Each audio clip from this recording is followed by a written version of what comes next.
and running rampant. And everyone's in hot bother. What the fuck is this guy got? What is that? What is he wearing? I don't know what this is. Shadowless. Oh, I know what Shadowless is from. But yeah, we killed Zodiark. The moon's a space station. Everyone is in big trouble. And it's time to lose our shit. Level 85 quest, Skies Aflame. Tataru is furrowing her brow in consternation. Suika, it's just been a call for you. I'm afraid we received another call for assistance. This one comes from Razatan. The others are assembled in the main hall to discuss the situation. You must join them at once.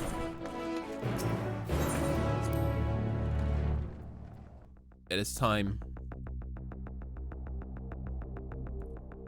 Let us greet the end with open arms.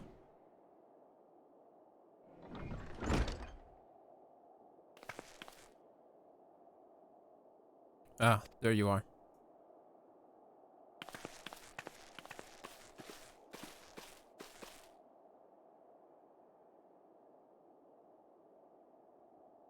Our worst fears have come to pass.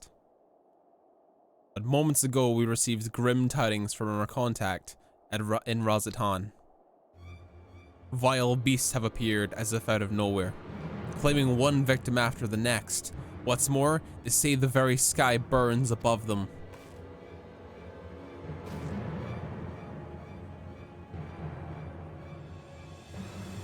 Good gods, are the final days already upon us? It would appear so. Sadly, that is all the information we have at present. No doubt the people at Razatan are busy fighting for their lives. We must go at once. They need our help. Agreed. Krell, you best remain here with Tataru and gather what knowledge you can. You're in no condition for a long journey, I imagine. Very well. Similar phenomenon may have been observed elsewhere, and if so, we must know about it at once. Tataru, do you do what you do best? Be safe out there, yeah? Let us make first for Yildimed. We must prepare ourselves for what may lie ahead.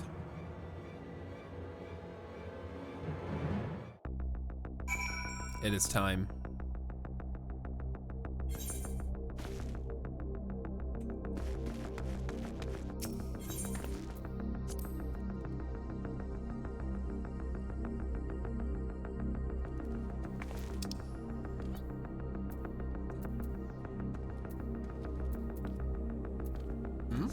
What the hell?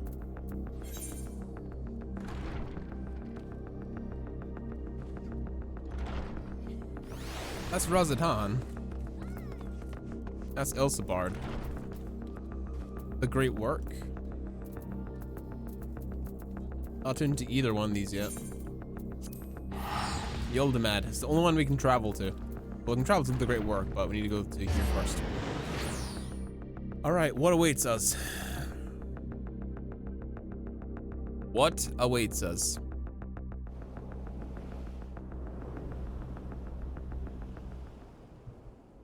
And lo, vile beasts did rise.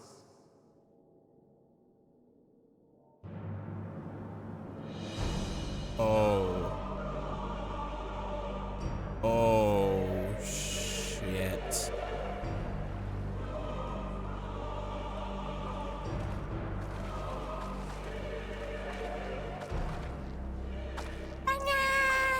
Woo party. Leaving naught in their wake but blood and ash. Hey, Devin. Scorches earth and boils seas. And our sins ascend unto the heavens. You arrived at spooky time hours. Three dooms to unmake all we were.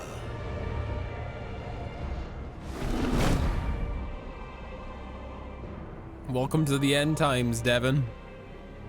Welcome to the end of the world. sky burns. The final days are truly upon us. Apologies, wrestling My isn't friends, happening I tonight, trust but you have heard the news. this is too important right now.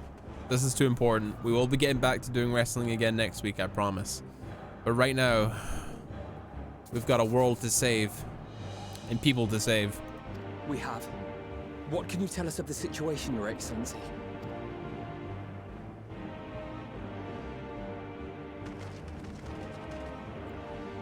Last night, the isle was rocked by tremors, and the earth itself cried out. Aloft, the heavens began to burn. From all about, unholy beasts, the likes of which we had never seen, came forth in fury and rage. No. To say they came forth would be inexact. Then how? The people of Radzat Han themselves transformed into these baleful fiends. The people themselves?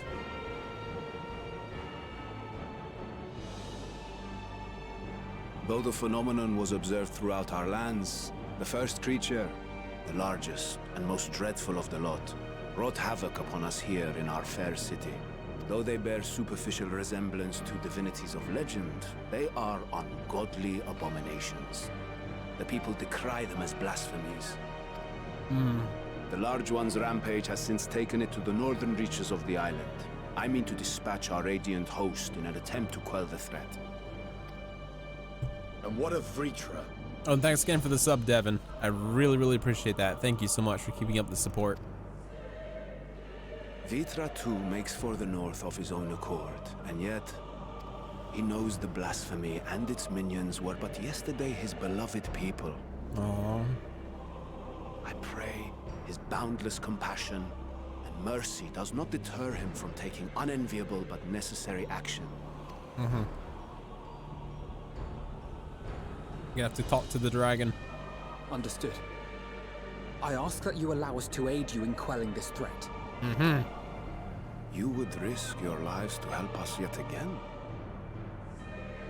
I have no words to express my gratitude. Well, that's what we do. We're the Scions. Our regiments approach the north from several directions, with a number of units set to depart from the docks of Yedlimat. They will make landfall in an area of dense jungle, where one can expect to encounter dangers even beyond the fell beasts we hunt. I leave you to your preparation. You will find me at the docks when you are ready to depart.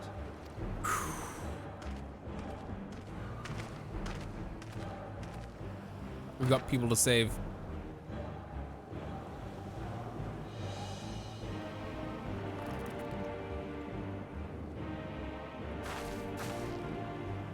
We're as prepared as we'll ever be. Let's go.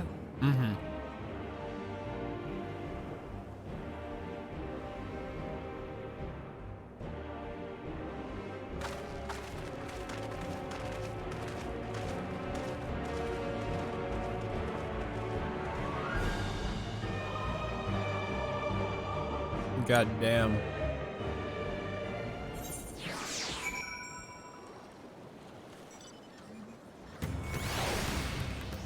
The sky is on fire.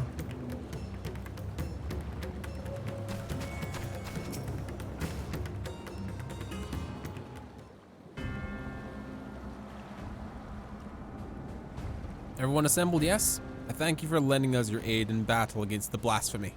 Let us review our plan of attack. I would have you board this boat and circle around to the north side of the island. There will find a dense jungle we call Spanti. It is a sacred wood, home to many temples and a number of villages. Vritra and the Radiant Host have gone on ahead of us. I'll ask you to join them, and do all you in your power to destroy this blasphemy. We'll do what we can.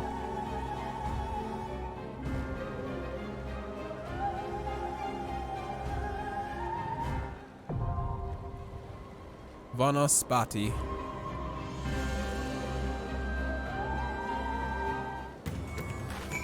We're assembling the team. Different team from before. I saw you bring Estinian, Right then. Victory will be ours. Y'shtola, 'Twould be a pleasure as always.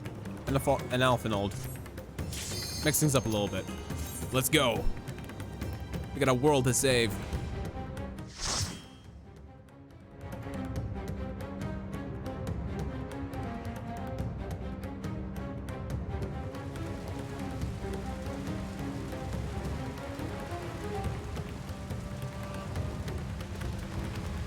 Oh my god. Well, those are horrifying.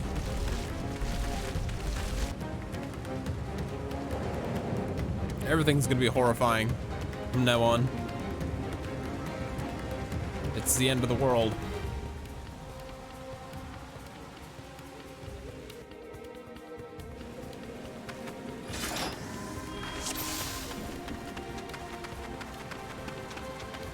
With my mighty glowing sword, I shall cleanse this evil.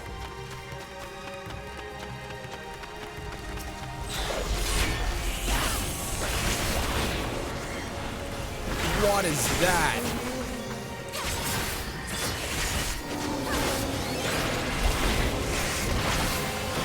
What are these things?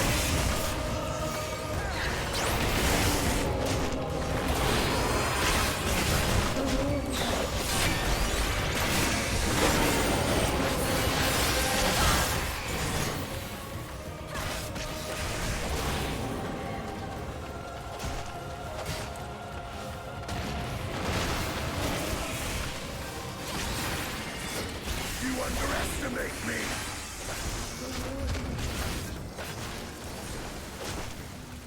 Why are these people turning into these monsters, though? We have to know. What and how? You cannot stop us!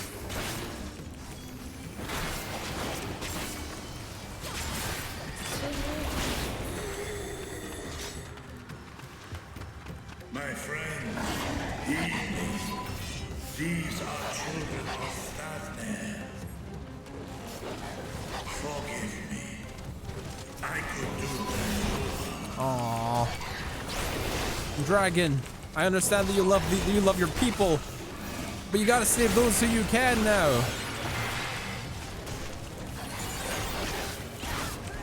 If that's the case, if you can't hurt your people, then save the ones that you can.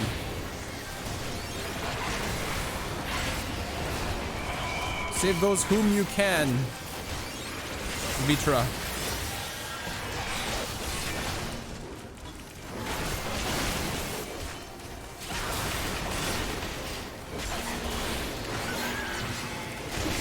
Save those who you can.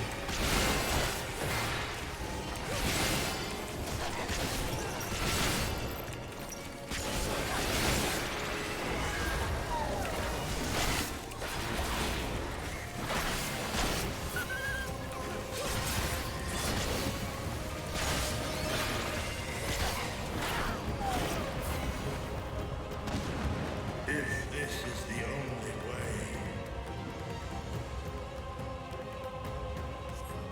I shall silence the beasts of the air. Pray continue onward. Okay, Vitra.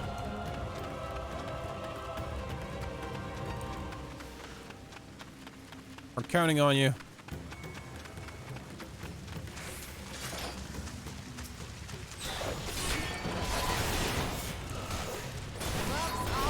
Well, local terminus something, huh?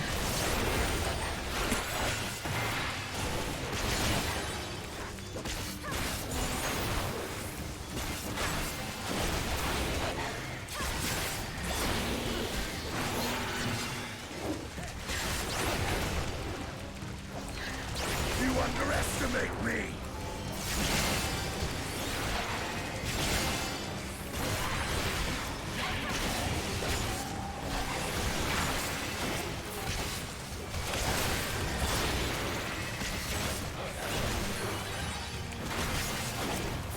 We gotta save as many people as we can, Devin. We have to try.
God damn.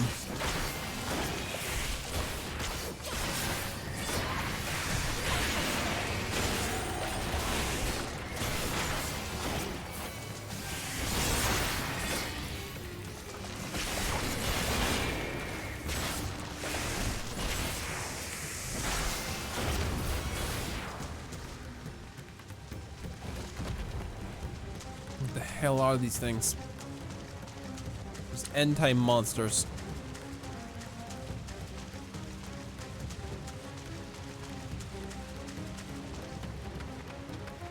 Who's that? It's too late. Too late for us all. Oh, whoa. A snatcher? Oh boy. Note of despair.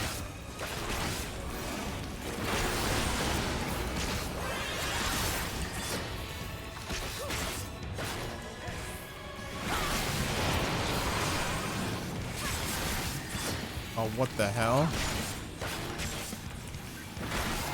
is this? Oh, what the?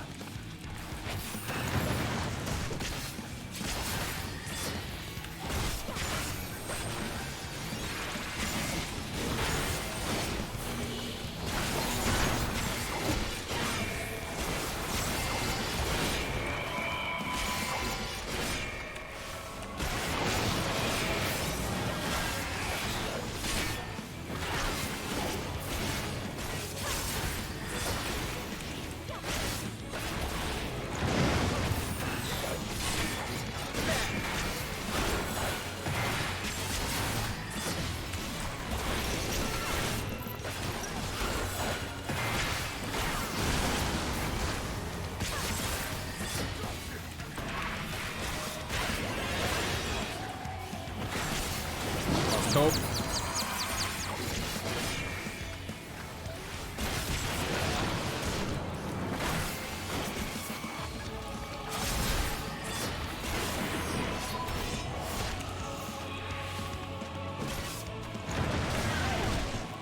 I couldn't move.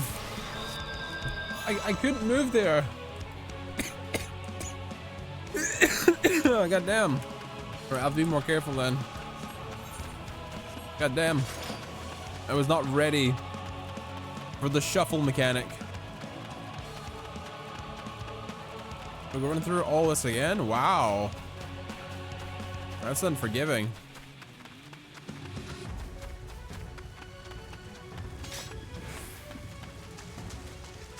I didn't expect it to be an instant wipe.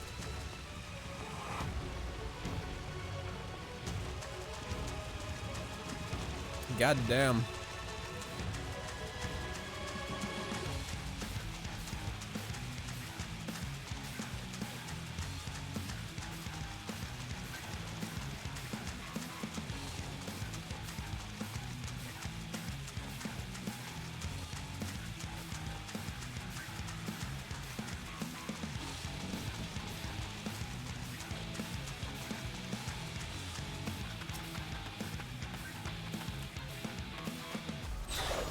Alright, let's try again.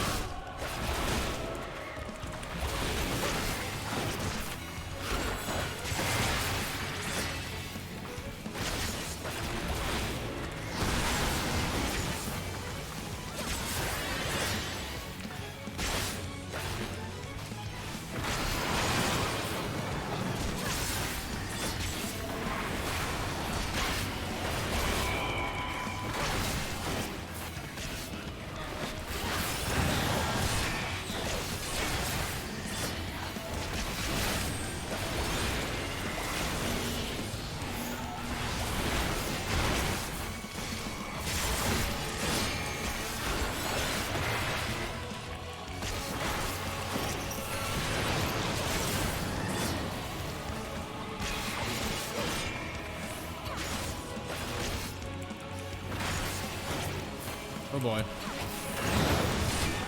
You cannot stop us. I will end this farce. Oh damn, Mishtola.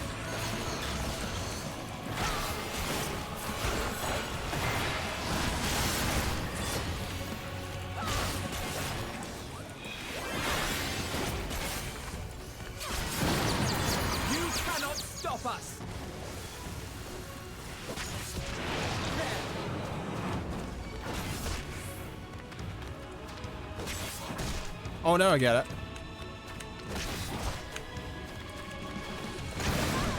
Oh, now I get it. It's a spin mechanic. The arrow above my head literally tells me what's going to be, where it's going to be hitting. Away with you! Interesting. I didn't know what was happening there.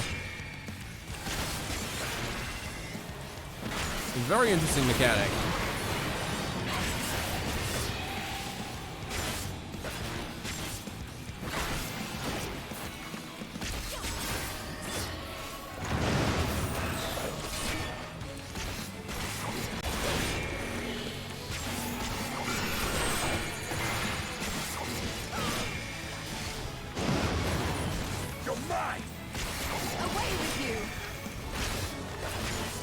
Almost got him.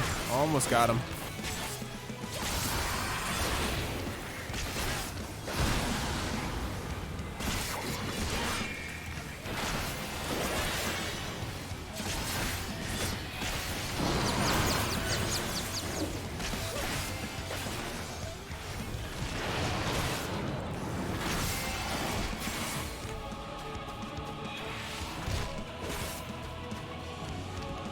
That was luck. Complete luck. I'm going the right way.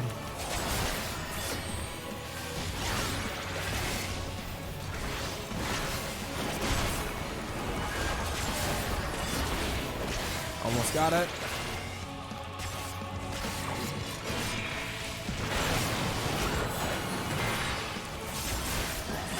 Got it. What's in here? I like our boots of aiming. Okay. What is this vile presence I sense? Don't know, Vitra. The horde draweth near. Be on your guard. Oh my god, that was all of them. Holy, they transformed? How did they transform?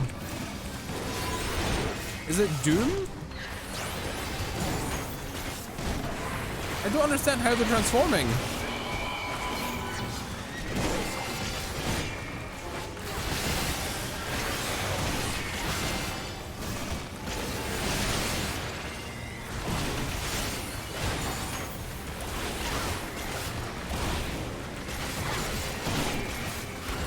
What on earth is going on here?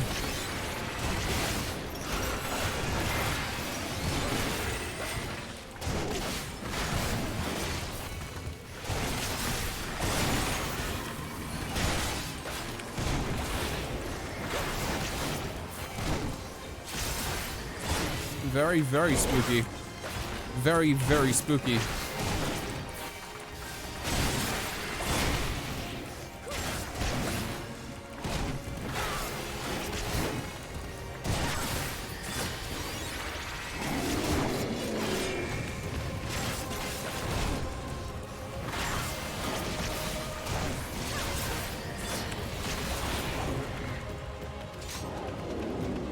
No, elephant friends.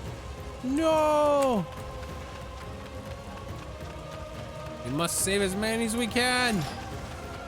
We have to save our world. To get away from here, what's wrong? Mother? Oh no.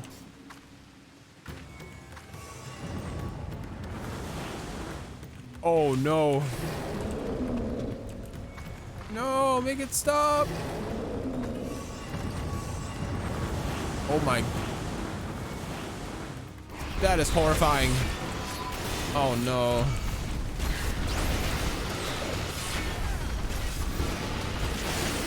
Oh no, big sad. Big fucking sad. God damn it. God damn it.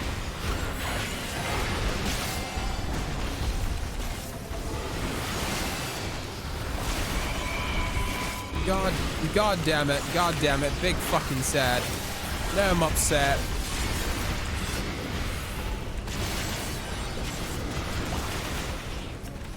Oh my god. Weeper. It seems to be responding to emotions directly.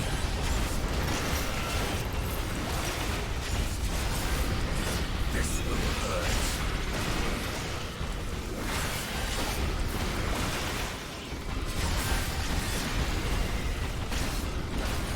Having your Shalor with her big AoEs was actually a really smart idea. I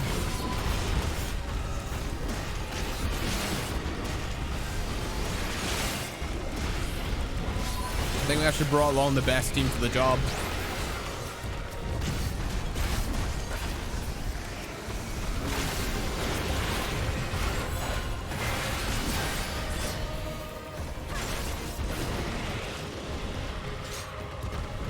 That's horrible, dude.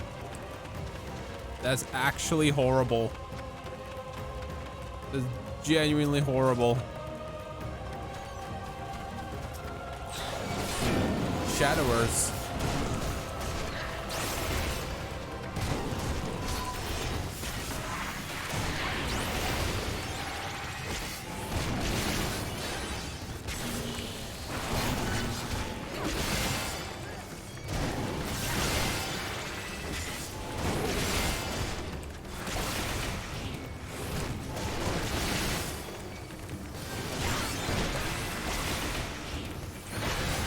You underestimate me!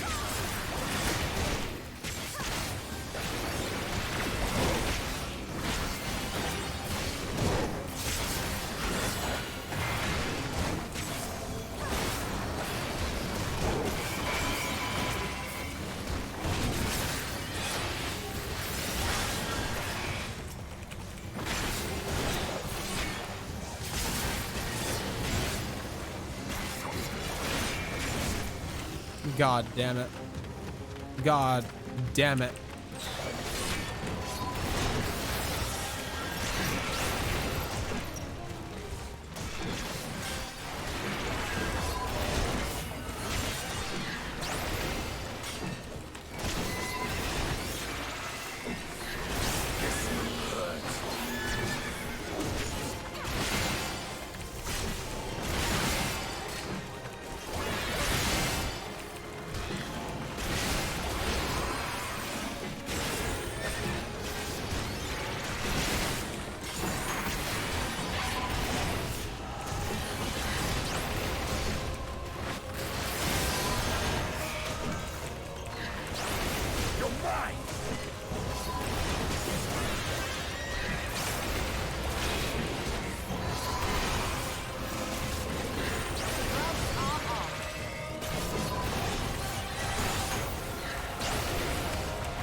Oh, god damn it. Choker offending, I can use that.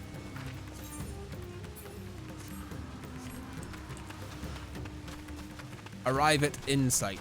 Arrive in insight. A wrecker, huh? Oh, those look awful. A trunk for a tail, oh no. Meaningless destruction.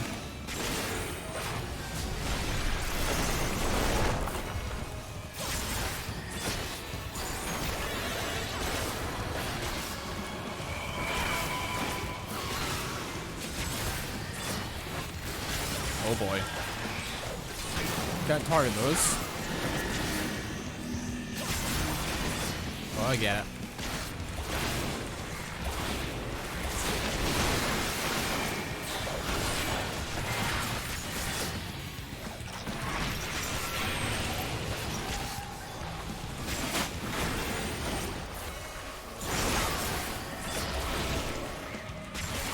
Unholy water.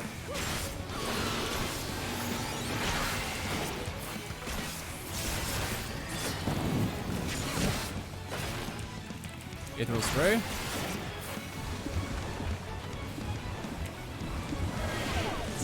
Get into the water. Whoa. Damn, okay. I never would have guessed if I didn't see the AI doing it.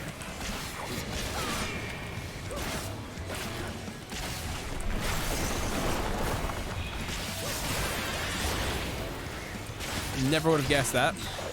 You underestimate me!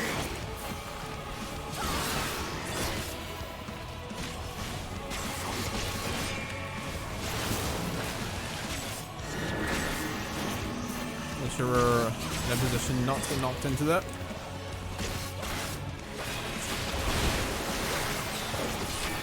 Poison Heart.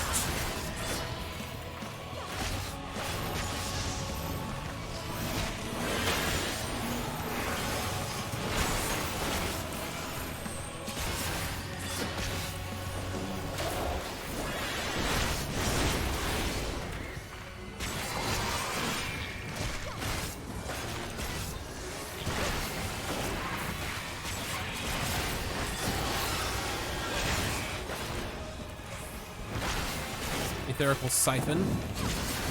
Okay, absorbs the fire. We need to get into these.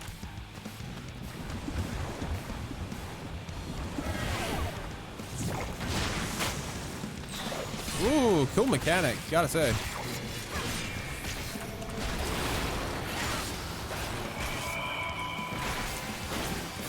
Less destruction.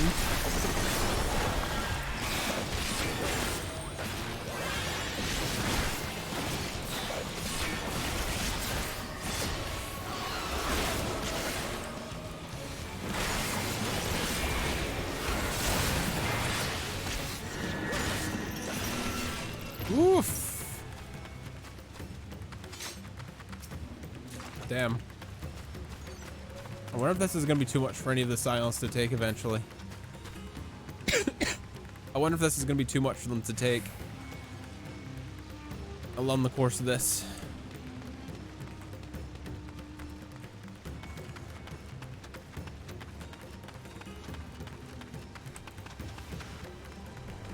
Oh my god.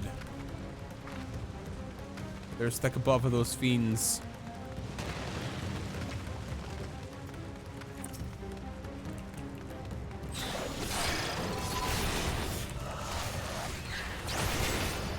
I recognize that thing. From Witcher, I've seen that before.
Hard focusing.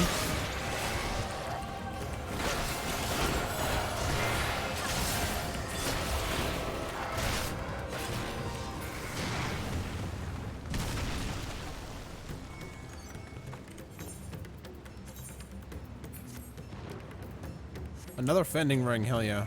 Oh, up here.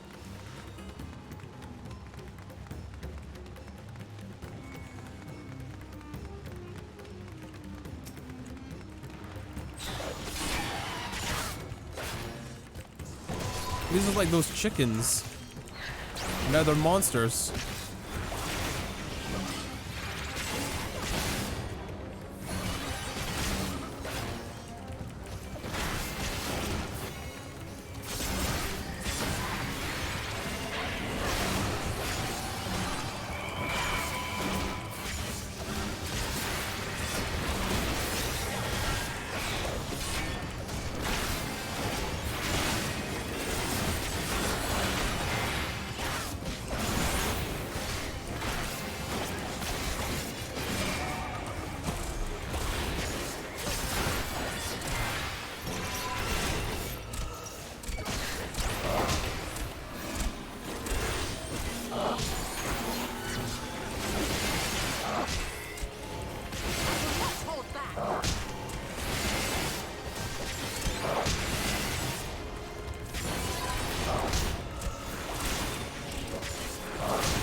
These things are really creepy.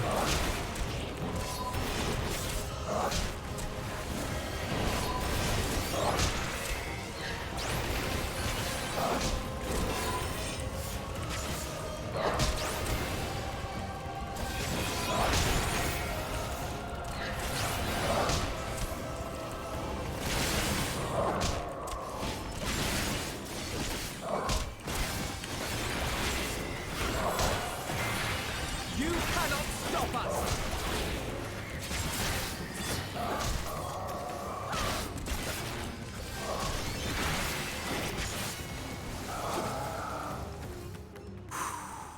Who's left? Who is the big?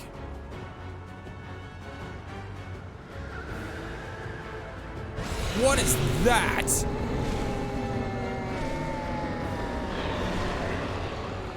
What the hell is that thing?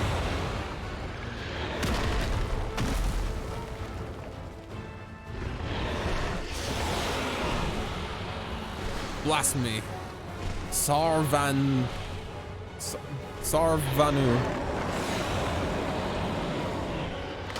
It's like a monstrous Chinese dragon.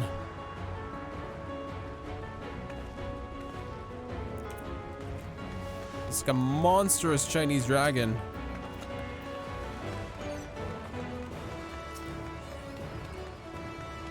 Let's go!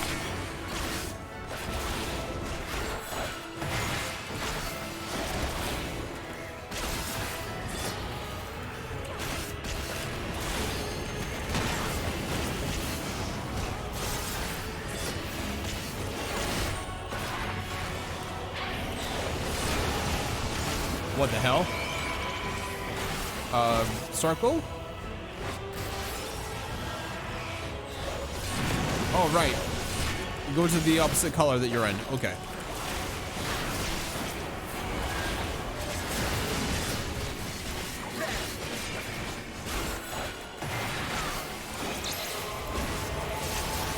I'm in it, so I go in red now. You cannot stop us! Okay, that was right. Okay. Right choice.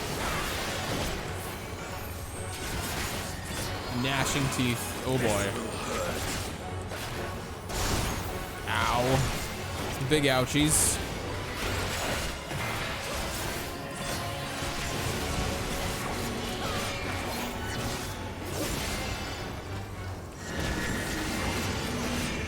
Red to go blue side. You cannot stop there!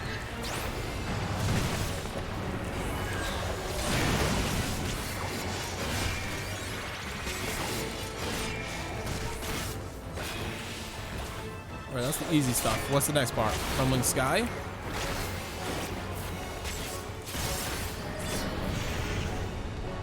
It's untargetable.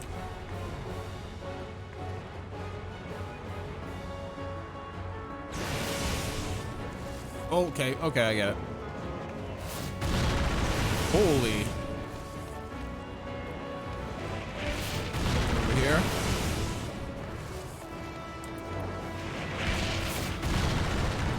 Jesus.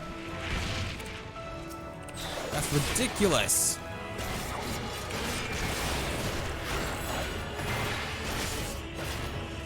The flames of decay.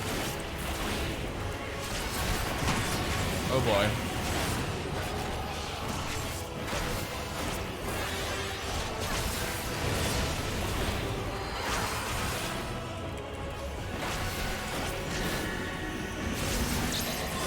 Are we in the right bit? Okay.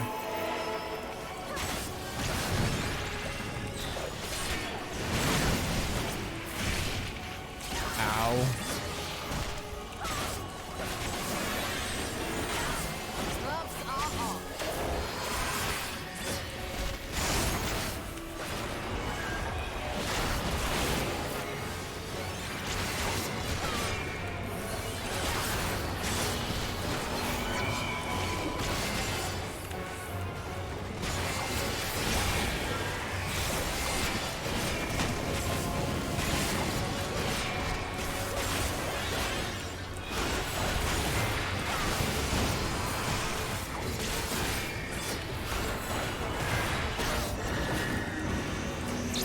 him on the right side.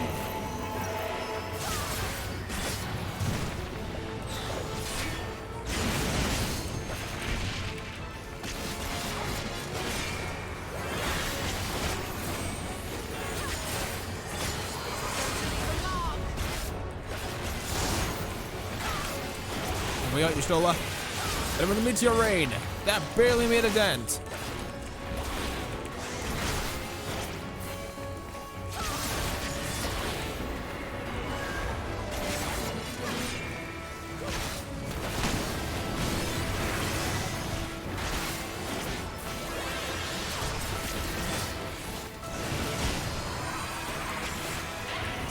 Nice. We got him.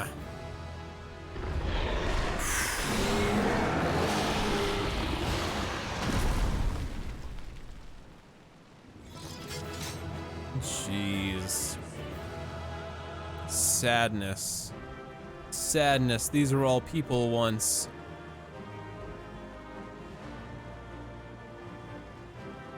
Sadness. Sadness, chat. Horrors of Amarok born anew. No trace the person who once was. Vitra is still in the skies, fighting above.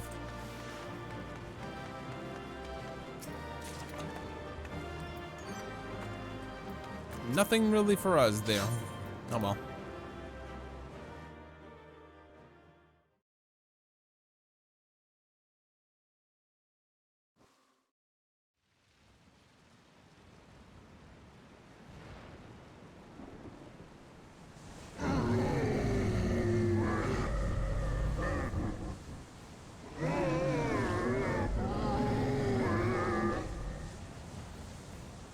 I'm ruined. What on earth? As I feared. Huh? What is it? What did you see, Stola? The beast was there, and now it is no more. Yes? Yes? What do you see? Indeed. We saw it plain. But you didn't, did you? What did you see, Stola? I saw nothing. Not the blasphemy that perished here, nor the other men turned beasts. And because of this, I now see all too well. What did you... There is no ether. Where the creatures should be, I saw naught but emptiness. You didn't see them at all, Y'shtola? Emptiness? But that would mean... Void. Nothingness. Recall the words of the Watcher. 'Twas a stagnancy of ether, a cessation of flow, leading to decay and absence, that led the ancients to conclude their star was dying. Mm-hmm. This is the same phenomenon. The instant these people are seized by the transformation, their ether begins to rot and crumble away like dried mud. Until, from their corporeal forms to their very souls, naught remains. But the beast spoke with its dying breath. Surely at least a sliver of the man it was endured. True. Mayhaps so. But even if the process was incomplete, it was little more than a faint residue. Gods be good. You're saying they cannot be saved? Not by any means known to me.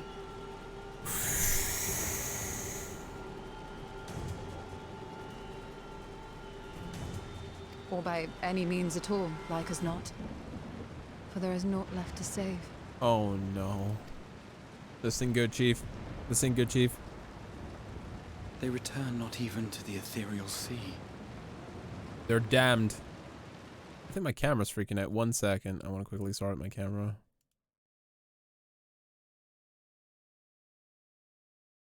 Camera is freaking out. 1 second, everybody. I want to make sure my camera is like working properly. Deactivate. Activate. Is that better? Yeah, that's a bit better. Okay.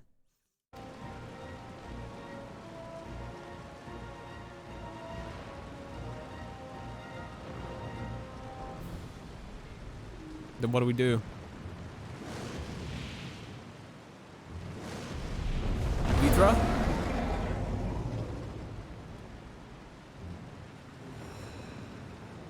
beasts rage on, their hunger insatiable. Even deprived of their master, they perpetuate his legacy of hate. So what do we do? Once proud sons and daughters of Thavnir, all of them, and now I spill their blood. It's not your fault, Vitra. Vitra, my friends, I am heartened to see you safe.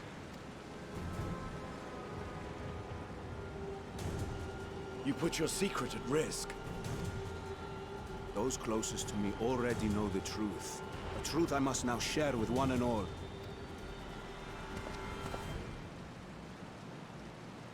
Vitra, calamity has come to Radzatan. Our fair nation is rent by screams of pain and despair. More than ever, we require a strong leader to shepherd us through the storm. Reveal your true self to our people, Vitra, and guide us to salvation. What madness is this, I-One? Thou dost forget thyself. Were we to reveal our duplicity, it would do naught but foster confusion and chaos. And what do you call this? Nay, I shall remain the Satrap's loyal ally, and do battle with the beasts. Easing hearts and leading the people to safety is thy task, and thine alone. I ask that you remain at Ahewan's side, and render unto him what aid you may. I know not what lies ahead, but without you, Radzatan will not survive.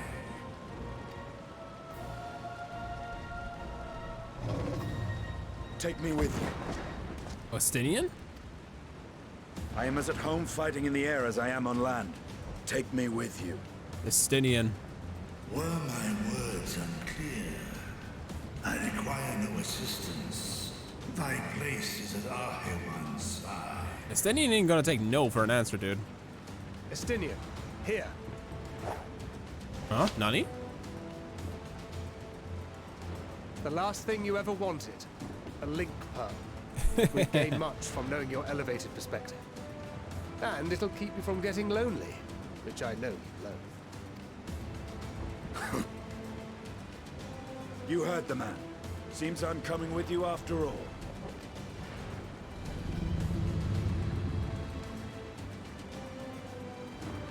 Then I pray thy grip is iron. Be it on thy head if thou dost chance to fall. Oh, Ostinian can literally jump from the top of the highest castle and then land on his feet and be fine. Fair enough. Now, shall we? From the mightiest dragon slayer to the dragon lancer.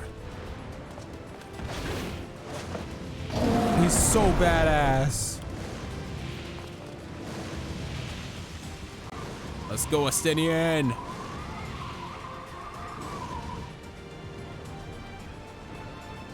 Please be safe, boyo. We need you. I fear it is as Vitra says. We will not survive this on our own.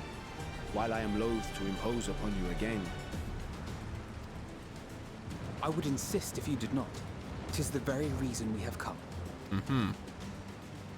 Then once more I find myself without words to thank you properly. Let us return to the capital and plan our next course of action. Let's go. God, this story got super harrowing all of a sudden. Like, goddamn, dude. Like, goddamn.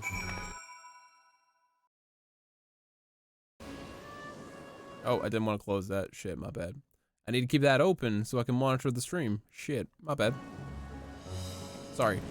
Minor technical difficulties today, chat. Minor technical difficulties. Pray excuse me.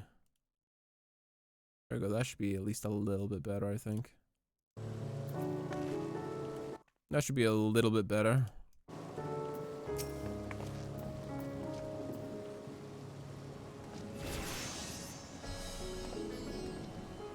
Raiden host is limited to the immediate threat to the city, though it pains me to know these beasts were once my own people. There's no telling when or where the next transformation may occur. We must remain vigilant and steel ourselves for whatever yet is to come.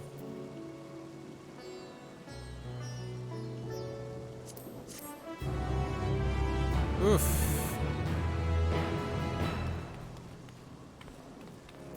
Now to the trust shenanigans. Blasphemy unmasked. Arwan's burden is heavy. Heavy indeed. Yet he is not in need to bear it alone. Forgive me, my friends, but I must return to Megaduta for the time being. There I can manage this crisis and dispatch my troops as the situation demands. In that case, we shall carry out our investigation on our own here in the city. Mayhap the residents can tell us about the first transformations and the conditions under which it occurred. If we can ascertain exactly what triggered these tragic events, it may give us some insight to a possible solution. Time is of the essence. Let us split into 3 groups that we may cover more ground. Alze and I will take Parksa's path. Tharaka and Y'shtola, pray make for Dharma. I'll leave Arthos to Graha and you, Suika. Any information you gather on the first blasphemy or the manifestation of the final days here in the city would be most helpful. When we have completed our respective inquiries, let us reconvene in front of Megaduta, and we might share what we learned with the satrap.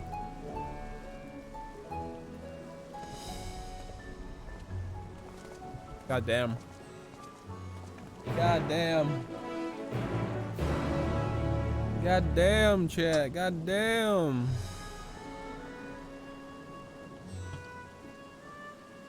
Alright, you and me, Graha. Shall we be off then? Artha is home to the High Crucible of Alchemia. Whose alchemists forged many of the rewarding skills. That's a good place to start as any for investigation, don't you think? I briefly spoke with the Nuhadin, the chief alchemist here on our last visit. She'd be happy to answer our queries. Graha is with us then.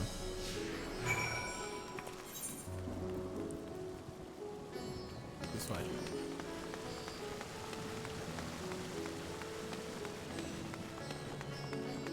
This way, good sir.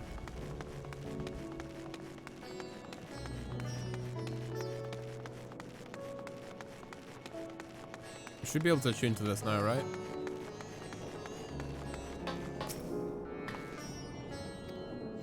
Temporary disabled. Well, that's not helpful.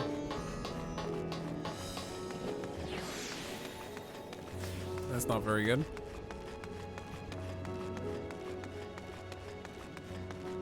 This is Artha. This is the alchemy area. The High Crucible of Alchemia. Very cool. Very, very cool. I remember those red eyes. You were those scions who commissioned the skills from us, yes? But welcome back to the High Crucible. What brings you here in these troubling times? We're assessing the satrap and investigating this crisis which plagues the city. Did you happen to catch sight of any of the creatures? I did. As I was going about my work, I was disturbed by crashing footsteps so powerful they made the very ground shook. I rushed outside and could not believe what I beheld, the night sky burning. Suddenly I heard panicked screams coming from the direction of Balshan Bazaar. In the next instant, a monstrous beast poked his head out from amidst the stalls. A handful of the Radiant rushed to the scene, only to be sent sprawling as the fiend and its minions propelled themselves skyward. So the blasphemy came from the vicinity of the markets. This knowledge may prove useful. I thank you for sharing your tale. I believe we have our next place to inquire. To the bazaar, then. Damn, dude. What are causing the people to turn into monsters? I have no damn clue.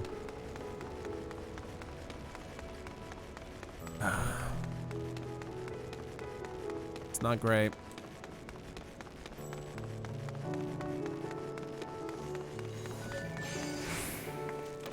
Patrols, merchant.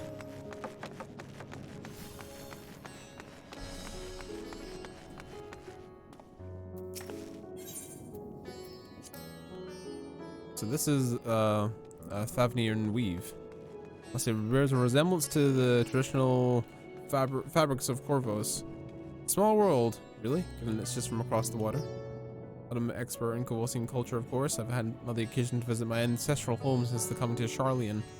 As like I'll never reside there again. That said, in recent days, I've actually felt more acutely aware of my heritage. I'm grateful for it. It's thanks to my forebears that I inherited the royal eye, and with it, the wisdom of ancient Alag. And so, well, I simply hope that my countrymen are safe. One day when this calamity is but a memory, I would like to see Corvos again, if only once. Forgive me, my shop's closed for further notice. Needless to say, we've had more pressing concerns these days. We've not come for social wares, but information concerning the enormous fiend that tore through the bazaar. Did you perchance to witness anything? I'm afraid not, my friend. I was here the whole time. So I saw its little minions made a mess the place they did. Well, that was all going on. We've got one great one tore through the west side of the bazaar. You have better luck checking out there.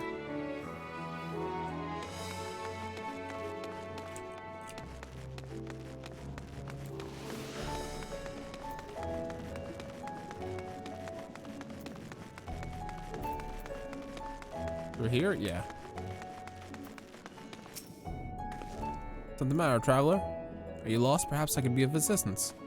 Your offer is most appreciated. We're not lost, but we're in need of information. Do you know anything about the gargantuan beast that rampaged through the bazaar? Aye, I saw it all. Though I wish I had not. Let's go through my work until that piercing scream cut through the air. Turned around and there was the fiend. Its massive body bursting through that entryway with force of a tidal wave, and then it was gone as quickly as it came.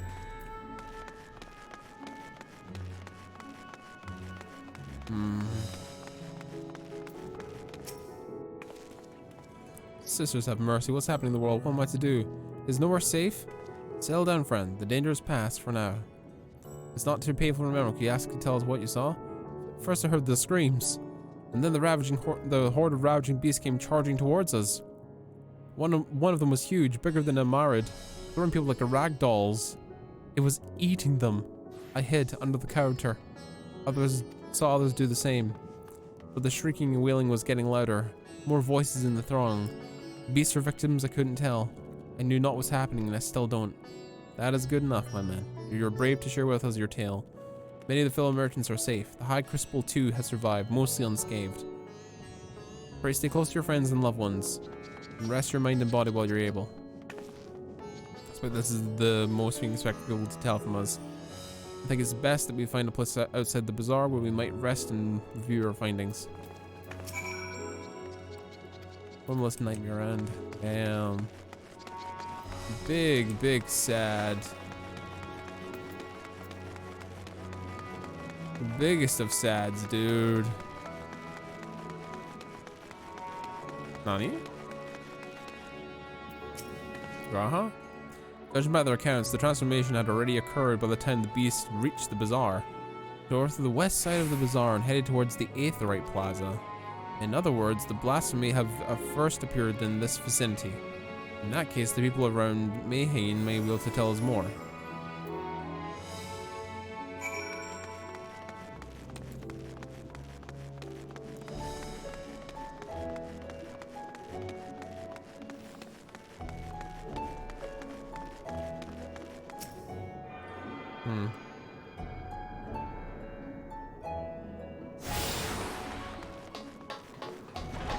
Onward we go.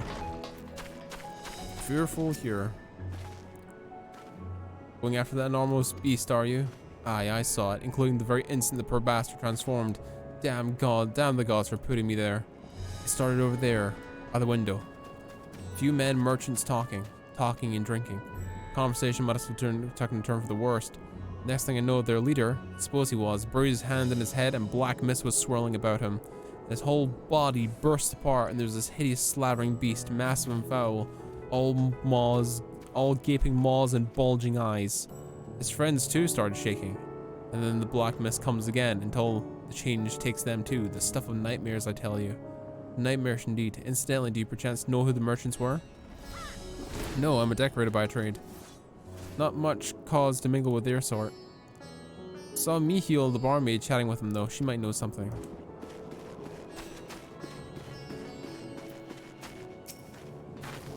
Pardon me. I was just... Anyway, take a seat where we are. We're open for business as usual. Damn. Rumira. Even after repairing all that damage, it took a while for business to pick up again.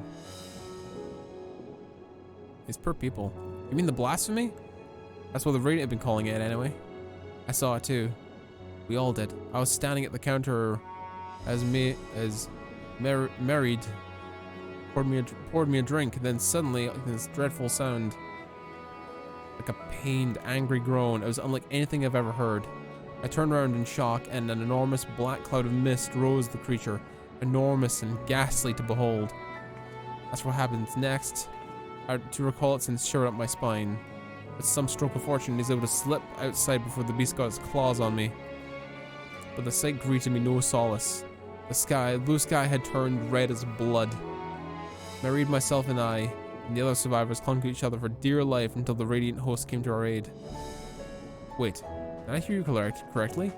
The beast manifested before the sky began to burn? I'm certain of it. The windows here offered a clear view of the sky, and I saw nothing out of the ordinary until the beast began to rage. Interesting. First come the beasts, and then the sky. So something is causing the transformation, and then the sky changes accordingly. Interesting. Interesting. I think my camera's having some issues tonight. I don't know why. Apologies, chat. Hopefully it's not a RAM issue. Hopefully we have a stable stream. It looks to be stable so far. Oh, hello. Welcome to Mareed's Marine. Mayhane? Mareed's Mayhane. What can I do? What can I get for you? I would not come for limitations, but rather information. You're Mihil, yes? We're investigating these so-called blasphemy on the satrap's behalf. I hear it was one of your customers, a merchant that first underwent the transformation. What can you tell us about them? 44% done. Do you mean me playing this expansion? Or are you meaning your sage guide, Sila? He was a regular here, especially as of late. Oh, the sage guide, yeah. That's what I was thinking. Kazahil was his name. He ran his own consortium, dealing in primarily the exports of the Travanian specialities. We met him through Matsia. He was the merchant, the stressed out merchant that didn't want to fail. Ah yes, the name rings a bell. Didn't you meet them on your first trip to Thavnir?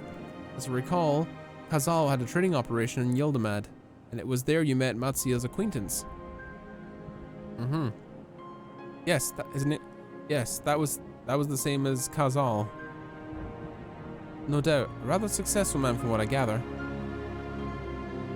That said, it was clear he'd fallen in hard times as of late. Those ghastly towers popping up everywhere couldn't have been good for business.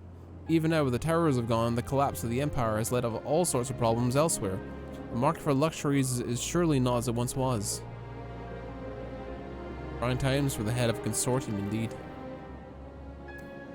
Kazal was a passionate man. Even after his own business suffered, he did what he could to provide the artisans, fishermen, and many others who counted on them to sell their wares.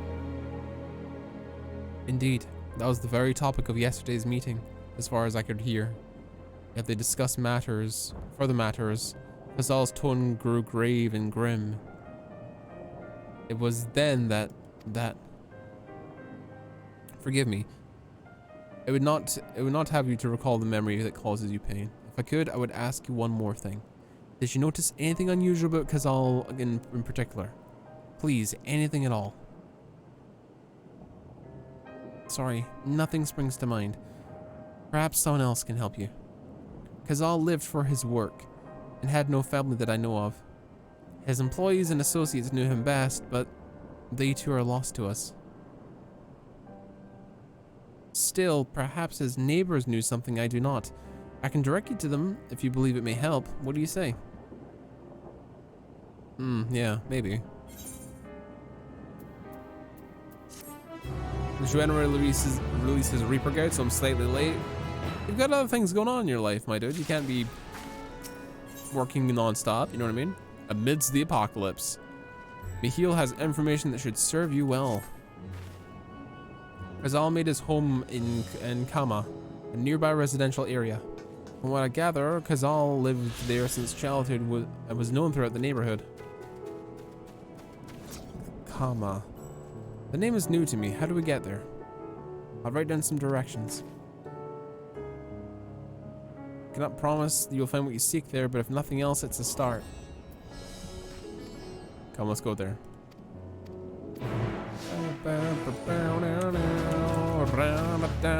We're doing the thing.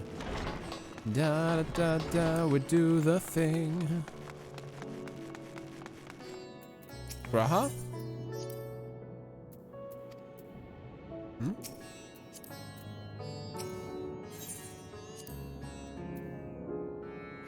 After leaving the Mayhem, we'll retrace our steps and head towards the Aetheryte Plaza. Okay.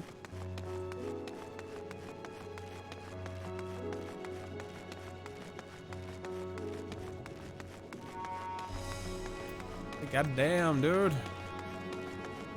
Stressful times.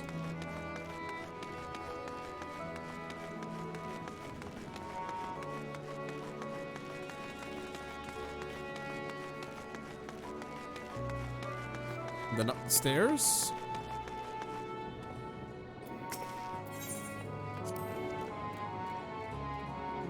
Descend the stairs.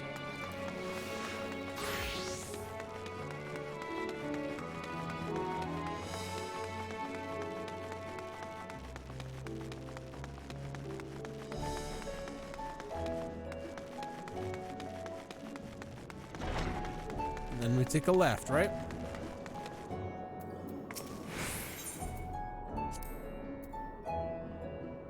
This must be huge. In which case we take the path leading southeast.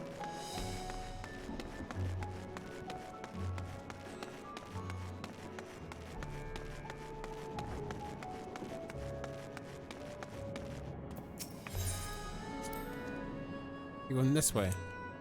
Walking these unfamiliar streets is quite the adventure, is it not? I can only hope we can explore Razat Han at a leisure once the crisis has passed. Yeah, me too, buddy. Seems like a cool city. Very cool city.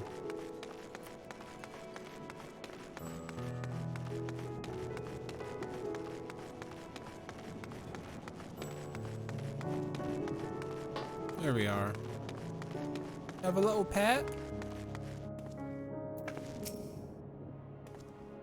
We arrived here at last. Let us begin questioning the residents without delay. Someone here must know about Kazal. Given recent events, and imagine they were taking shelter indoors.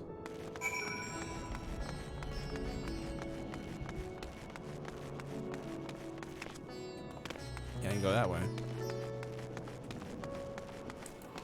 I haven't tuned to this Aetheryte yet.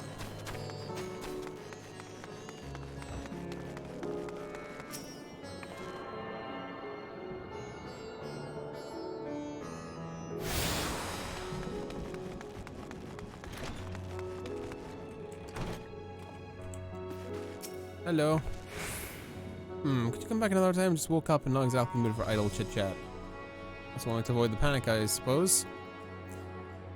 Pardon the intrusion, but you may notice there's a great danger has come to Thavnir. I encourage you to stay alert, but please prepare to flee the city should the situation appear more dire.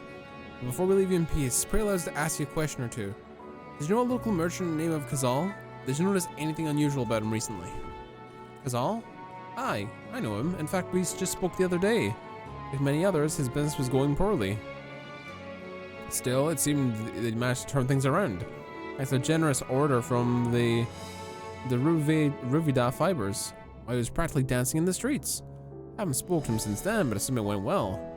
Jin Baha might know more though. As I recall, he's the one who brokered the arrangement. Jin Baha at Runvin Fibers. Okay, we'll give him a talking to once we're talking to the other locals. So he turns things around, he's happy, unless it all slips through his fingers and then he has nothing left. I've got a feeling that the transformation is sparked by despair.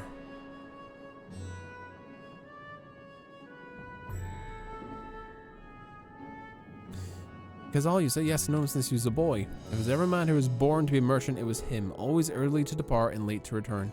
He spent his day procuring the finest wares and seeking out willing customers. You could say it came to him as easily as breathing.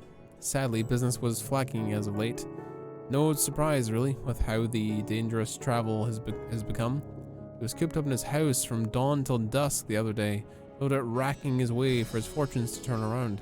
Then at night, I hear the door open, look out to see Kazal sitting on his bench, head hung low, a man with a weight of the world on his shoulders.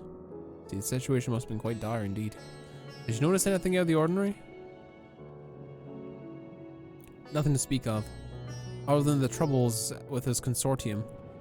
He was the same old Kazal, cordial and honest, like always. These questions you're asking, has something happened to him? He wasn't caught up in that terrible incident in the bazaar, was he? I don't travel much these days, but my daughter has told me not to venture outside. Stuck in here I am. I've heard little about these bazaars going on. Rest assured the city's safe for now, but the situation may change without warning. I urge you, stay close to your daughter and prepare to take refuge should the satrap order it.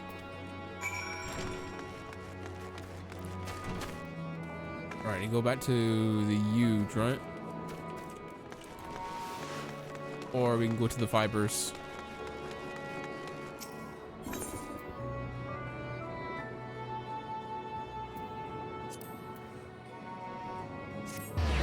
There we go.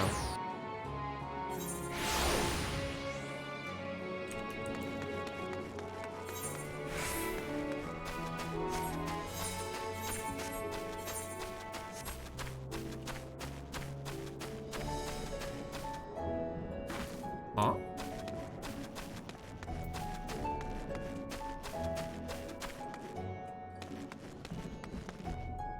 I can't. Oh, we ran away from Raha. Fuck. He's all the way back there. Fuck, we should have ran.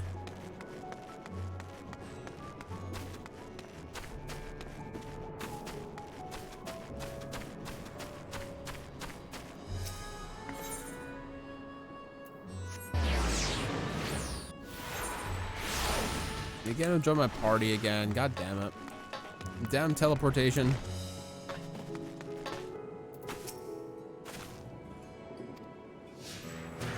Looks like we gotta run.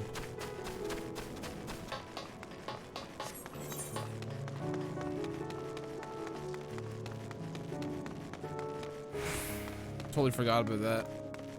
I guess they don't follow you if you're teleporting, because it's encouraging you to walk around the city.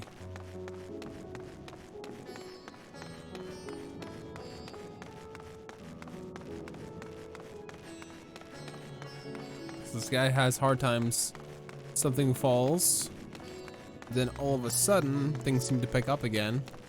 And by the looks of things, something slips through his fingers. He falls into deep, deep despair.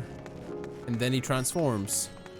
And then the sight of him transforming and everyone else transforming, everyone gets absorbed by despair as well.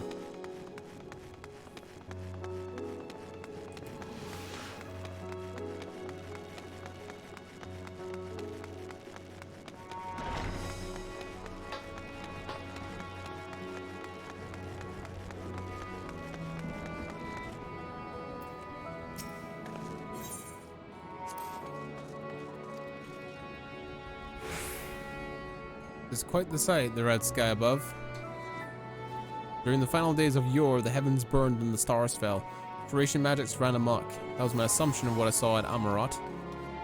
Perhaps the ancients believed the same, that a terror of a single powerful individual was the cause of their calamity. The terror of a single powerful individual.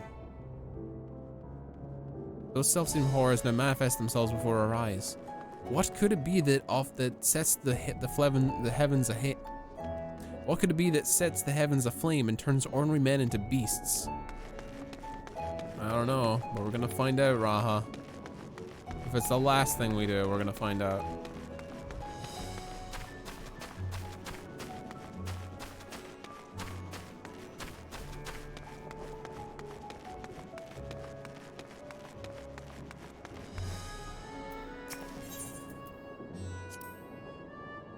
Farming silkworms. This must be Rudva fibers. Refined Jinbaha. He's just down here. Those are the silkworms in there.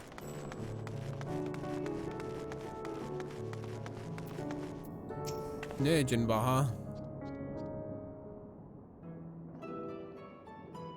Hurry, I say, there's no time to waste. Hey, dude. Pardon me, but are you in charge of buying and selling here? We have a few questions we'd like to... I'm sorry, but I don't simply have time to chat. You have noticed we have our hands full at the moment. We must carry all wares and equipment to safety before those accursed beasts return. In that case, might we have assistance? Perhaps we could speak on the job when it's done. Very well. You can start by helping us move equipment. Ask the others where to put it and what where. Okay.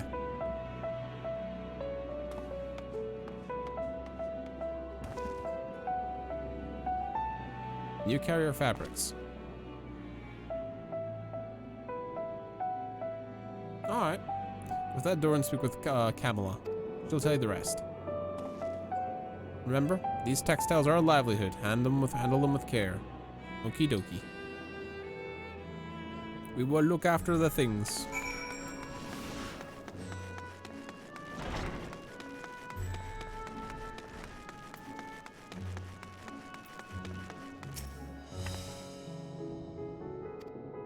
I'm helping out.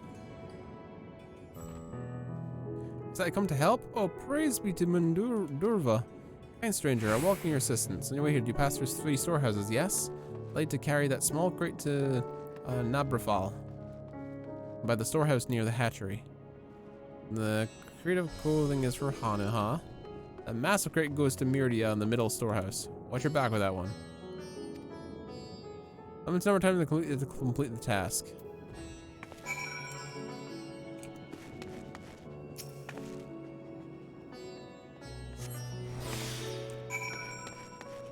Lake crate.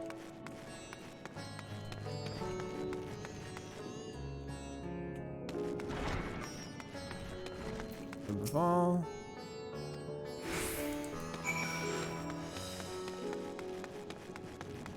Pick up the ordinary crate.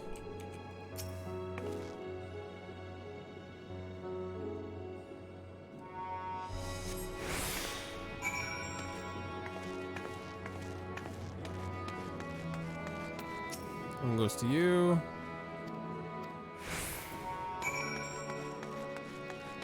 Big crate.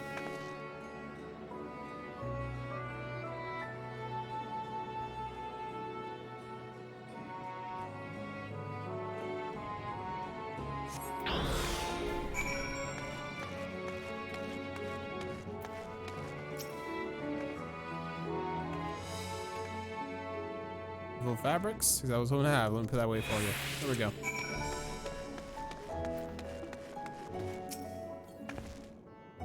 Carried all the stairs to the storehouse, you say? Quickly, too. I've never seen anyone so strong. And my associates will take care of the rest. Return to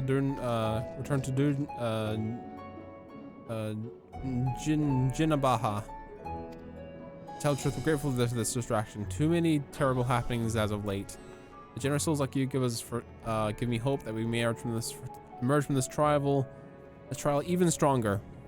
We'll be able to meet again in more peaceful times. Sorry, I'm slurring over my words like a motherfucker. I apologize, chat. I'm doing my best. Dyslexia does makes things really difficult. Done as I have asked, have you? Yep. If Galma is satisfied with your work, then so am I. You've done us a great favor, traveler. Alright, answer our questions, boyo. I too deliver the instruments and the apparatus entrusted to me. You will have my thanks. With our wares stored away, we will not lose any more to those fiends. Until your establishment did not escape the attack unscathed. We did not. Thankfully, most of our workers had already left for the day, but those of us still here saw it all. We looked to the burning skies in confusion, and then before we could even make sense of it, a hideous creature burst through the door, shrieking. We ran for our lives, but one of our colleagues was not so fortunate. He cried out, a scream of such agony and terror, and then in an instant he too sprouted fearsome claws. The sight of it caused another person to panic, and then a chain reaction. Oh, he too transformed.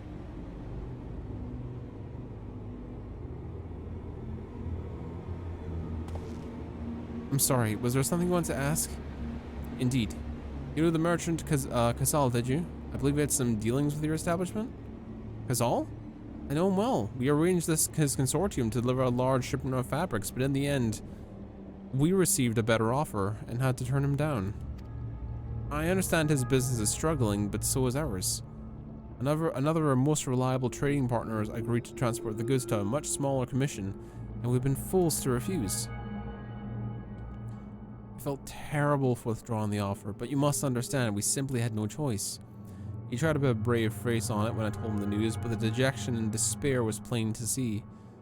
He said he'd discuss it with associates, but then I could never tell him that I could tell he'd given up all hope. Ruined and ruined.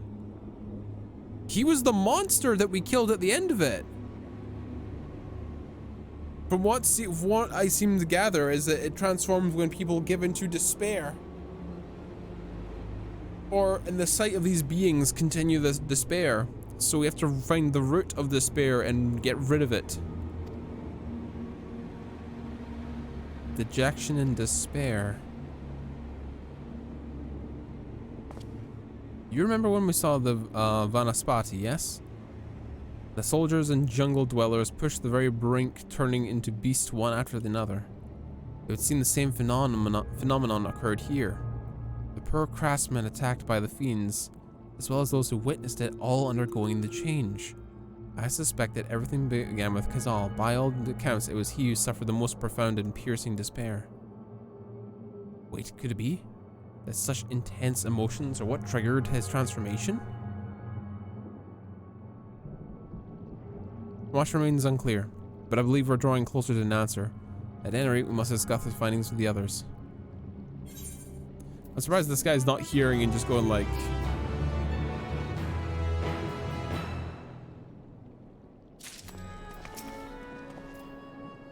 Can the despair of man's own heart consign him to make such a terrible fate? Oh, he did hear it, but he just didn't turn. Okay, interesting. Beyond the depths of despair. Grahati is eager to share with you all we have learned with your companions. We're able to reconvene with the others in front of the Megaduta, were we not? That should be just outside. With any luck, they'll already return to their own investigations. My friend, we must take our leave, but I pray your establishment is spared from further tragedy. Remember, your lives are far more precious than any wares. If ordered to flee, do so without hesitation. Indeed. I thank you for your concern, and pray you too take care as well. Do do do, da da da da na na na na.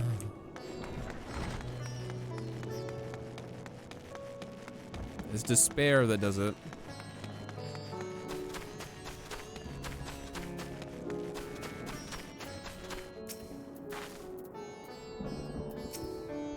Hey, Stola.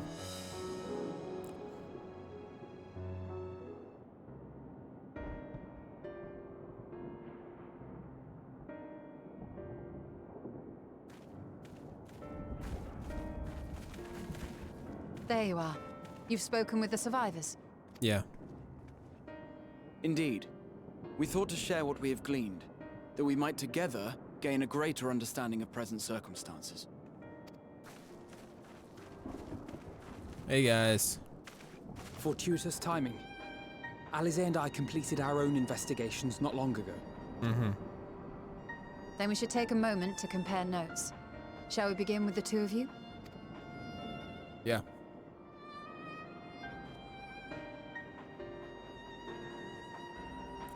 Everyone's freaking out. When people freak out and they're super, super deep in despair and emotions, they start really freaking. And it turns them into monsters somehow. So the merchant Karzal was gravely concerned about his business in the days preceding his untimely end. Mm-hmm.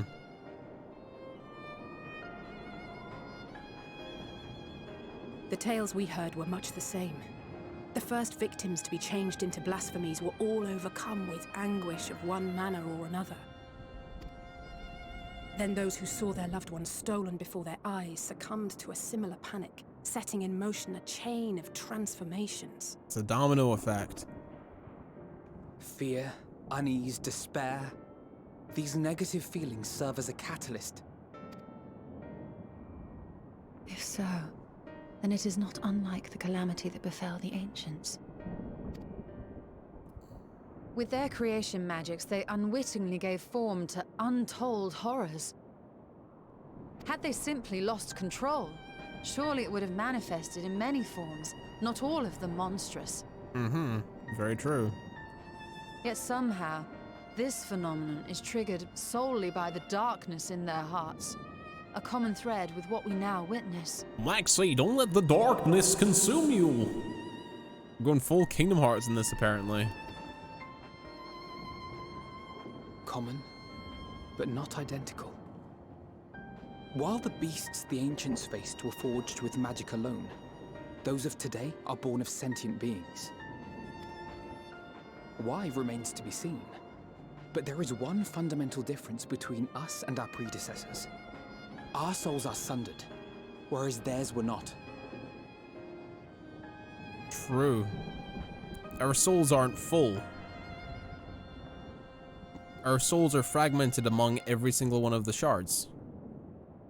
There essentially there's a part of ourself in every single shard of existence. Such as how we fused with Ardbert, because he was a part of us, like a fragment of our soul, which is the soul of Azim, I believe, which was the 14th seat of the consortium of the Asian Council. Perhaps that single variable makes all the difference. If I may, there was another detail that troubled me. What's that, Gratia?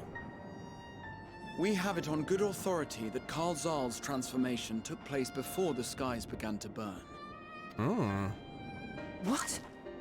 If that's true, then the situation's more dire than we realized. It means even if there's no ominous sign presaging the final days, anyone, anywhere, has the potential to become a beast. Even in lands we thought safe, even as we speak.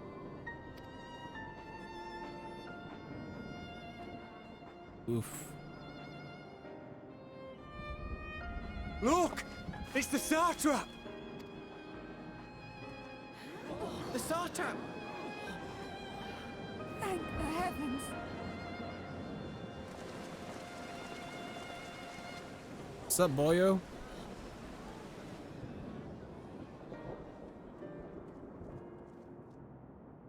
My countrymen, I am relieved and heartened to see you strong and safe. Mm-hmm. While the danger has not yet passed, far from it, allow me to assure you that the beasts that raged within the city walls have been exterminated to the last. Outside this sanctuary, the brave men and women of the Radiant Host and our dragon ally continue to battle our unholy foes. I pray these tidings put your minds at ease and help you calm your hearts. Have faith that we shall soon conquer this terrible trial. Your Excellency, is there any word from Palaka's stand? My grandson was bound for there yesterday, and I worry for his life. We are still awaiting a report, but I promise you, as soon as I have aught to share. Huh? Your Excellency, I bring grave news. Oh? You are? I'm Matsya of Akal, Matsya! a humble fisherman. He's okay. Ah, I remember you from our first visit. Yeah. Wait, you're... But no, that can wait. When the skies turned red, I set off for Palaka's stand fearing for the safety of a friend. But as I drew near the village, I saw dreadful beasts all about. No! Gods have mercy! She's gonna transform. Your Excellency! Save my grandson, I beg of you! We will spare no effort to save all we can, but you must remain calm. Calm? You tell me to be calm? You saw those beasts? They tore our bravest warriors limb from limb! She's gonna turn. What if we are too late, huh? They catch him, sink their fangs into him? She's gonna turn. The fangs! The screams! Get away from her, now!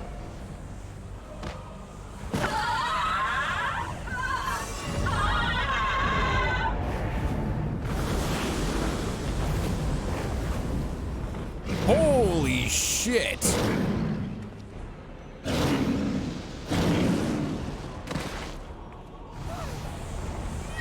Oh no, it's a chain reaction.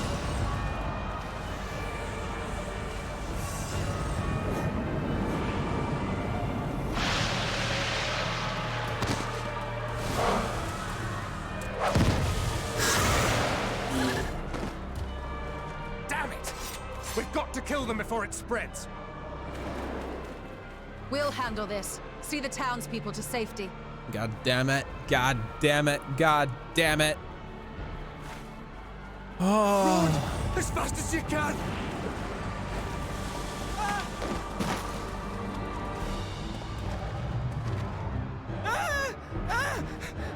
No!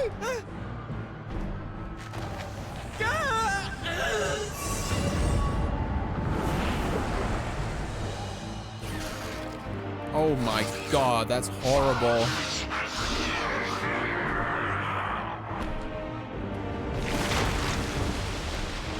Oh my god!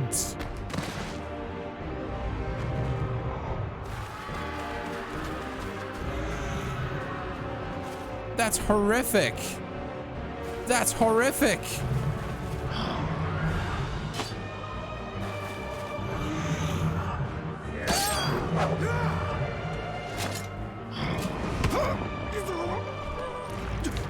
Save him! Save him! Our people, you must save them.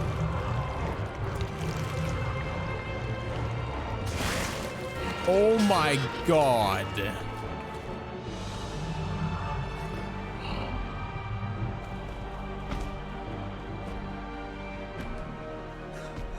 My son.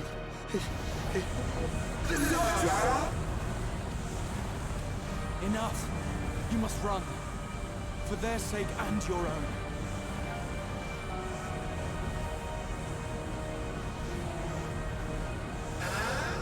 Yes. You will survive. You must.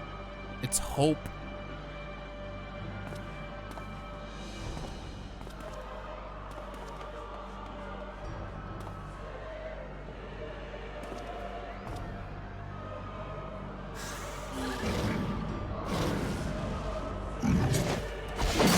Yes, Thancred. Oh, jeez. You better be okay, buddy. You're not allowed to fucking die. You're the coolest. You too, Y'shtola.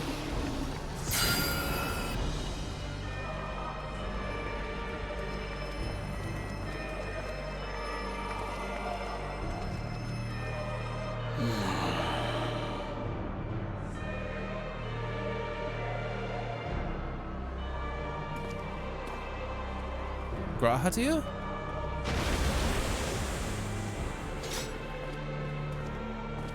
Are you okay, buddy? Buddy?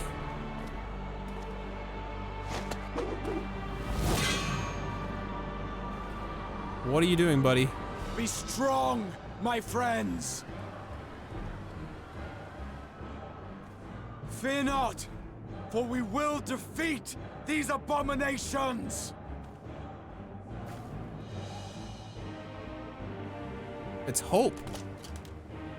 Brave men and women of the Radiant Host, lend Y'shtola and Thancred your aid. Let not a single beast escape. It's hope. The rest of you, flee this place. Carry the wounded if you must.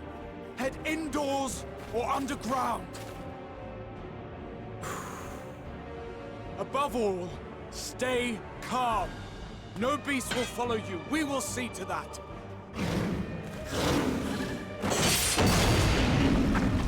Let's go with Vangrad. Alphino! Alice! Leave the city to us, and make for Palaka's stand at once!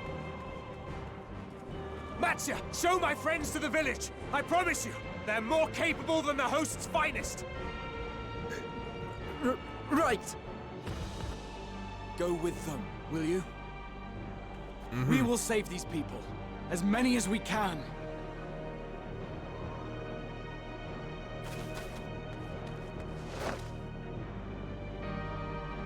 Damn, Raha really coming into his own.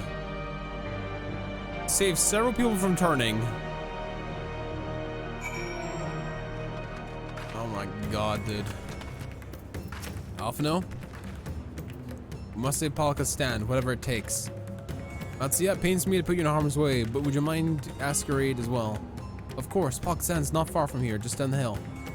But as I told His Excellency before, the pathway is blocked by terrible creatures. I had no choice but to turn back. In that case, this is what we shall do. Suiko, I'll ask you to lead and dispatch any beasts you encounter. Alize and I will keep Matsya hidden from amongst the trees. Follow, and then follow when the path is clear. Okay, it's go time. So don't tell them what dangers await. Keep your eyes peeled.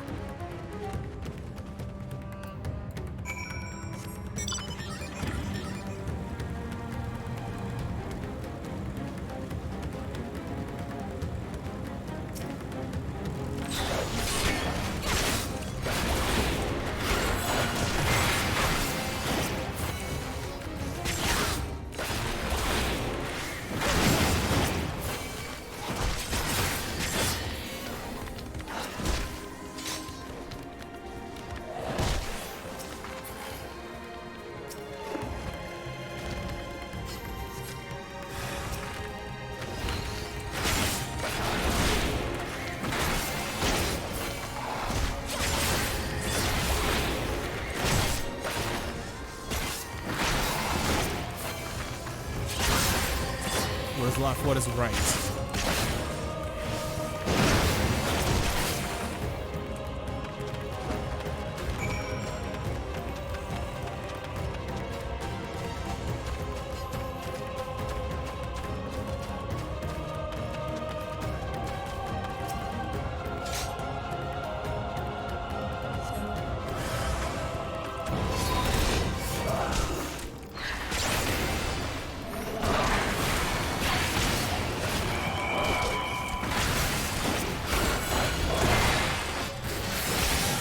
What is that? Salt and darkness. A new level up thing that I missed, huh?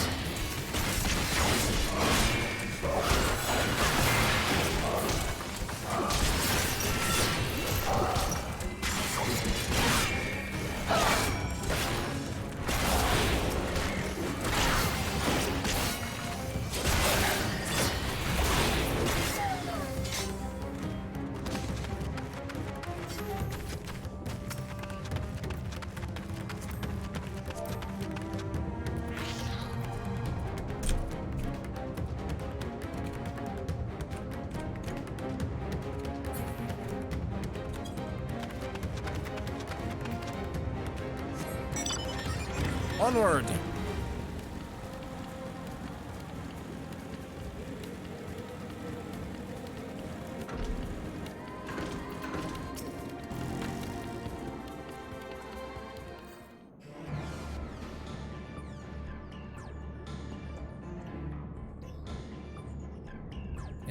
It cannot be.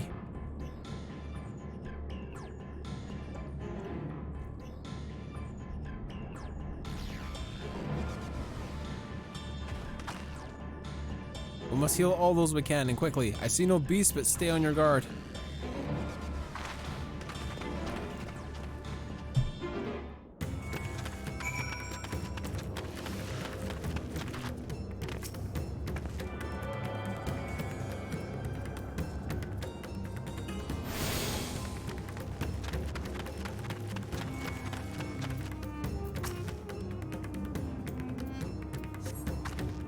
knuckle of the bodies began to stiffen.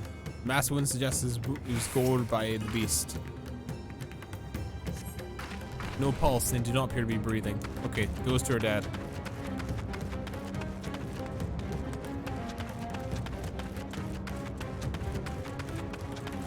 Exhausted here. The villager's injuries do not appear to be life-threatening. He does not respond to your efforts. His groin grows more ragged and shallow, and his vacant eyes of a man who has lost the will to live.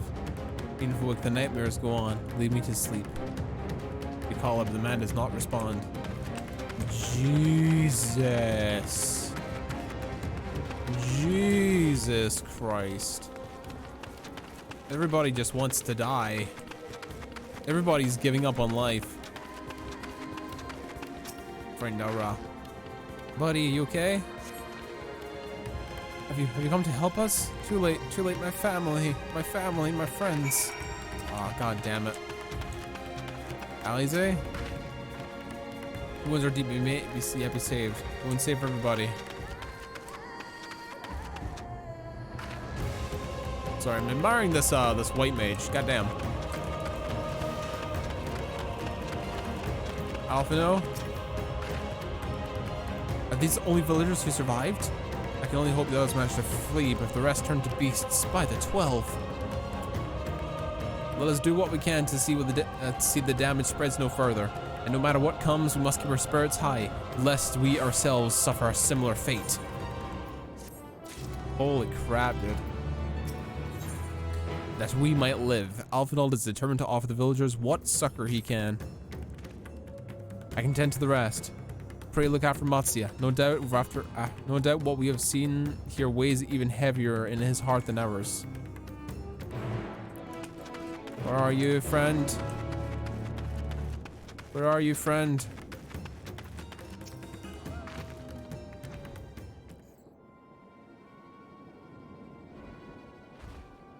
Oh, Suika! Suika! This is your vet, the elder here. He is hurt, but praise be to his sisters, he still lives.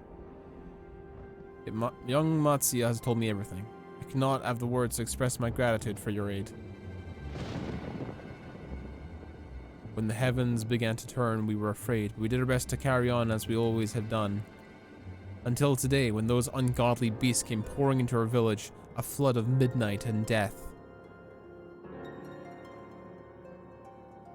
There are no words to describe what followed. Men and women I've known since they were babies struck down by the creatures, only to rise again and join the murderous horde in the guise of those same hideous fiends. In the chaos, a handful of villagers fled for their lives. I can only hope they found their way to safety. Matsuya, do you perchance remember Quersaf and Mevon? The young couple who always brought you the finest catches. How could I forget, Elder? When I first came to peddle my wares, desperate to ear out a living, they showed me such kindness. Others shunned me as an outsider, as is their way. But Quersaf and Mervon brought my fish and sung its praises. They turned my fortunes around. Alas, I fear they're in terrible danger. I saw them running towards Agama Temple, one of those beasts in close pursuit.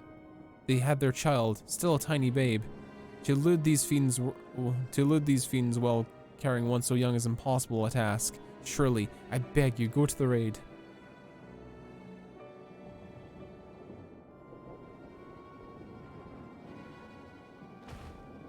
I want to help them, yet I'm a fisherman. I cannot face beasts on my own. Will you come with me? I will go. Oh, thank you. Agama Temple lies to the west of here. We must hurry. Go as quickly as we can, buddy. To the motorcycle.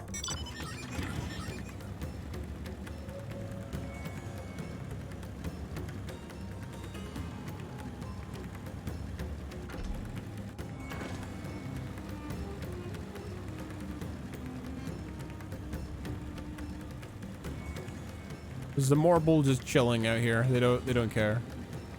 They're already enough of a horror.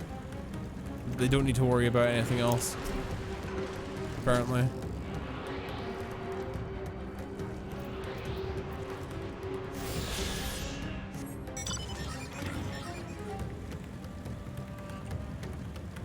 Matsuya. The temple's just ahead. It was above those who worship Saint Agma, but sadly fallen into disrepair in recent years. My friends made it this far. No doubt they're hiding somewhere amidst the ruins. No, please, stay back. That was Korsaf. Oh no, this is not good. Wait here. Yes, I understand. The crack came from the ruins. You must hurry.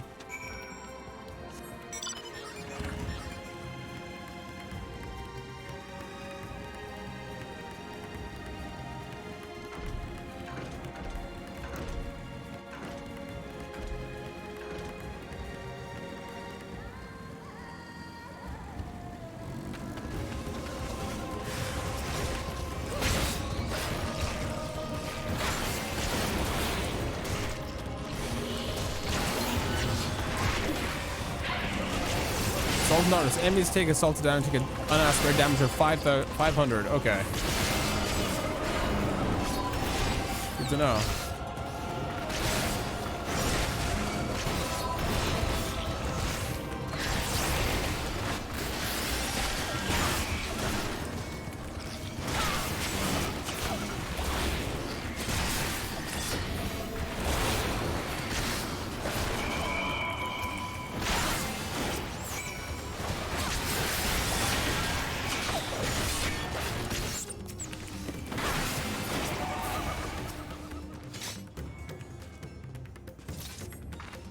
God damn, dude.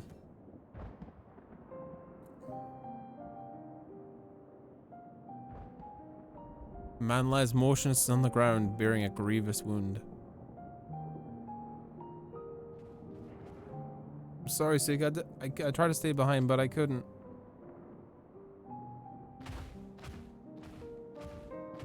It was friend. No, it cannot be. Is someone? Anyone? Oh, it's him. My arm's so heavy, my legs. I can't feel my legs. My wife fled with her daughter. I need to find them. I need to be with them. Neat. No, Korsaf, you must stay strong. More time I thought I had. I don't want to die.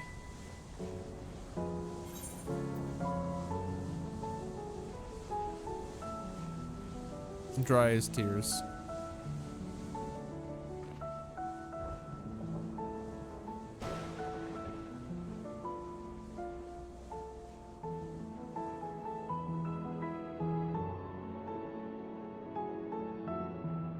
Thank you. Please, find them.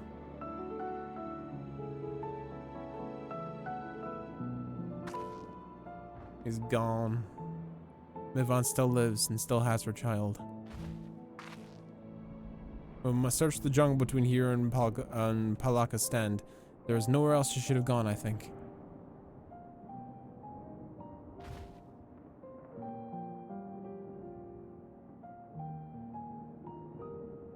Friend. Big sad. Forgive me, Korsaf. Once we've saved your wife and child, we'll return to lay you to rest. Big sad.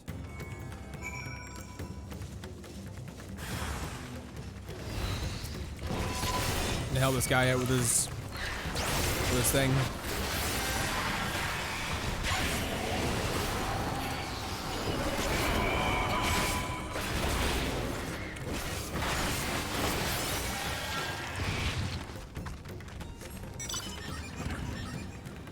This way.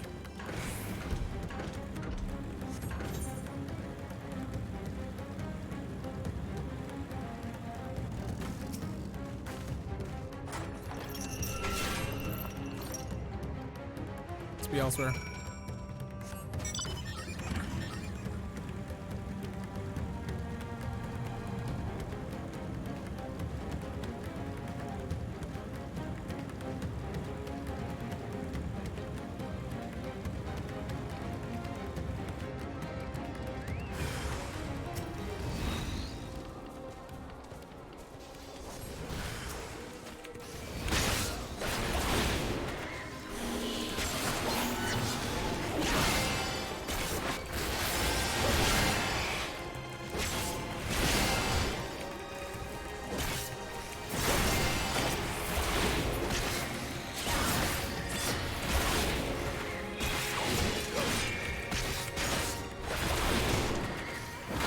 Oi, dickhead, help me.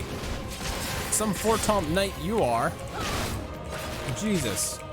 Help murder that guy, he's charged, and he doesn't come help me. Go figure.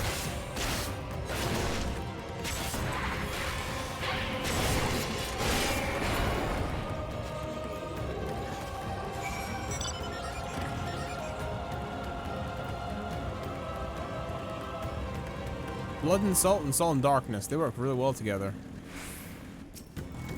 Salted earth, okay.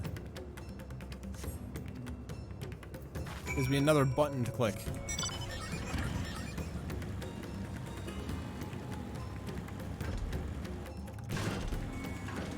Matsuya?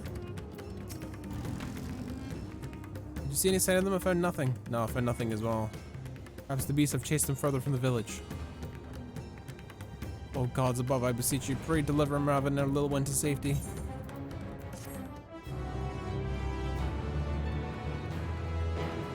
Oh no. He's freaking. He's freaking. Meanwhile, in the skies above Thavnir. Estinian! It's me boy.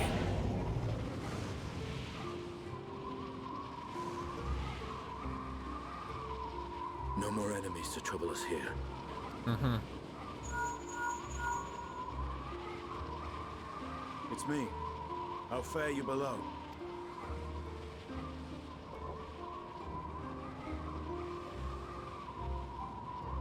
Understood. I will inform Vritra. Damn.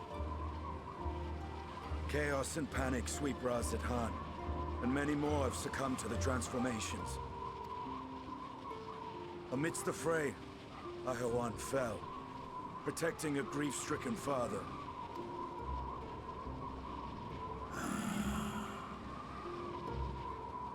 My friends fight alongside your radiant host to secure the capital. Beasts have been sighted in Palakistan as well.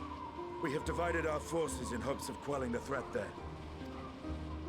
Of small solace is that we now know what triggers the transformation. As my companions tell it,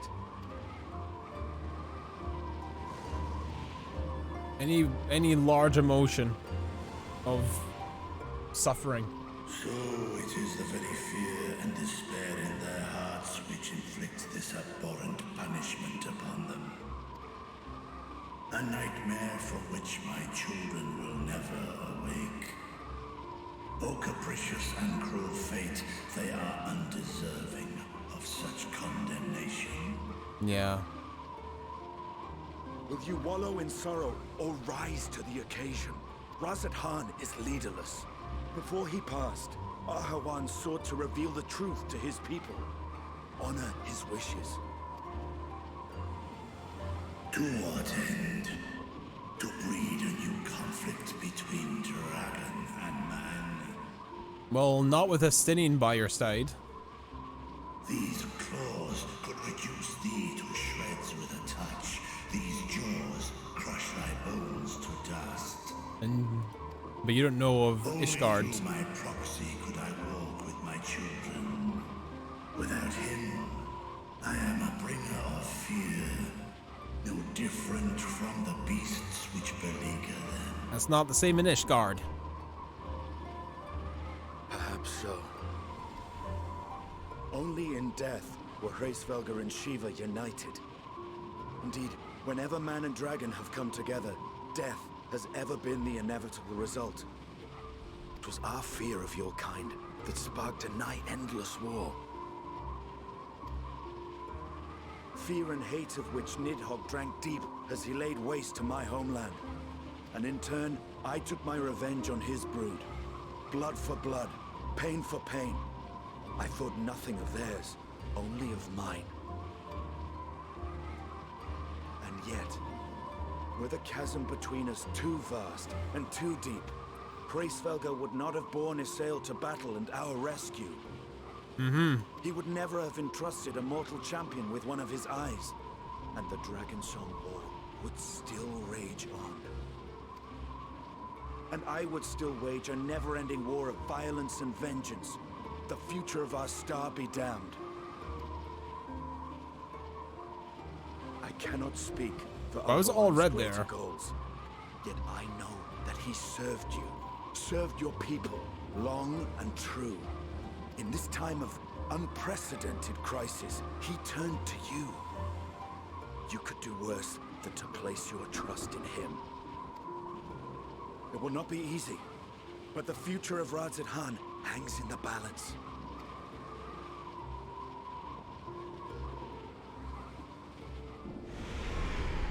Oh no. Demons aplenty. Company.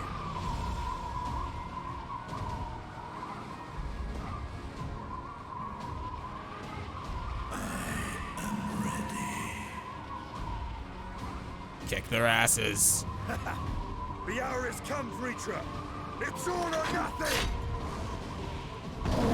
Let's go. And we don't see it. Damn it. I wanted to see it. I wanted to see it, fam. Damn it. I wanted to see it. Damn it. Can't help but feel the worst. Always freaking out. If Mervyn fled deep into the jungle, she and her child are in danger. But what are we to do? Gods have mercy. You cannot let fear consume you. Let the darkness consume you, Maxie. The fear consume me. What are you talking about? Those who succumb to the fear turn into those beasts. Can I still become a beast? I understand. I think. You seen the wounded.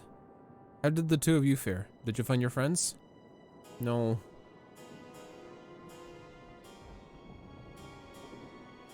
The husband's gone, and we can't find the mother and the child.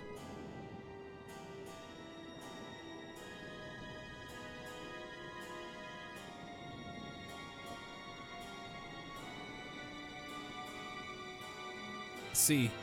In that case, let us help you find the mother and child.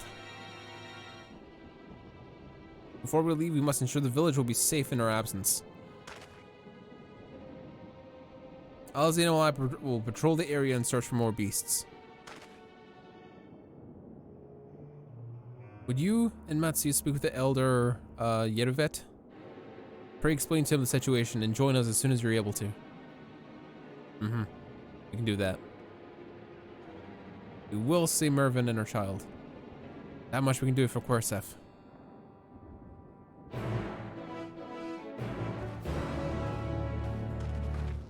Damn. Damn.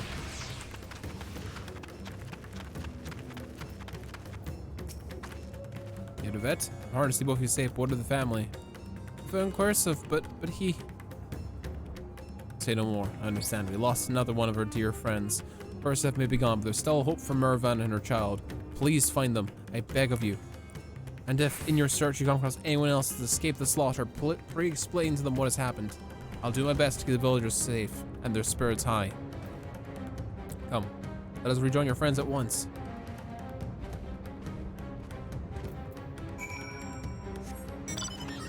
Come on, we got people to save. Let's go.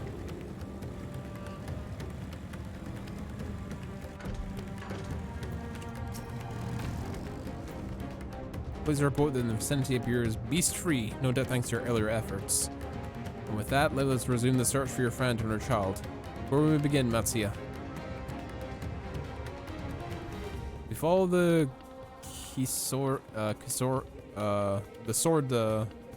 south.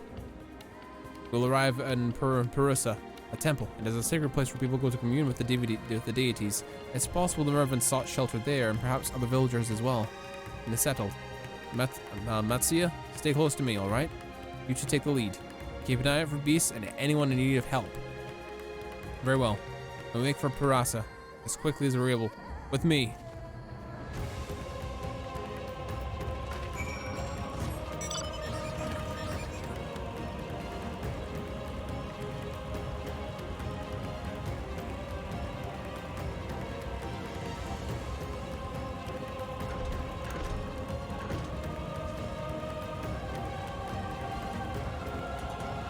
Come on. Let's go.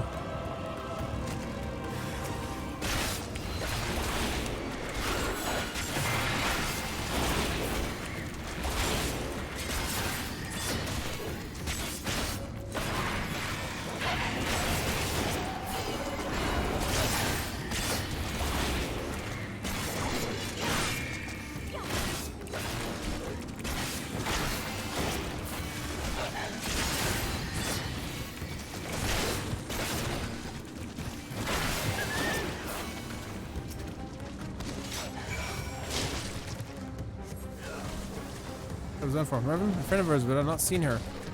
She must be out there somewhere. And avoid the beasts with her child. Oh gods. Forbid me not. I can make my way back to the village on my own.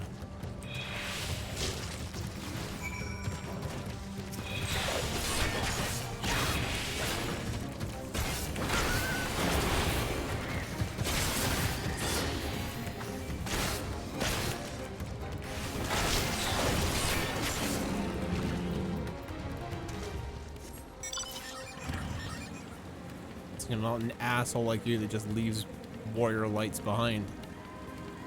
If I can help you and get through this damn mission quicker if I want to. That's you? So wait, the rest of our lives just up ahead, but something terrible has happened. The beasts have come, and many have already been killed. Othmel and Nalzi have gone to do what they can, but there are so many, more than I count. You must be ready. How many beasts are there?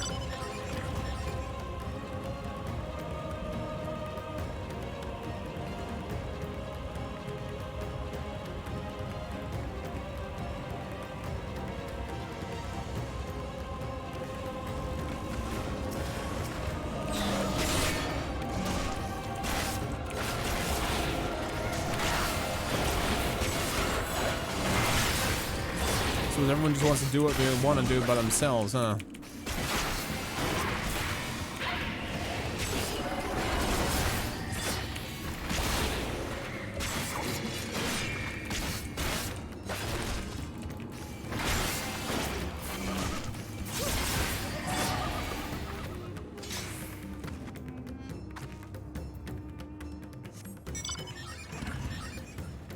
Around the back of this, huh?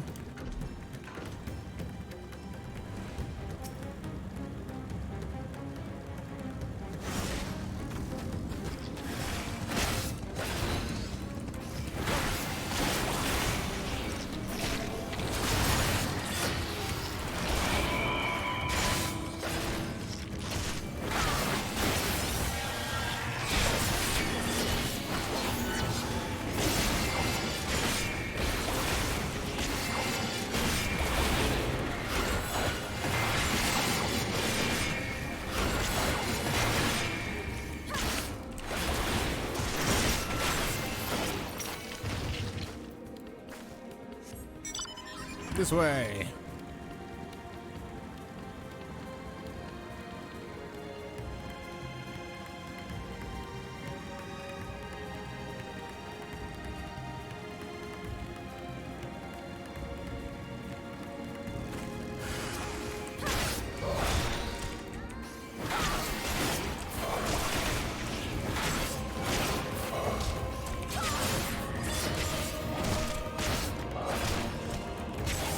Are they saying that someone saved me and then they transformed? Damn it. Oh, damn it. Damn it.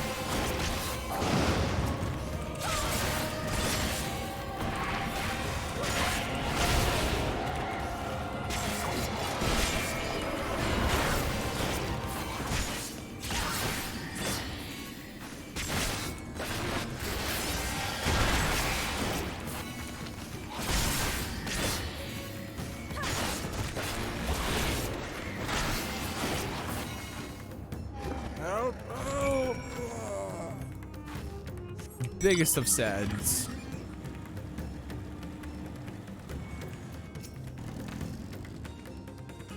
There you are. I've heard the others. I saved some, others not so much. I see. You've seen to all the beasts, right? In that case, let's have everyone gather in front of the temple. Ah, goddamn, dude. Wow, we saved so many. Holy shit, we actually saved so many people. Courage, friend. The pain will pass. Has anyone seen Mevan? No. Where could she be?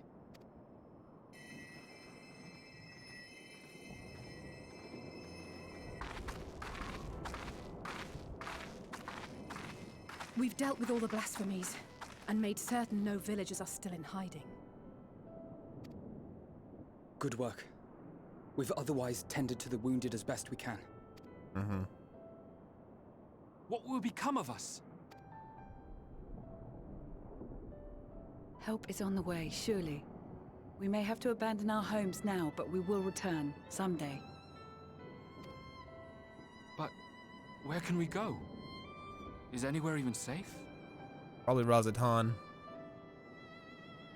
That I cannot say. Well, I can. Nowhere's safe. Run all you like, but there's no escaping these things. Oh, come on, don't all start. And even if I could, it's too late for my family. He's gonna turn.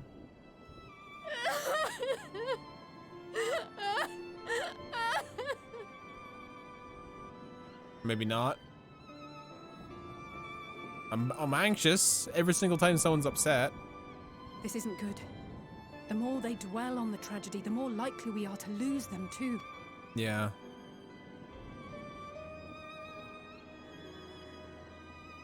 My friends, this is a place of worship.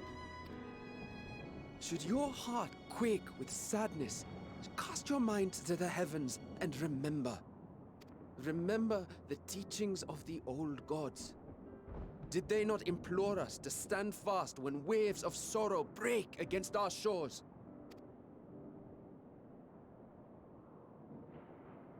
Mm-hmm.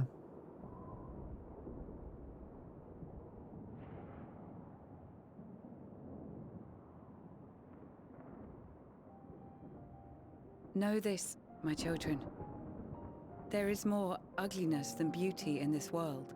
To live is to suffer. To drink of calamity and drown in anguish. To toil and be tested, always and ever.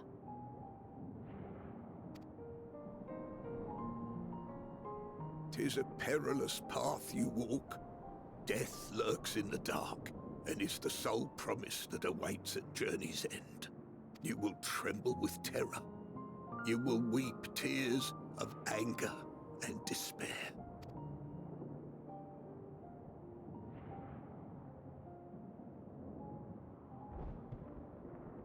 But do not avert your eyes. See your life for what it is. Then will you see how the hardships make you strong.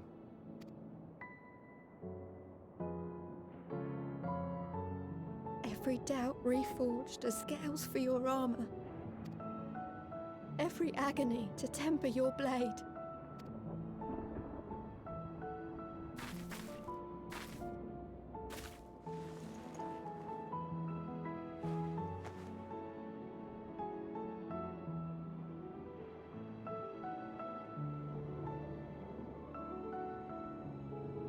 Oh, big sad.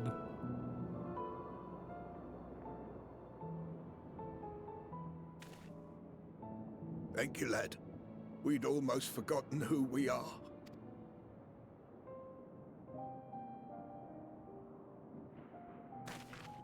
My undying gratitude to you as well, my friends. You were searching for Mevon, no? We must return home. I pray you help the boy find his friend. Gladly. We dispatched what beasts we could, but the roads are still dangerous. Stay together and go in safety. Mm-hmm.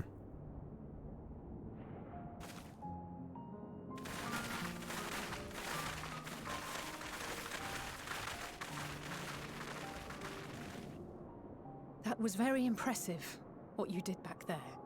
Those words seem to resonate with your people. He was a little fisherman that didn't know how to speak at the start. Now he's giving speeches. They should. They were the first spoken unto our ancestors by the divinity of legend. I'm easily upset, and fish are wont to flee a temperamental hand.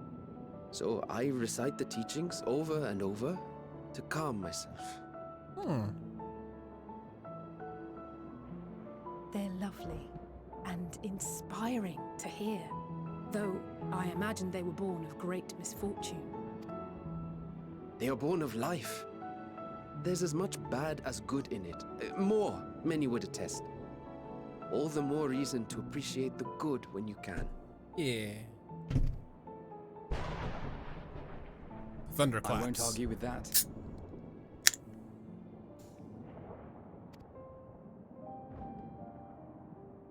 What if the bloom changed? Yeah. In darkness, seek joy. Yeah, I was thinking. Surrender not to sadness, and see beyond despair. Walk free, and bear the light for others to follow. Adeline's words.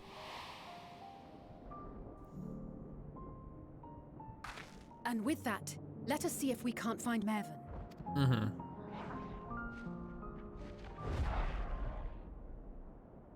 Beast. Did you see?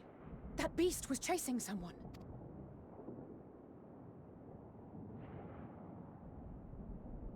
Let's go. When all hope seems lost. Okay. 500,000 experience points instantaneously. Warm hearts, rekindled hopes. Alze is gazing intently between the trees. Over there, my view was blocked by the trees. I'm sure someone was being chased by a beast. Suika, let's go with Metsia and search along the river. Alze and I will circle around the south. We are gonna go save the day. I'm happy my blood gauge doesn't actually deplete over time. It stays like that unless I enter an instance, which is cool as hell.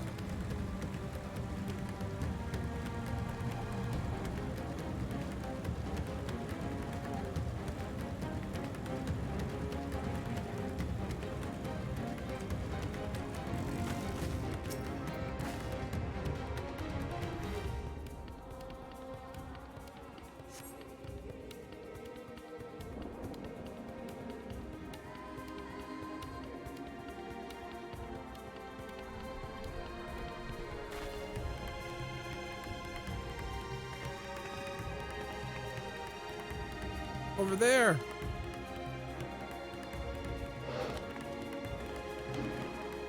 That's her.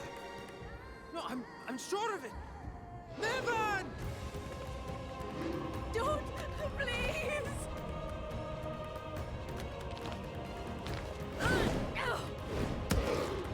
I choose rock.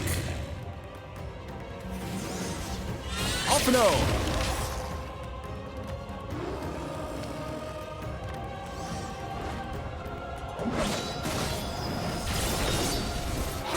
Holy shit, Alize! Both of them!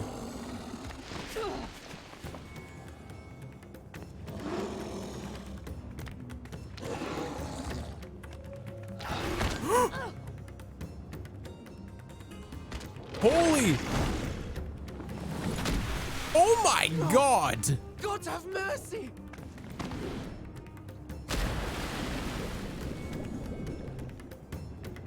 Holy, what a sequence! That was all done in fucking hell. Mervyn! She dead?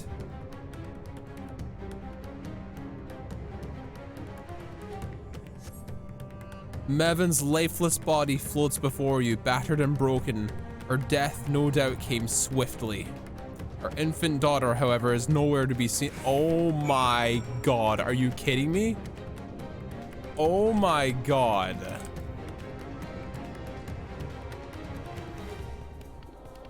The baby! The baby! The baby! Holy shit! Don't tell me the baby's fucking dead. Is the baby fucking dead? You take the baby into her arms. If she yet lives, you cannot tell, but she will not survive unless you carry her to the surface at once. Oh my god, are you kidding me? Holy shit. Holy shit, dude.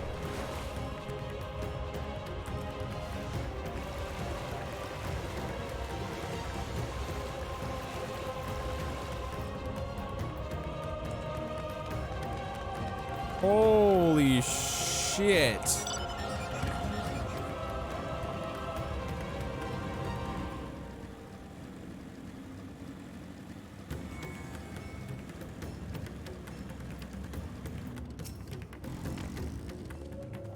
Isn't Mevin her child? No, Mevin's dead.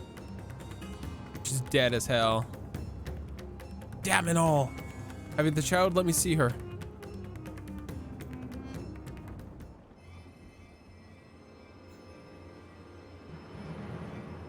The babu. The babu. The babu.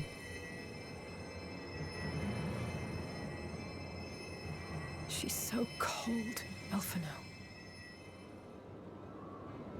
The child is alert, and I see no wounds, and yet she grows weaker.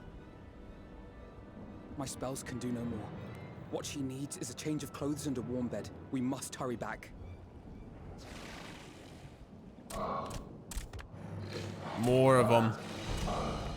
Not now! Matsia, take the child.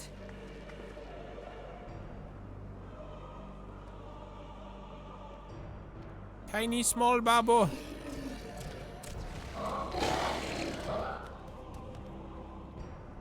Damn it. It appears we've made enough noise to be heard for miles around. More will be upon us ere long. We make our stand here. Matsia, can you take her back to the village? But the child, all by myself. You can't be serious.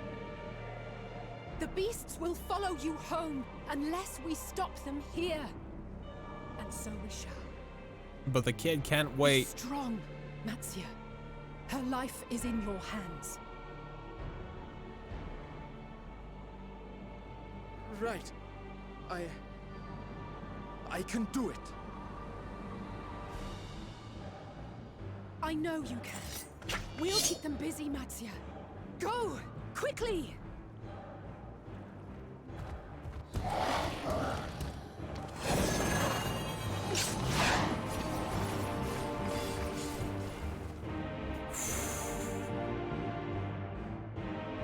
Run, Matsuya.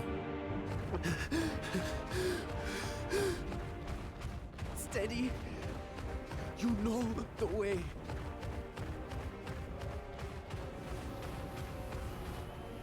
No. No.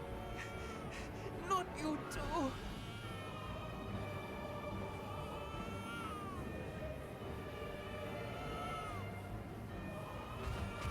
Don't be afraid. Don't be afraid. To live is to suffer, to drink of calamity. It is a perilous path. Death lurks in the dark.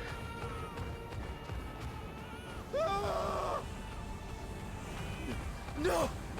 I'm not afraid! I'm not afraid! Ah!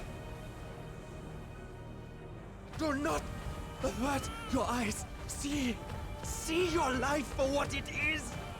See how the hardships make you strong. Every doubt reforged.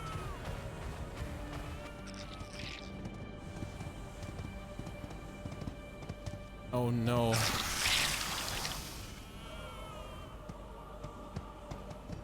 Oh no. Every agony.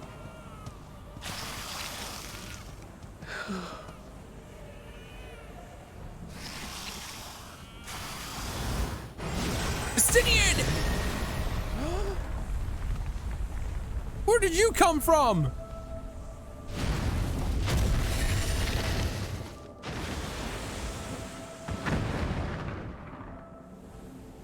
The divinity?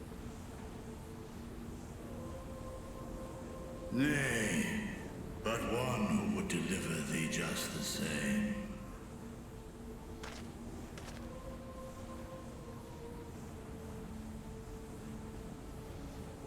Oh, buddy. Please. You must save the child. She is all that remains of Mevan and Grasef. Please.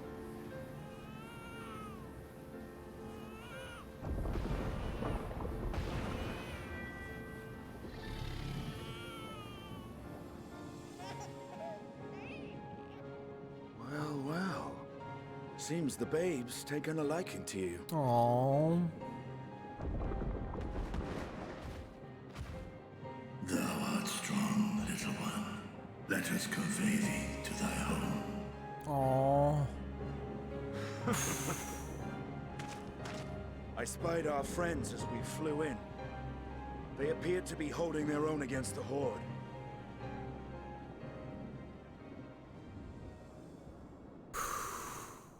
God damn.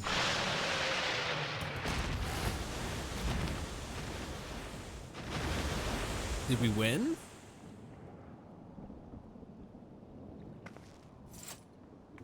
We did, Jesus. Right. That's the last of them. We should hurry and find Matsia. He had help from on high. What, like divine aid? A fine battle it must have been. Shame I missed it. Estinian, it was you who came to Matia's aid. I was only along for the ride. Vritra was the one who saw the boy was in need. The two are headed back to the village. Where the worm will honor Ahiwan's wishes and finally reveal himself to his people. Perhaps so. Will you go and join them? There's something I need to do first. What's that? Mervyn gave her life so that her child might live. She deserves better than to be left to drift alone. That's fair. Let me go get the body. She deserves to be laid to rest beside her husband at least. Will you help me? Yeah, I'll help. God damn. God damn, dude. God damn.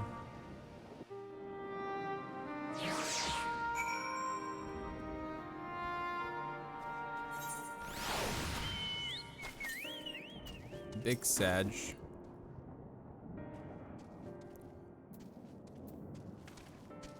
We've done what we can. Those are the villagers of Pakistan to perform the funeral rites. If nothing else, Mervan and Korsaf died as they lived, as themselves and not as beasts. Their souls will find peace in the ethereal sea. The ethereal sea. To think the day would come when even the smallest of solaces would be this comforting. Estinian, what's the latest? Simple pleasures. Estinian stands in silence, a grim expression on his face. You ready then? Mm-hmm. In that case, let's head to Palaka's stand. No doubt Vitra's waiting for us.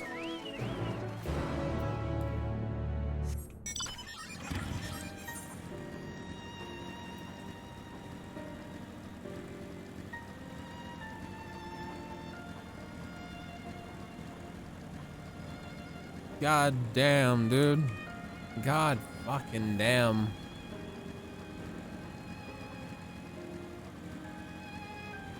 God damn this expansion. Talk about twisting knife in the guts at every second, every chance to get. Just twisting it. Holy shit, we don't know what's gonna be happening. Hey, Vitra.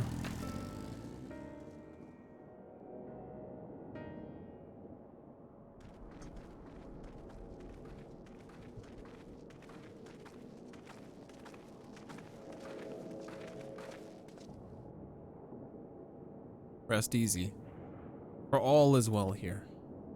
Young Matsia returned with the babe in his arms. Owing to a warm bed, the girl hath already began to regain her strength. Less joyous was received the word of the mother and the father's fate, that as well as of their transformed neighbors. How many children of Thavnir must we lose to this calamity? Mothers, fathers, brothers, sisters, sons, daughters, every death another void that can never be filled. We who survive them must carry the weight of their memory, as we strive to regain a semblance of what we have lost. Ursaf and Merahav's babe is that child of Thavnir too, and I thank you for turning to her They're returning her to us safely. Hey, no worries, that's what we do. Oh, most great and merciful worm. I have no words to express my gratitude. They say it was not for you. Brave Matsu and the child would have never lost to us forever. Long had I heard the rumors of a mighty dragon that had once forged a pact of friendship with the satrap, but never would have expected such a kind and gentle soul.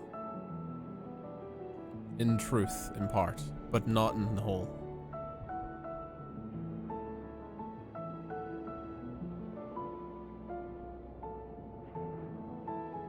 Look to Destinian first. I am Vitra.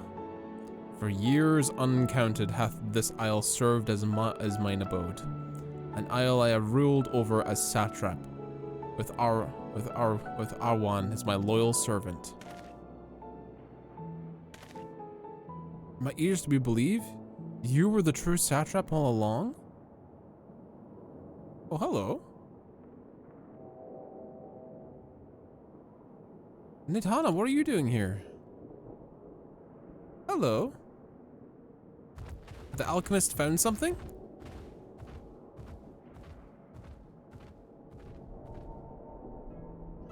I heard from the Radiant that you've gone to help the people of Palaka's stand in their time of need. It's why I and several colleagues of the Great Work came to offer our services. The alchemists have already brewed up some potions for Mevan's daughter. Enough about us. You and your role are the far greater enigma. If you were the satrap all along, could it be that young Varsham was created to serve as your emissary? Thou did suspect the boy was but a simulacrum.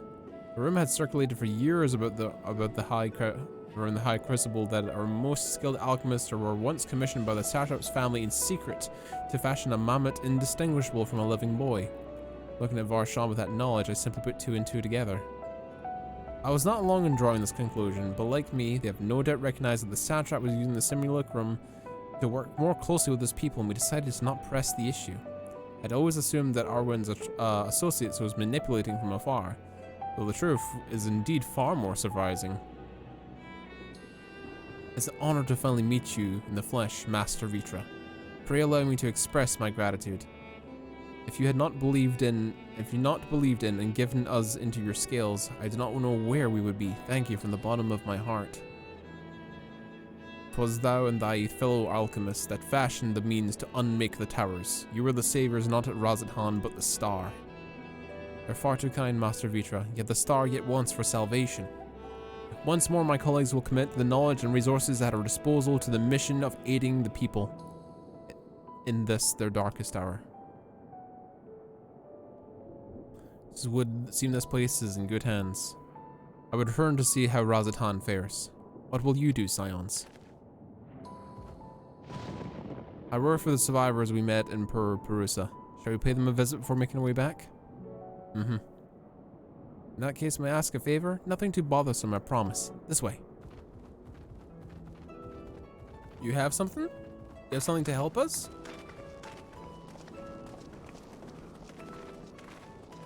Please say you got someone to help us. Please say you got someone to help us. Sorry, I'm being distracted by my camera right now. I don't want to like sit here too long with this camera being really weird. Highest DPS. Will that work? Why is it like a little bit like fuzzy? I don't know why it's fuzzy today. I guess we're just got fuzzy camera today. Sorry, chat. And sorry for people on YouTube. You have to put up with my blurry face for the past few hours. I apologize. It needs to simmer just a bit longer, I'd say. In the meantime, I was hoping to ask you a few questions. The red sky, these terrible beasts. What in the name of the sisters is happening here in Thavnir?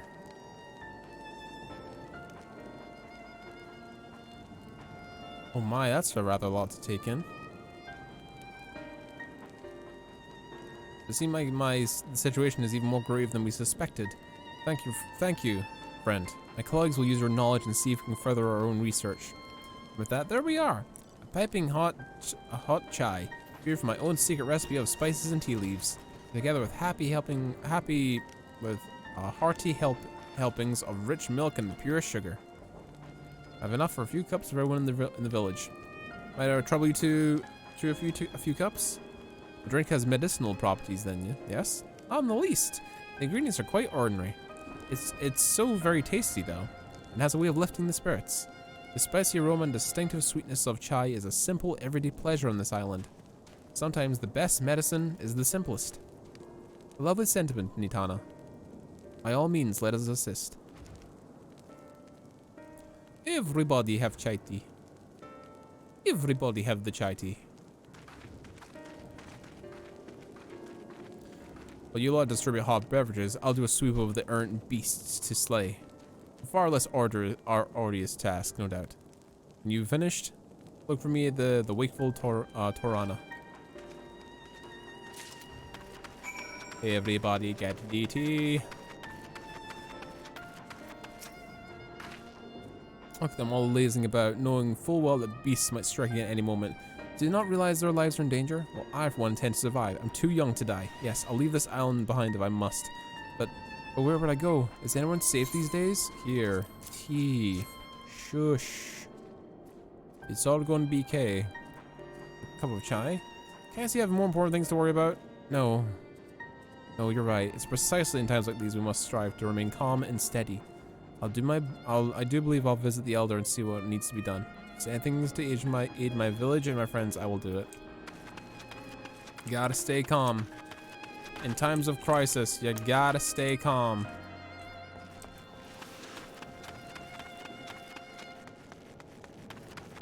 It's a weary citizen up here. Hey, dude. Not for you. Well, let's not think about it. At times like this, we mustn't dwell on what might have been, but look onto the future. But what future awaits for us? How can Razat-Han hope to recover from this? Most of my friends are gone, and I don't know where to turn. Here. Tea. Teeb. Chill. Cup of chai? Well, if you insist, the aroma has a way of clearing my mind. Come to think of it, we've faced our fair share of troubles in the past, too. And no matter how hard the times, we've always come together as a people united. One day at a time, one step at a time. That is all anyone can do for us, yes. Back to work, I finished this cup. Thank you. Ah. Big ass bear traps. Guess that's the best way to deal with the monsters. It's up, hell yeah, Sila. Hell yeah, my guy. I will check it out if I'm needing any, sage advice. Cue laugh track. If I need any sage advice, I will come to you.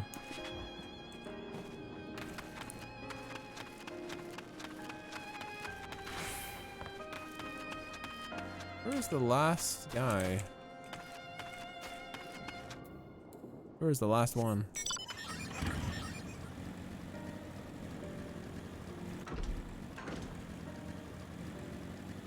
Send to the last sages you had in your group. They fucking needed it. Oof. Oof. Big oof. Big oof indeed. The biggest of oofs.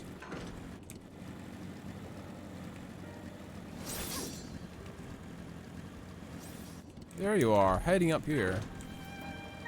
Vishraid. Sorry, I just want to be left alone. My best friend died. We fled the village together and one of the beasts took him, and all I could do was run. All the while I could hear this monstrous voice screaming my name.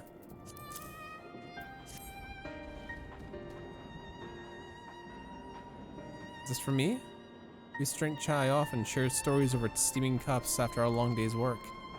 Thank you, my friend. The pain in me never passed, but I must press on all the same for his memory, for all those we must remember. Everybody drink chai tea. It is going to be okay.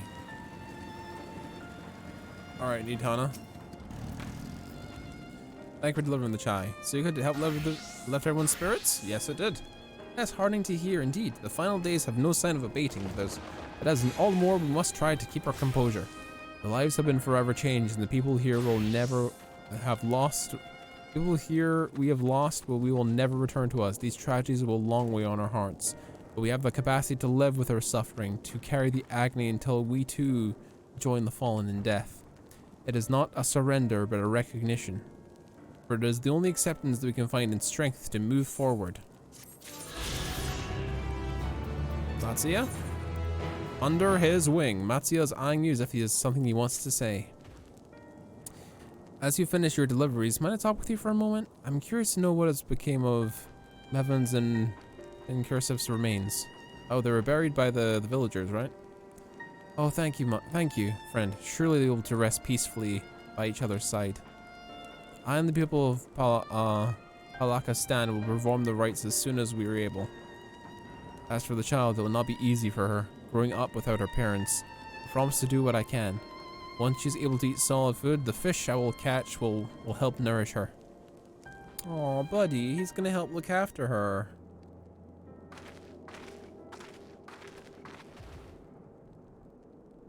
Well, we've finished delivering the chai. I do believe everyone has a piping hot cup. I could almost believe there's a magic at work. How the tension fades with every sip. Let us pray that Palakistan has seen the last of those transformations, at least for now. They are still at risk, as every village in Thavnir, like it or not. Still, I trust we can leave this place in the care of our hands from the Radiant and the High Crucible. Shall we return to Razadhan?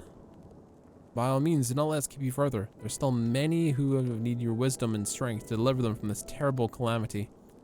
Now I'll do what I can as well, to bring rations and supplies from Akiyali. We have plenty to spare. Then let us find a Stennin and be on our way. Where did he wander off to again? The Wakeful Tornara? Near the bridge at Razadhan, if I recall. Very well. We shall head over there then. Bye, friends. You look after yourselves. Oh, he had a crush on her, I believe. I'm positive that he had a crush on her. I'm positive. My friends entrusted me with the child. I was beside myself with fear and bringing her back. However, I realized I was capable of so much more than I believed. Nothing could be more terrifying than the moment I faced the beasts in the jungle, but I survived. I survived, and come what may, I will survive again. Without you, I never would have found the strength. Thank you, and promise to make the most of this lesson. Worry not, my colleagues and I will watch over this village when you have gone. And should my research bear new fruit, you shall be the first to know.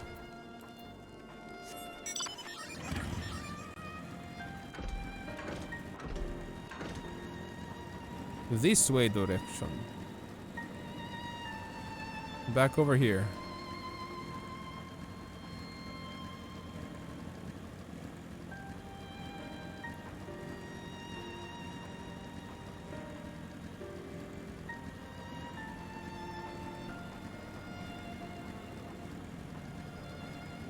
What is that? Oh, okay, it's a player. I almost freaked. Jesus Christ. I almost freaked. Oh, there's this NEM. Avno told me everything. Full glad am I to hear the people are safe. Likewise, you would please to know if I know evidence of lingering beasts in the jungles and ruins. It would seem you finished off the last of them. Trying times yet lie ahead for the people of Thavnir. Fortunately, they now have a wise and benevolent satrap to shepherd them through. Speaking of which, I received word from Thancred not long ago. He awaits our return to the city at Alzada's path. Come. Onward. Onward we go.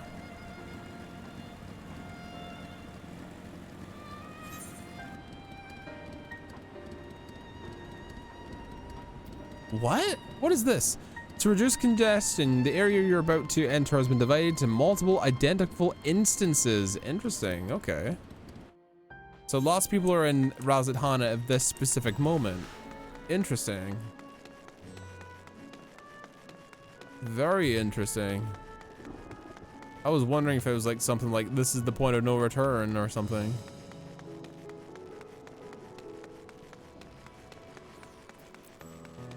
Yo, Thancred. It's good to see you safe. Given the skies, it is all too easy to fear the worst. I'm pleased to report we've succeeded in quelling the threat here in the city. The beasts have all been felled and citizens are now safe for now. I've also heard from the Radiant that an important proclamation will be made in the city square. They said no more than that. Have you any idea what it's about? Big dragon's taking his throne. So Vithra is coming out of hiding behind the curtain. I suppose we too should hear what he has to say. To Megaduta then. But before then, it would appear that word of the assembly has not reached all the citizens. If anyone along the way seems unaware, it would be best for us to enlighten them.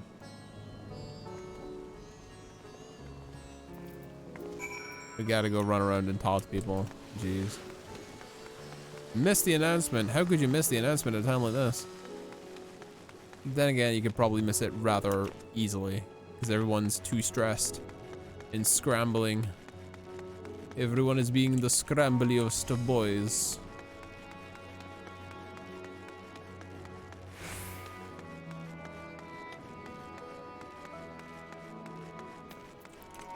Yo boy, what is up? Are those beasts gone? I've been hiding. I'm too scared to go out and look. Yeah, someone's making an announcement. That's really, I thought the beast was gonna eat me. I wonder where Varshan is. He's the slowest runner. I hope he got away. Could he be with other people in the palace? Maybe we'll find him in the square.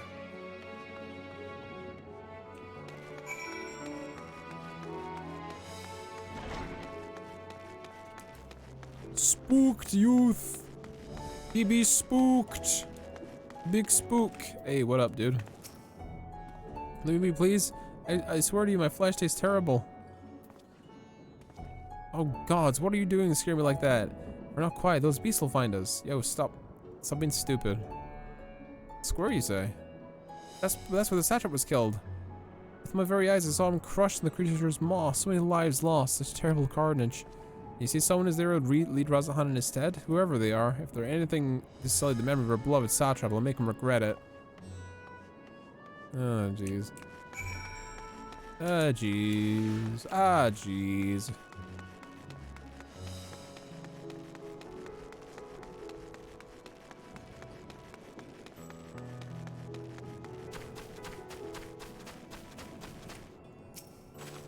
There we are.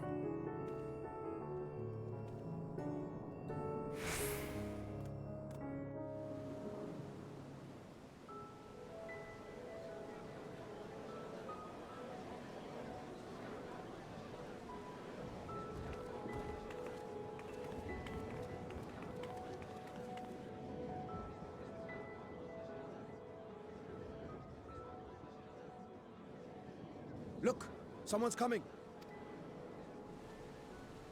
It's the small child.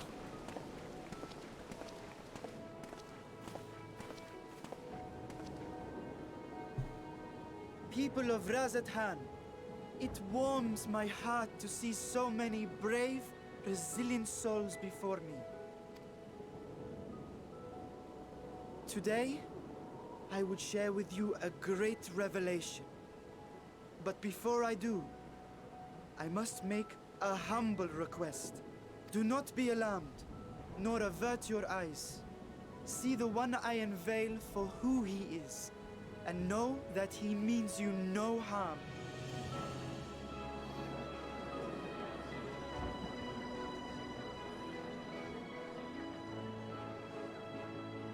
Very well. I dare say it can't be worse than the horrors we've already seen. It's a big dragon. Many thanks.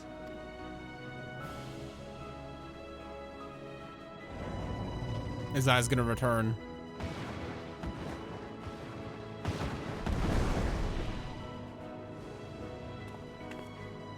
A dragon.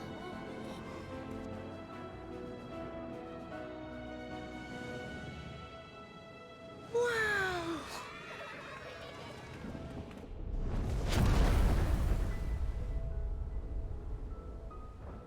People of Radzathan, I am Vritra, and for years uncounted hath this isle served as mine abode.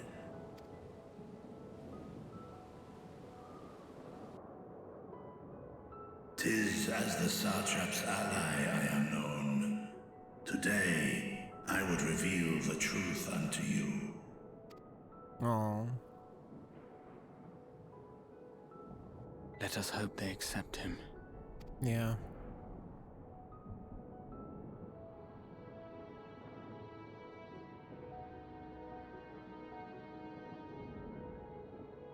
He's so nervous.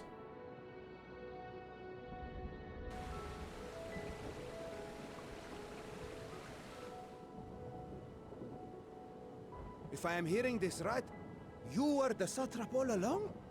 Yes. Vashan! I mean, Master Vitra, does your divine eye really see all? Nay, child. While mine eye hath borne witness to the whole of our nation's history, to its future I am blind as thee.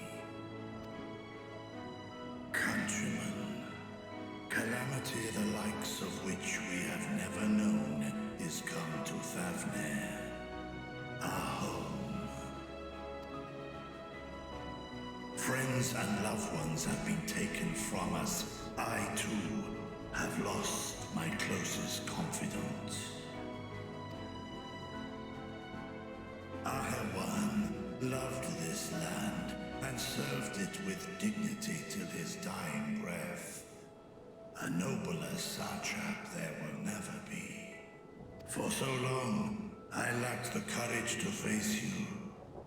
I will not easily earn your trust, this I know. And yet, I cannot sit idly by and abandon Radzatham to her fate. A font of boundless vibrancy, this jewel of the ocean. Since time immemorial, hath she glittered with every color imaginable. To this dragon, slumbering in his dark lair, 'twas a mesmerizing sight, and one that brought no end of joy to my heart. This calamity hath stolen too much from you already, yet so long as you live, the light of Radzatham will never be extinguished.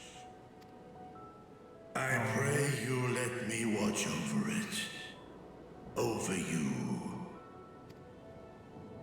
and lend me your strength that we might face this trial and those to come as one. Not gonna lie, if I was scared shitless, and a big dragon came out of the sky and was like, "Hey, yo, guys, we're gonna face this together," I'd be like, if we have a big ass dragon on our side, I'd feel way more reassured. I do not know you, dragon, but I thank you for speaking the truth to us. As divinities, both Manusha and Riga once joined together, so too do I believe that hand in hand, we can overcome this ordeal and welcome an era of peace.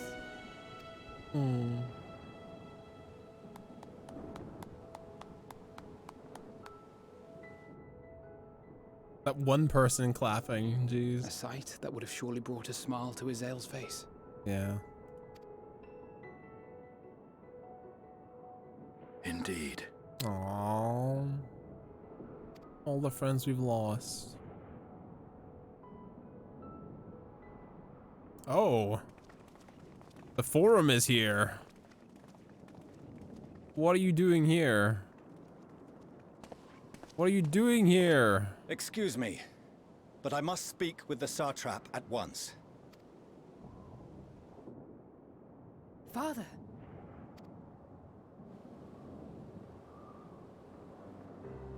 You have suffered dearly of late, yet you must endeavor to look beyond these losses to the future you yet have. On behalf of the Forum of Sharlayan, I come with a proposal by which you, the people of Radzatham, might be saved. Are they gonna run around preaching to everybody that they have a fucking space station? I say again, I must speak with your satrap. I beseech you, take me to him with all possible haste. Speak to the dragon. That would be the dragon. I am satrap here. Speak thy proposal. All present shall hear and judge. he's gonna be like, oh. Yeah. If I have given offense, then I apologize. Took a second to regain his First, composure. Allow me to share with you what knowledge we have of the phenomenon responsible for your woes. The final days. 'Tis an affliction of stagnancy and rot, sown into the currents of the star. Though the first prominent manifestation was here, in Thavner, it will invariably spread to every corner of the world. The Forum was forewarned of this apocalypse several centuries ago. Thenceforth, my predecessors sought to prepare for the end times in the only conceivable fashion, by securing a means of escape. What if we don't want to leave, though? Escape the star? What madness is this? 'Tis by no means madness. With the coming of the 7th umbral calamity, the true nature of the Red Moon, Dalamud, was revealed. That it was an artificial construct of ancient Alag. But what of the Silver Moon? This celestial satellite is yet another technological marvel, fashioned and maintained by ancient allies. A ship that will sail the heavens and deliver our people from destruction. And by our people, I speak not only of Sharlayan. We mean to save every man, woman, and child it is within our power to save. At least it's not Sharlayan. They're like the only people that are saving, okay. Including you, our dear friends of Radzat Han. Recent events necessitate adjustments be made, and quickly, but we can and will escort you safely to the moon.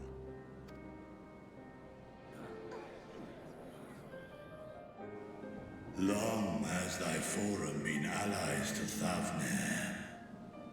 I trust thou dost not extend this offer lightly. Yet I wonder, is this truly the way? Is there a future to be built for us beyond this star our father deemed the last bastion of hope? It is for that very reason I come before you and your people. To answer any and all of your questions. To offer my assurances and allay your fears. Okay, but do you know why these transformations happen? We figured that out. Though, if you wish the best for your people, I advise you to render your decision swiftly.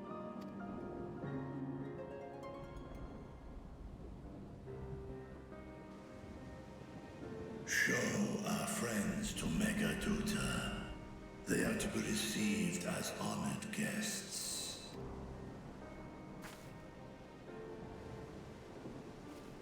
Worry not. Whatever decision is reached, your paths shall be yours to decide.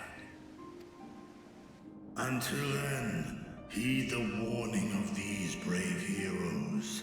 Guard your hearts against fear and despair, for it is within such fertile soil that the seeds of blasphemy find purchase. Remain calm and attend to your daily tasks. I shall return anon. We'll do as you say, Master Vitra. We believe in you. I believe in Big Dragon too. He's very cool. Also, you and the rest of the old Sharlayan people are a bunch of dorks in your white ass clothes. Nani? Nani? Oh, you're still here. What a relief. You found something? Nidana, what's the matter? Has something happened at Palaka's stand? Oh, no, not that I know of. I just hope to hear your thoughts on a theory of mine. Oh? All who undergo the transformation are drained of their ether, yes? What is it then that gives these beasts the strength to carry on as they do?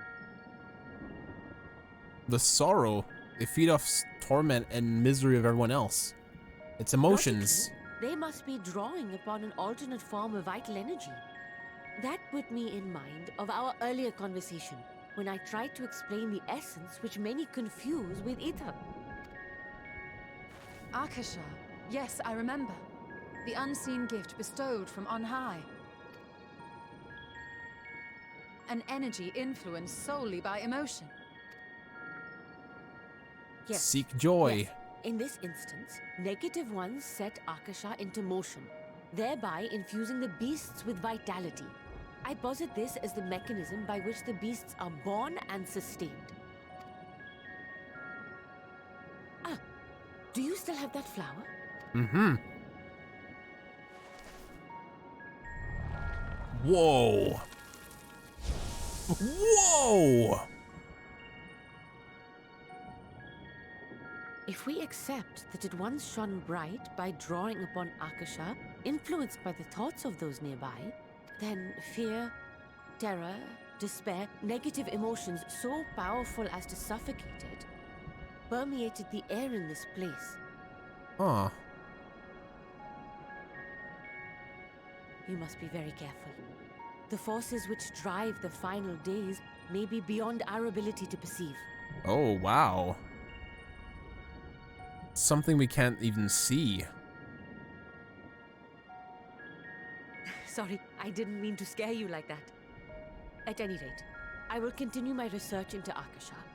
Absolutely. Do temper your expectations, however. There are sadly few detailed studies upon which I may draw. Formulating a new theory as you have is itself no small feat. I wish you well in your endeavors, and pray you take care. Thank you. You stay safe as well, yes? Till next we meet. And we will meet again. Uh-huh.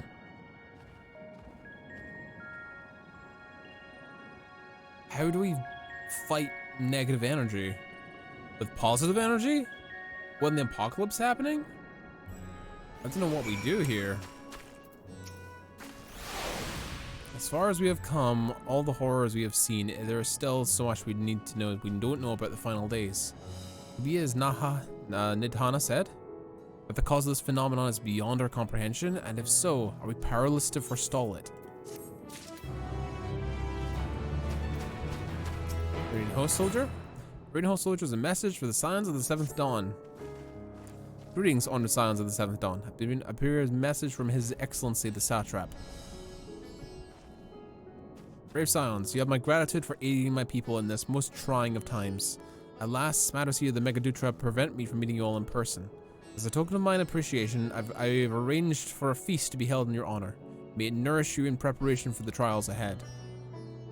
Such are the words of Master Vitra. The feast he speaks of awaits you at Meridi's Mayhain.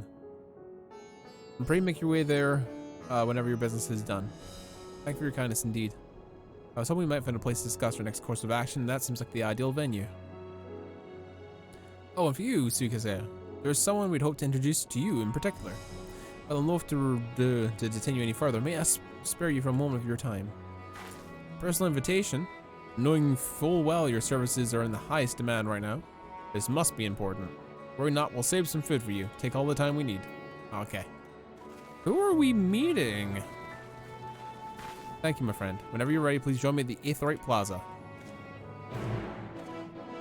The Aetheryte Plaza? Well, shit. Who could it possibly be? I've got no clue. Unless a new player is entering the game. It's the only thing I can think of.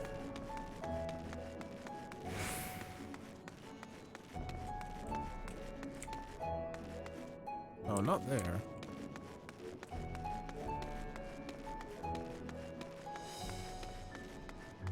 Holy crap, this place is confusing. Where did I come from? This way. They need a signpost this place.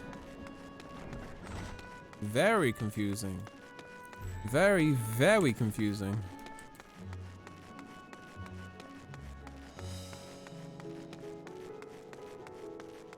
Again, apologies for the camera chat. I don't know what's happening with it tonight. Yo, what's up? Access to Aether has been restricted to a select few ever since the tower first appeared. This is sincerely apologize for the inconvenience, but it seemed too dangerous to permit free travel of visitors in a time of emergency, a risk we could not take. Alright, okay, so, but now we can do it. I encourage you to attune the Aetherite before proceeding along the corridor. Okay. I double clicked, my bad. Attune to the Aetherite. That implies we're going somewhere.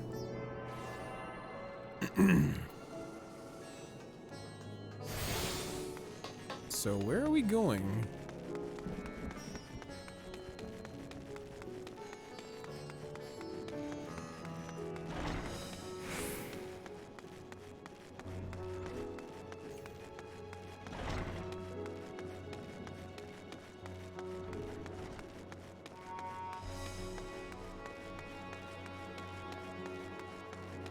Wonder where this leads. Hall of the Radiant Host and the Sun Drop. What are these two places? Alright, we got all the places, good.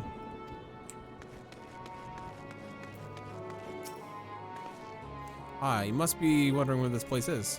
You stand in the Hall of the Radiant Host, from where our leadership oversees all of Razat Han's military operations. The Sun Drop, a destination lies just ahead. Okay, who are we in here to meet? Radiant Host Soldier. Munson, Alamiga. Oh, everybody's here. Holy shit. Everybody's here. Without further ado, let me introduce you to... What is this? Oh, so you're the famous Suika Seiya. Yeah? And from the moment you walk through the door, you're the one who's... You got the look of one who's walked through hell. Sure, but please, you're speaking to the satrap's honored guest and savior of our people. Can you not allow a moment of respect? What respect is there paying a fellow warrior a compliment? We're all friends here, or we'll be soon enough. More formally then. For the benefit of the countrymen, it's a pleasure to meet you, O great champion of Azoria, Scion of the Seventh Dawn, warrior of light, an all-around good egg, I'm sure. Who are you? Who are you?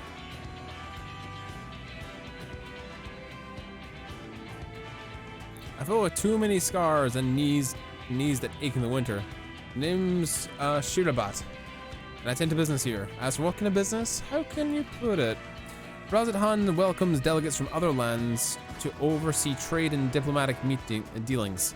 Then there are military matters to discuss, which is why all these officers are here stationed in the Sun Drop. Imagine you're far more familiar with each of the nations they represent, yes?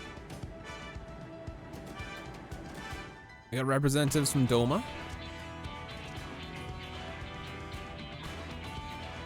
Ul'dah, and Alamigo. Oh, I want that shoulder pad. That's dope. Limis Lominsa. Gridania. Last and never let it said be least, Ishgard. They're the eyes,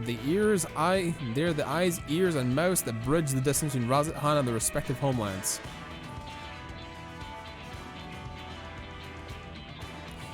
We use this brief respite to share our plights, details of the plight, which our overseas counterparts.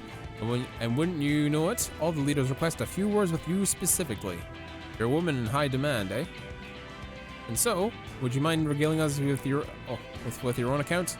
Indulge us before you indulge yourself. Sure. I'll give my account of the bullshit I've dealt with. This is one hell of a table.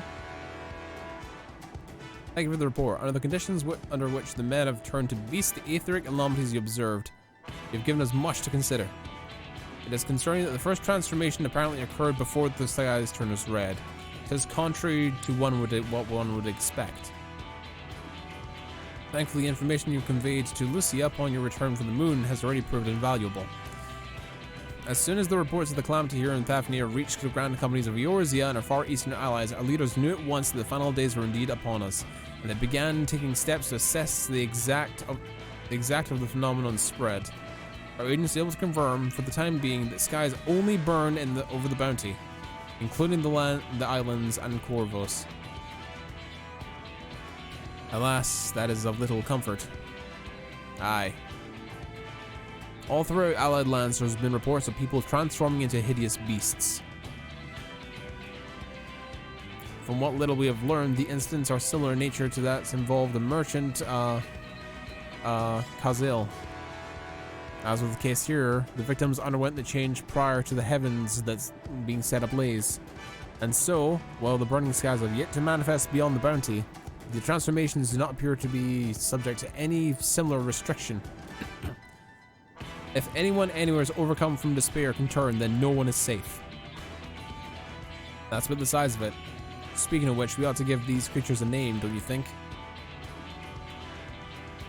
In Razathan, we've taken to call them the first to change, which tend to be the biggest, blasphemies. A fitting name as to any. To ensure the clarity in future communications, we shall urge our comrades to adopt this terminology. Our leaders have taken measures to deal with the threat, to the best of our abilities.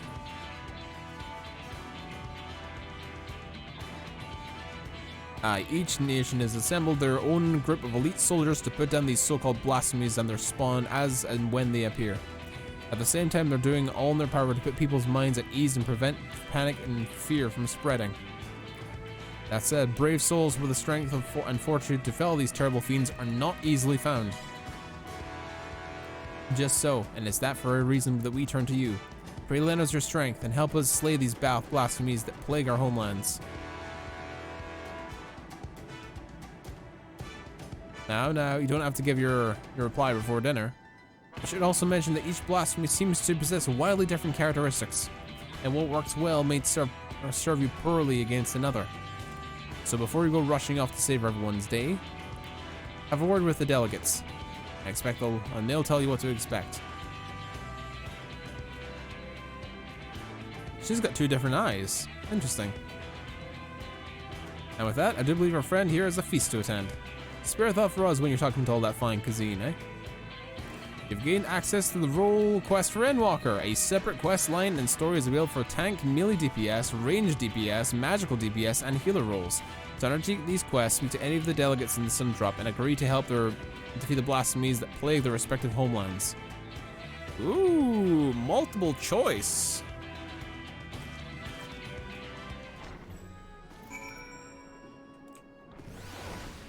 It'd be Gridani for tanks, right? Yeah, that's the tank one.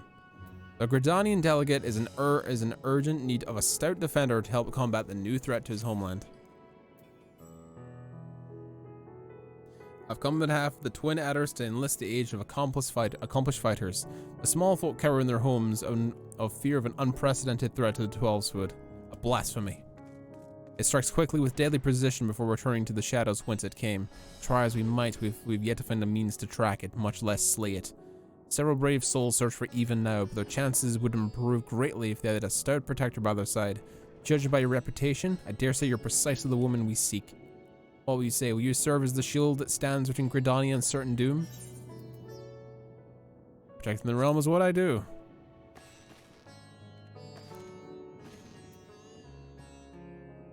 I'll take that as an enthusiastic yes. Make haste to the Adder's Nest and report to my superior. All of Gridania will pray for your success. But before that... Magical range DPS, wow. Only one that I can do right now. I've got no other characters or no other classes at that level, unfortunately. Pray forgive Sherbert and her rudeness. She can be a bit boisterous at times, but is simply her nature.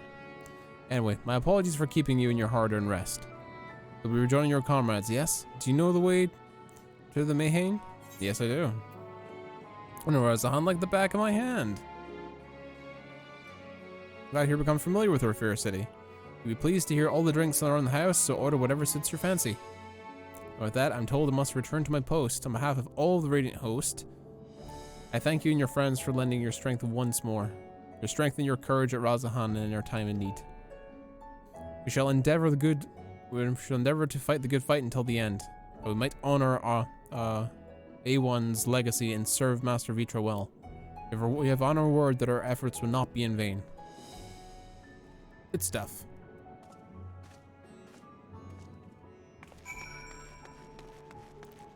We'll probably do Outworld's End and then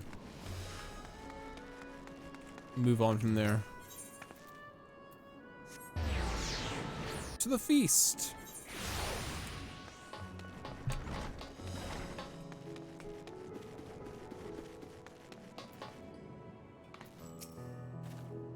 Welcome. When the satrap asked us to entertain a party of honored guests, I was wondering who it would be. This is a lovely surprise, to say the least. And by the way, I heard all about Kazil from your friend Grahatia. I understand there's nothing that could be done, but I was heartened to hear that he meant us no harm. I cannot thank you enough for dispatching the beast. As a small token of our thanks, the food and drink here tonight are of Mayreed's treat. Speaking of which, what should I start you off with? A glass of your finest local spirits. Your boy's drinking. As you wish, pray enjoy your friend.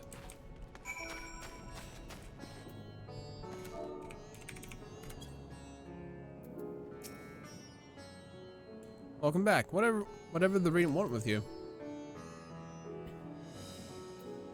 Our allies have sent military delegates? That's news to me. Mind sharing the details? Sure. Everywhere is besieged with troubles. There's a blasphemy in every single location. Alfinol sitting by himself. So blasphemies now plague all the realm. Oh, the Bedestinian and Thancred are eating there. They just decide to move away from Alfinol because he's a nerd. It will only get worse if what Father said is true, as it did in Amarot. Mm-hmm.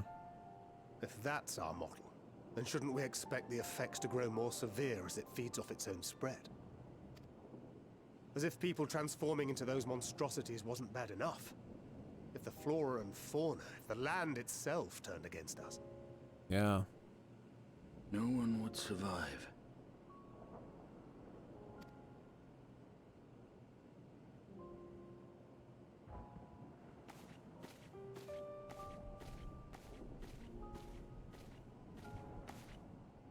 Was your order, friend? Yeah, big drink. Big spicy ale. Oh, that looks so good. May you find comfort in these dark times. Yeah.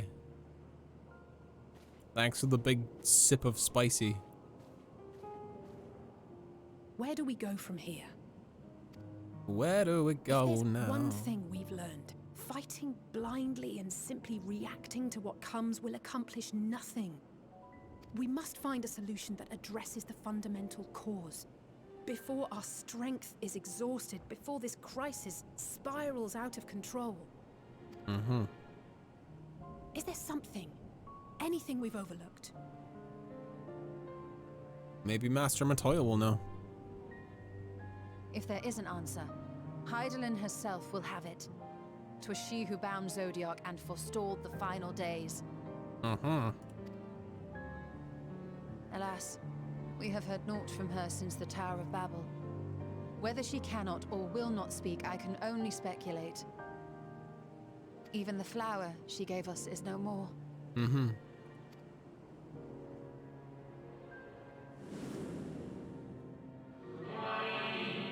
In our time, we call it Elpis. You do it well to remember that name. Elpis.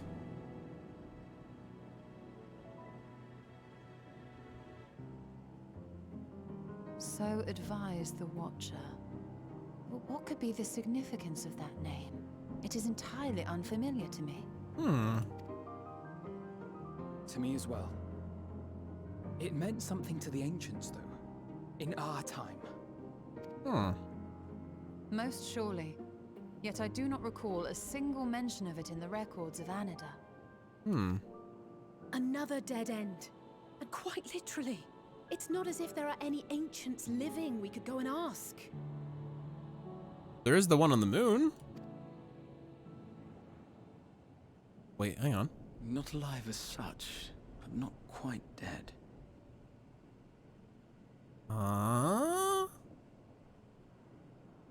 Graha?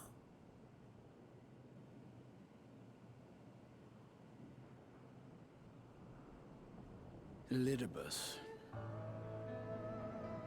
Elidibus? What do you mean? Not alive, but not quite dead. I sealed him in the White Horus site of the Crystal Tower back on the 1st. Elidibus, oh shit! Elidibus is still in the Crystal Tower back in the 1st! Contained within that reservoir of ether that maintains it, ether that is returned little by little to the sea. Naught may remain of his soul. Okay. However, if part of it lingers, we might be able to speak with him there. We're going back to the 1st? I know we can no longer make that journey, but you, my friend, still can. Oh shit. I've been getting an opportunity to look in on the others as well. Thank you, my friend. That would mean much to me. Wow, I did not expect this. If nothing else, should we learn the first is safe, we'll have that much more reason to keep fighting the good fight. Mm-hmm. That said, the odds are not in our favor, to say the least. Which is why we're fortunate to have Urianger up there on the moon, working hard to make all the necessary preparations for our departure, should it come to it. Mm-hmm. And why we have nothing to lose by staying the course till the last instant. Mm-hmm. Indeed. To the last, let us all do what we can. Mm-hmm. I will consult with Master Matoya and see if she knows of a way to reach Hydaelyn from the ethereal sea. Mm-hmm. She would know. And I will visit the nation's leaders and attempt to ascertain how far the final days have progressed elsewhere. Keep me abreast of your findings. I can seek out and slay the worst of the immediate threats, if only to slow the spread. Estenia is the only person in this entire party that can match the Warrior of Light's might. Even if he doesn't have the blessing of Hydaelyn, that doesn't matter much when these things are not primals. You'll find no better warrior to slay a giant monster than Estinian. Unease, terror, despair. Try as we might to suppress them, these emotions will return to harry us time and time again. But when they do, remember this. Your friends and loved ones are out there somewhere, sharing in your struggle. You are not alone. Mm-hmm.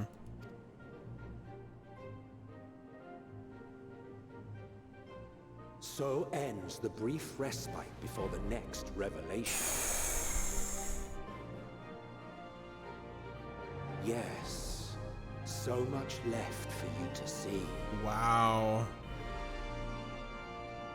Where beginning ends and end begins. Are we finally halfway into it? I wonder if we're halfway into it, or a third of the way into it, or 2/3 into it. I've got no clue. Now then. Something we've forgotten to mention? Are your arms and your armor in good order? Yep, I'm good to go. If that's the case, it's time for us to each attend to our tasks. When you arrive on the 1st, give my regards to Reen. Tell her that I miss her. I will do, Thancredad. Higher, oh higher. Gonna win higher, oh higher. Ironwood coffer. Graha wishes to has something he wishes to give to you. Suika, take this, my spirit vessel.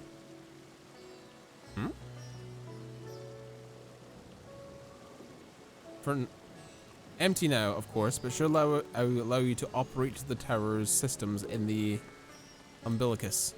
Even the smallest fragment of Elidibus's essence remains. It should be possible to locate it. As for access to the umbilicus, seek out Lena for assistance. Chances are she still stands at the watch of the Accensor gate. Should she or anyone else ask after me, tell them I'm living my life to the fullest, that I'm happy, hardships and all. Well, we better be on our respective ways. God's willing, we will see each other ere long again. No one better fucking die while I'm gone. I swear to God, if someone dies while I'm gone, I'm gonna be upset. But before we go to the Crystarium, I think it's fair we hunt down this blasphemy. We'll see to the realm first, then we will see to the first. Our troubles first, and then on to the first.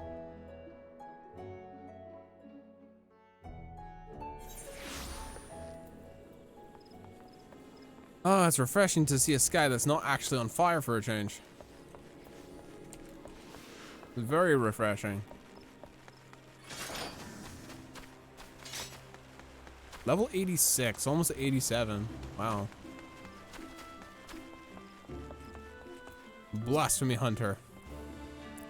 Our liaison at Razdahan has sent word of your arrival, but I can scarcely believe our luck. Are you truly here to help us bring this wicked blasphemy to heel? Yep. Then there's hope for us yet. I will fetch the Elder Seer at once. She is leading the hunt. Really? And I'm certain she'll be most eager to see you. Connie Senna is leading the hunt herself? Really? Full glad am I to welcome you in good health and high spirits, Suika. On behalf of all of Gridania, allow me to thank you for rising to our defense yet again. You'll forgive me for ensuing formal formalities, as time is of the essence. I share with you what little we know of this elusive scourge. Following the events of Thafnir, we've received a report that an unidentified man has fallen onto fits on the road before transforming into a beast most foul, a blasphemy we soon determined. Eyewitnesses to subsequent attacks spoke of patterns on the skin, reminiscent of heavy chains, and thus we named it Glepnir, or the creature of legend. It emerges from the brush without warning, bringing destruction and tragedy to those fortunate enough to be near. Or we can respond to it, it retreats into the hiding, leaving no trace for us to follow. The elementals cry out for us to rid this forest of this wicked presence. Yet, even if we tracked it to its lair, I fear besting the beast will be no simple matter. The wounds of Glepnir's victims are tainted by corruption. We can but allude that the fiend's fangs, claws, and horns are imbued with a powerful poison. Even the smallest scratch sends the afflicted into fits, and death soon follows. Mayhap you know of the creeping death? The effects of the Glepnir's vile poison bear a passing resemblance to the similarity of the symptoms of that deadly plague. It swept through the Twelves Woods many years ago. The sick found their skin covered in chain-like patterns and spent their final moments in excruciating pain. It was long before I came to Gridania, but the people still speak of it with dread. Is it true that a disease spared not a single here?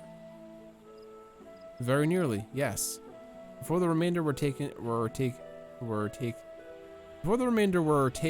able to devise a cure from Glimmershrim.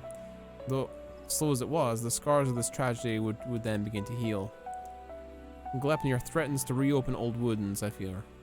Yet despite the similarities between the blasphemy's corruption and the creeping death's marks, it is unclear how the two phenomena are related, if at all.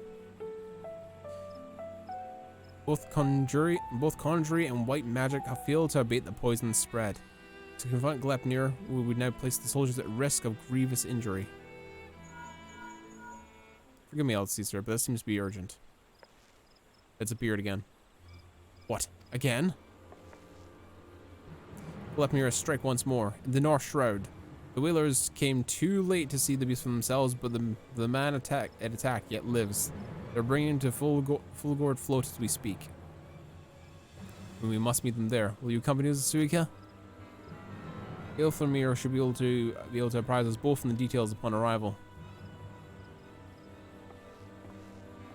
Off we go. Off we go. We gotta save the realm. The float. I recognize this place.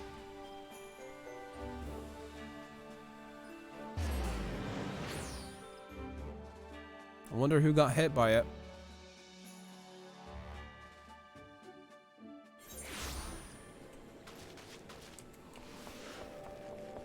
It's certainly encouraging you to level up several characters level 85 for content. Hello. Hello, Caesar. You honor us with your presence. I cannot thank you enough for coming all this way. Given the dire circumstances, I would not leave this to another. Where is the wounded man?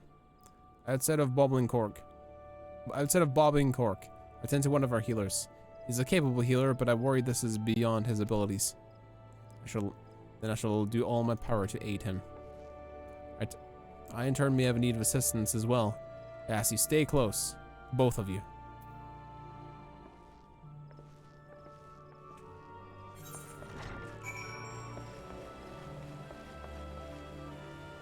Where?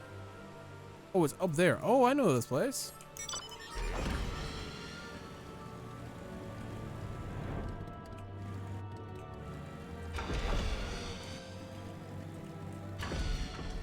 Or maybe I don't, because don't know what I'm doing.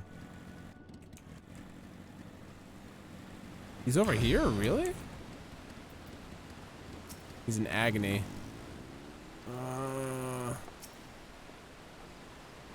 He's a hardy soul, but I'm utterly at a loss. While I manage to heal his wounds, the poison lingers. I fear the worst is yet to come. But I removed his closer treatment and I recognize the chains. If this is indeed the creeping death, do not lose heart. I shall spare no effort. Rest for now. We may have need of your talents ere long. She goes, man. She goes. A bloody swarm of them. Came from the east gate. She-goes are known as carriers of the creeping death. The villagers are on edge. If they think the Vilekin harbingers of another plague, then they may panic. Seize the She-goes. I'll just stay here with the victim.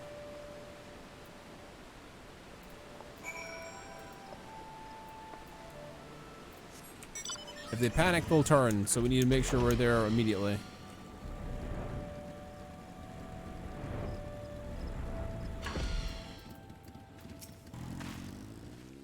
We're near Alder Springs, a whole swarm of them, like an army getting ready for war. Bringing the creeping death, like as not. Folk have been dropping dead with no rhyme or reason, and now I'm about to join them, sir. Came back running as fast as my legs could carry me. Were you bitten? I will show it to a hearer if so. Not a single hole that doesn't belong, you be sure. We best do something about that swarm, though. Would it be that we could, but keeping the man at the gate's priority. We cannot spare the numbers for a hunting party. And by the time the wood wheelers' reinforcements will come, it'll be too late. We'll deal with the Chigos. The one who calls the greater numbers owes another a flagon of ale. Here, I commend your bravery. Godspeed, and don't get bitten.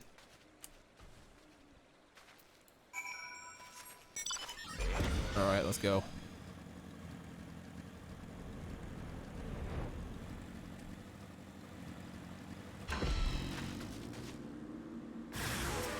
Oh, wow. Okay.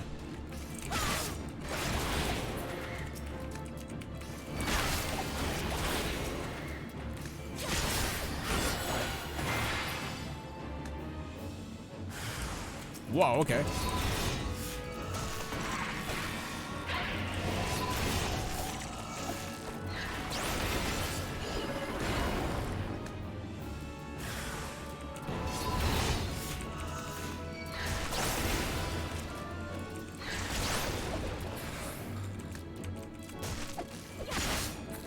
It really doesn't seem to be that strong.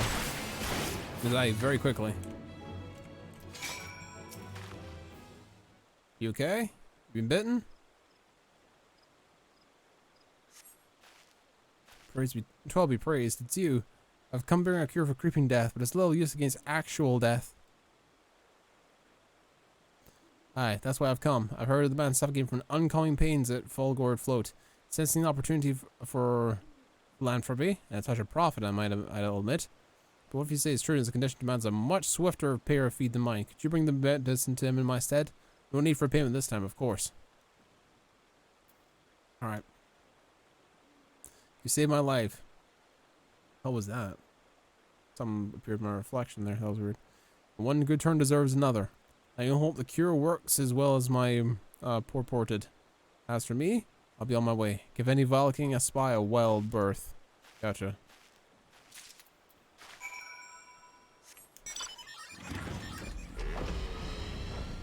Onward to glory.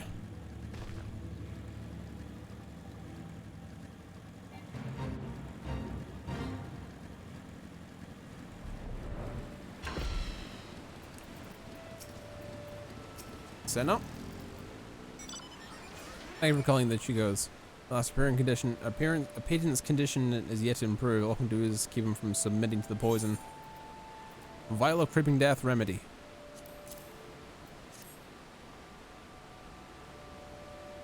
I know this medicine is used to treat the creeping death.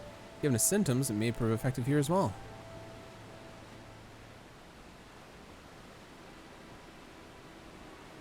It works upon the body quite well, as I recall. Hold on a little longer, my friend. The medicine will soon relieve you of your pain. It hurts. It hurts. Why? The man's shrieks die in his throat as his body is racked with violent convulsions. He then falls silent, as if his breath was snatched from his chest. Damn.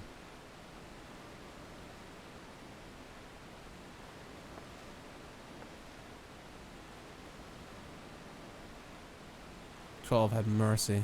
At the very least, his suffering is over. Had he been quicker to deliver the medicine, would he have lived? Nay, I think not. He was doomed the moment the poison entered his blood. As will others if we do not soon give an understanding of this foe. Let this tragedy not be in vain, but serve as a lesson. Though the effects of Glepir's corruption resemble a creeping death, it's clear the two share little else in common. Poison burns through the body far more quickly than any disease. Too deadly is it borne by creatures but so fragile as Chigos. Too deadly to be borne by creatures so fragile as Chigos, or any besides. Then there's one other possibility, and there's one less possibility that people need fear. It's a shame a life was lost, but this knowledge may ensure that others are not. Spread the word, but do so with delicacy. In these troubling times, fear and despair can give even the goodliest souls to desperate ends. Glepnir is the only blasphemy known to us in Gridania, for now. We must do our utmost to stop him from sowing further discord. Understood, Elo Sincere. I'll give this man a proper burial before sharing what we've discovered.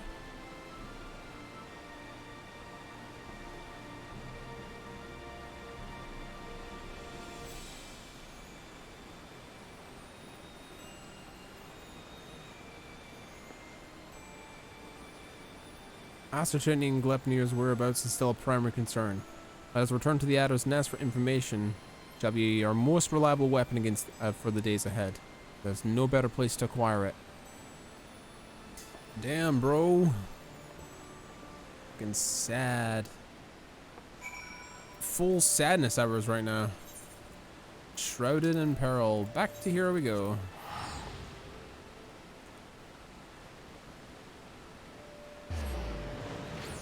I'm wondering if this is serving as a way to also keep people up to scratch in terms of levels, because they might be like falling behind the trend. We will just have to see. The only thing we're waiting on is literally Shadowbringer at level 90.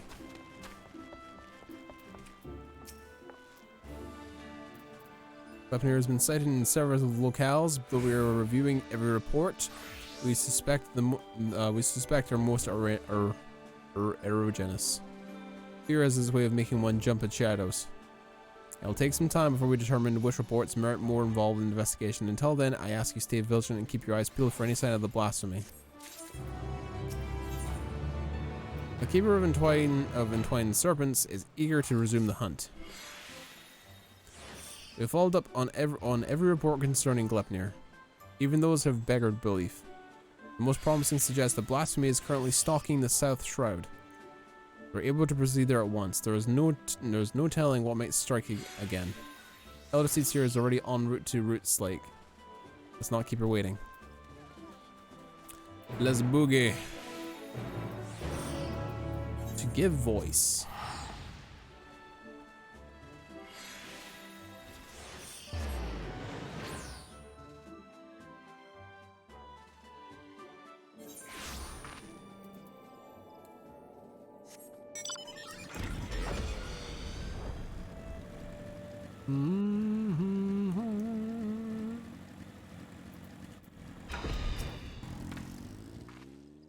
Greetings, Suka. As luck would have it, my sister, Rhea O, frequents Camp Tranquil. We do well to meet her with the first. To meet her first, for that she may have some knowledge of this threat that can aid us in our search. Yeah, she's in her usual spot, right? Yep.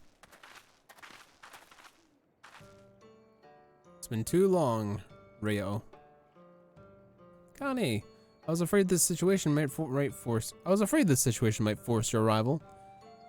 Would that this reunion was under more joyous circumstances. And here you are to serve as protector to my sister, yes? I commend your courage. Gleipnir, like all blasphemies, is a fearsome foe that we must nevertheless rise to meet this one. Every moment is crucial, so let us dispense with further pleasantries. I have received word of Gleipnir's whereabouts. I have. I recently ambushed a poor traveler who succumbed to his wounds soon thereafter. A tragic and increasingly common tale. No others in Camp Tranquil should have come to harm, but some claim they feel a presence in the distant trees, staring at them with malicious intensity. They struggle to find the courage to venture beyond the safety of the camp. While its victims exhibit similar symptoms of the creeping death, Gleipnir's corruption seems only to affect those who have been assaulted by the blasphemy itself. We have yet to confirm a single instance of its spread from one individual to another. That's somewhat reassuring, but I think it will provide little comfort to people here, I think. If Gleipnir comes, any defense we mount will come at great cost. Those who fall wounded will invariably die. I'm at a loss, and the people under my care see it. They grow tense and bicker amongst themselves. Some even accuse me of standing idle while this monster roams free. As if I'm not doing all that I can. I apologize. Would it have come sooner? That would have been more we could offer you. Perhaps the elementals can help.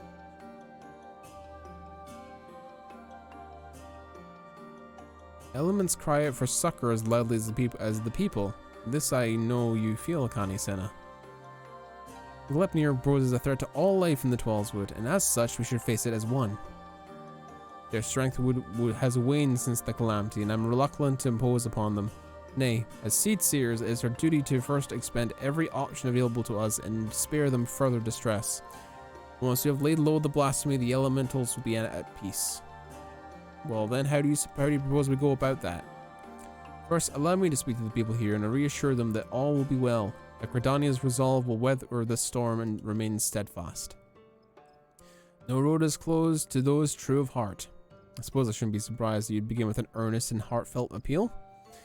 For my part, I shall reach out to Aron.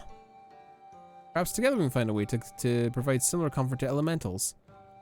I have no doubt we'll require their assistance in the days ahead. Thank you, sister. May the 12 watch over and keep you both.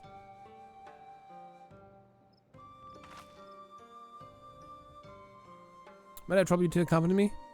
The presence of a storied hero would surely lend credence to my claims that the people's difficulties will soon be at an end. Yeah, why not? I don't mind. While you tend to that, I shall gather what information I can from the wood whaler stationed here. Pray look for me at the camp when you camp proper when you have finished. Yes, I will do. I will do. I will do what I can.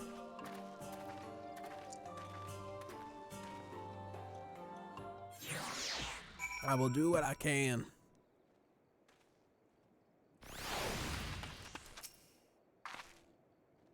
If we're to convince the people that they need not live in fear of Gleipnir, then my words alone might be insufficient.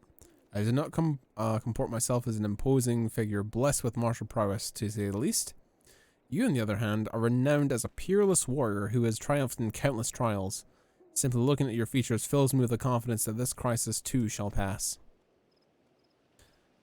I pray you, stay by my side, that those who might speak may be joyed at your presence. Yeah, sure. Connie-san is now accompanying you. Keep her at your side in order to proceed with quest objectives. You can leave Connie-san behind, but doing some bullshit. Okay.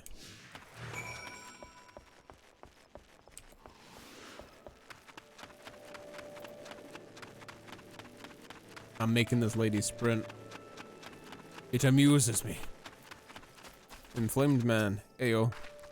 Seedseers are sit and pray behind their guards and finery. They don't give a care if the beasties roam them back. They'll be fine. That's why we do nothing while it haunts us.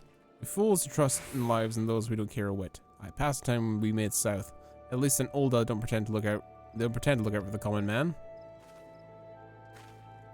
Elder Seedseer, I was just promise you we're sparing no effort in the hunt for Glepnir. However, it will take time, and many more will suffer before the beast is laid low. Nevertheless, I ask you to place your faith in me, if only for a little while longer. I love the Twelswood and our people with all my heart, and I will not allow our enemies to taunt us forever.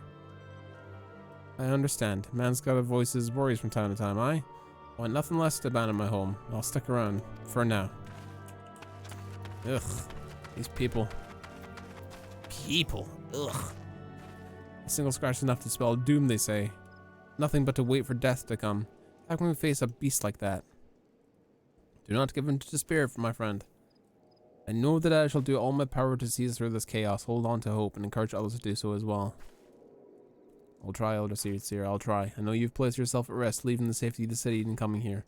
And it means a lot to me and mine. I'll stay close to the whales and pray for your triumph reaches us soon. Stay close. We'll do what I can. Rest of man. I saw a gargantuan beast stalking through the woods with horns the size of my leg.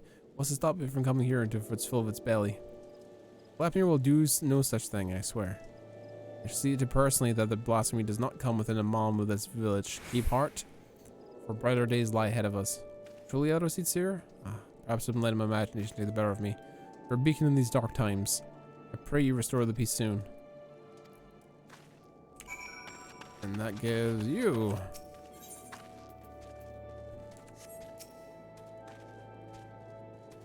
What next?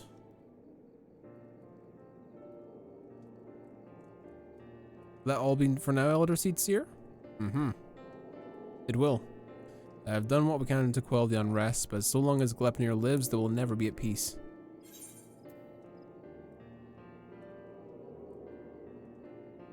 Sometimes letting an ear does wonders, as must be the case for the elementals, yes?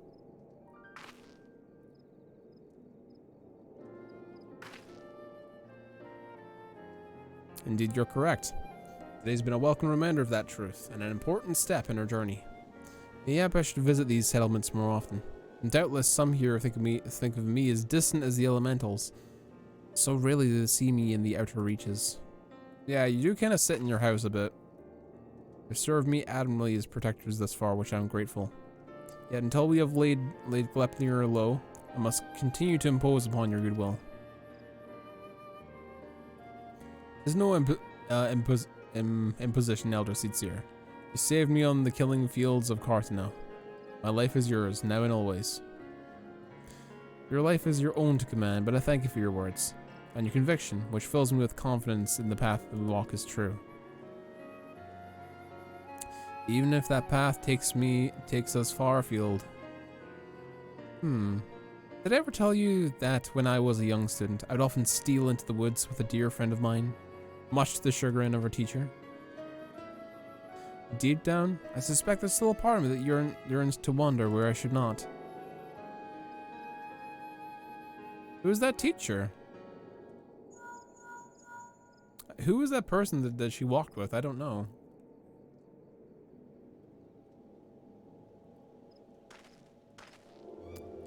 Hello, Seedseer. Word from the border. We got ourselves a right bloody mess by the sound of it. What has happened? Per your earlier instructions, the wood whalers closed all roads while we scoured the signs of a wood. We scoured the wood for signs of Glepnir. But now a group of locals are demanding to be let through into Thanalan. They're terrified by the sounds of it, screaming about the creeping death and gods know what else. Despair grips in their hearts. If it consumes them wholly, we may yet have more blasphemies to contend with. I shall speak with them.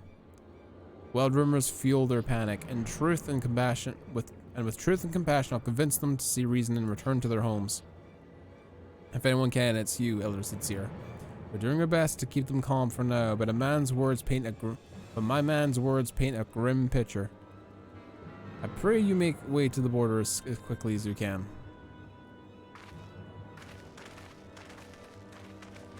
You might want to sprint. You might want to sprint, Connie Senna. You might want to sprint as fast as you can. If only I had a mount with more than one seat on it. Damn it. I knew I should have got that car.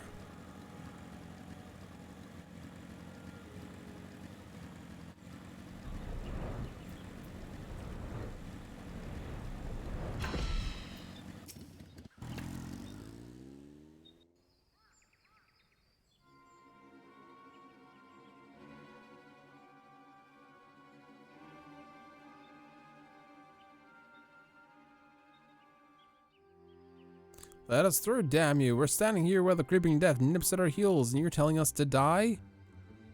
Those rumors are false. The Elder Seer herself sent word that the creeping death is not responsible for the recent instance. You mustn't surrender to panic. Return to your homes while we deal with the threat. There's no need for baseless stories. Stories? I've seen the death with my own eyes. Don't tell me this isn't true. Hearken to me, my friends. I come before you now to assure you that the creeping death has not returned. Only those who have been wounded by Glepnir are in danger, so I beseech you to take shelter in your homes until the threat has passed. Glepnir? The beast I saw in the woods? We have to run. It could have followed us. You saw him? Where? Not far from here. Those glistening horns, those terrible chains, reaching out to drag you down to the 7th hell. We ran and never looked back. But don't worry, he didn't catch us. No one's marked, see? That means we're safe, right? But say that we weren't fast enough, then what then? Horns and claws will the poison reduce, and even a scratch would be cause for concern. He's hurt.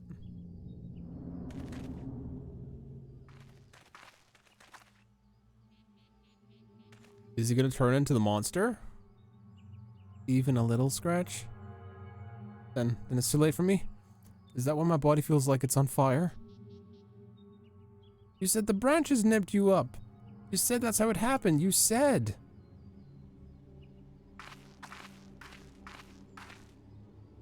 Oh, heavenly winds, guide us to the front.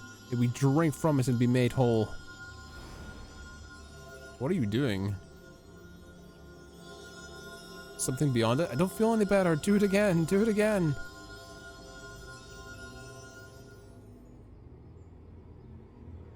It hurts. Help me. Contrary has no effect. There could be no mistake. This is Glepnir's doing. Even so, I ask you not to lose heart. Stay strong, for we surrender to fear. The beast has already won. I don't want to die. Please help me.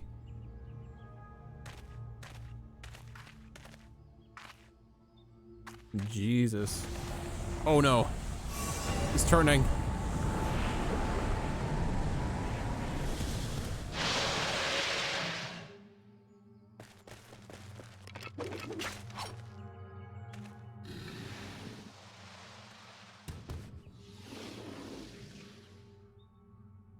You said it wasn't. Why? Why? Liars, liar, all of you. None of us are safe. None of us will. He's transforming. Shit. It's a chain reaction.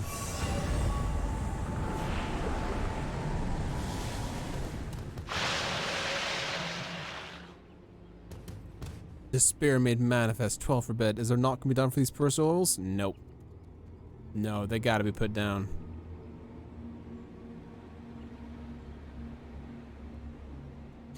Not but one thing, I know. They must be laid to rest. Contain the threat.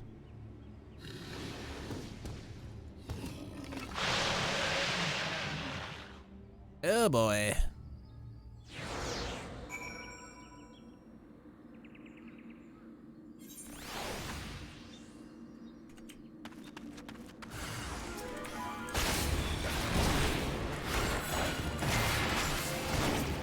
Oh gee, yeah, let me contend with them, sure?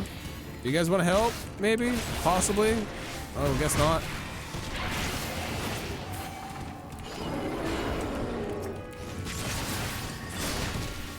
Fell beast.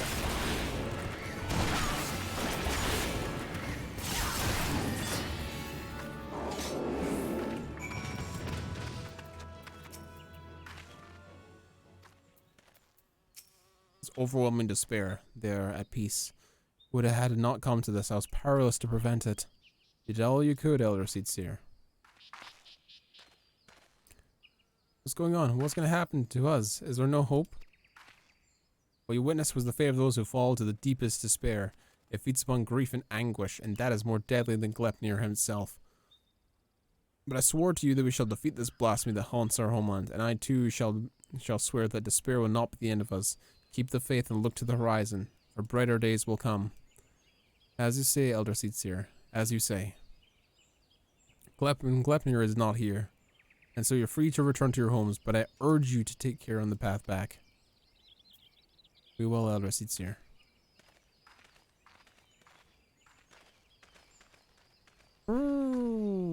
The storm has passed, but a darker tempest rolls in the distance.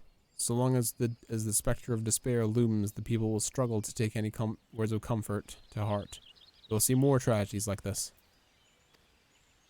The elementals too cry out for a solution. The longer we struggle to resolve the crisis, the more innocent lives we put at risk. Ray-O said that we need to turn to the elements for assistance, and I now know that she is right. I will seek an audience with the Great One. However, these are preparations that I must attend to at first. I shall make the proper oblations of the Lotus Stand. Pray return to the Adder's Nest and await my summons. Ooh, big spicy. Must talk to giant toad again. I must talk to the toad real fast. I must talk to Toad. Toad will know what to do. Toad will know what to do.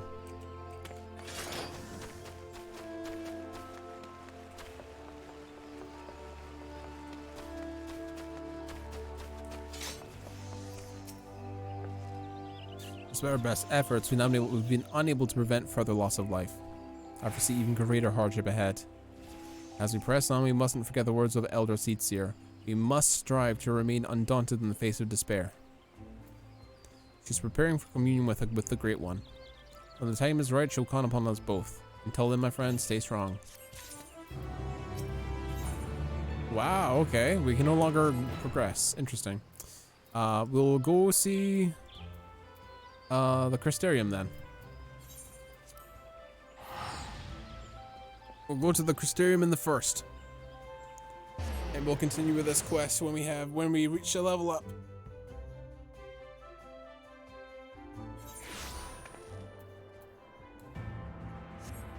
No burning skies as of yet. Hello, Crystal Tower. It's been a bit. It's been a bit since I've been in the first, in Lakeland. It's been quite a time, actually.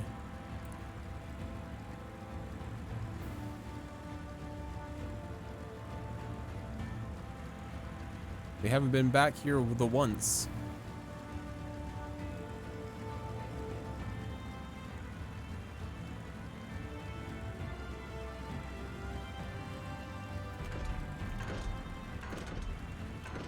Hey, Lena. Or Lina. Suika, you're returned. It's me and my goggles. Have you been well? You and the others? As well as we can be. Well, glad to hear it. I trust my lord is enjoying himself. He's doing his best. He said this to do? He said this to you? These exact words? Oh, to know that he is happy fills my heart with joy. Thank you, Suika, for taking care of him. Hey, no worries. When you next see him, tell him to not overexert himself. A futile request as though it may be. And tell him all is well here. The peace you gifted us continues, and we work hard to build new lives for ourselves. In the course of this, we occasionally bicker, but we've never been more optimistic for the morrow. If I had to mention one dilemma, it'd be the question of our governance. Even as we speak, debates rage over on how we should run the city in the Exarch's absence. Most are of the mind that a settlement council should continue to oversee the general running of the Crystarium, while representatives are elected to determine policy and handle diplomacy. Thus far, nothing is set in stone. But however we chose to proceed, we will not replace our lord. No one could.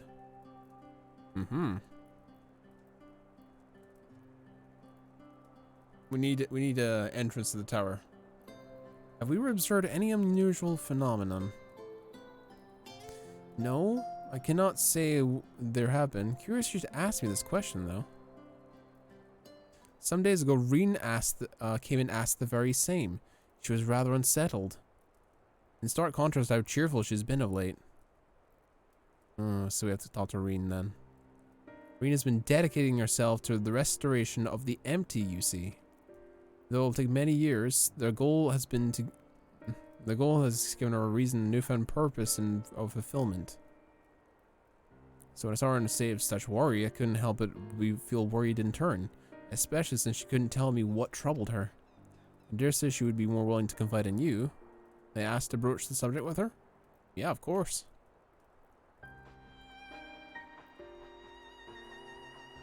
You wish to enter the umbilicus? Very well, I shall fetch the key at once, and take this opportunity to find Reen. Please wait for me in the city, in front of the Cabinet of Curiosity, shall we say. I'll be there as soon as I can. Okie dokie. Okie dokie. We shall go. We shall go. Go to the Crystarium and then we'll teleport to the cabinet.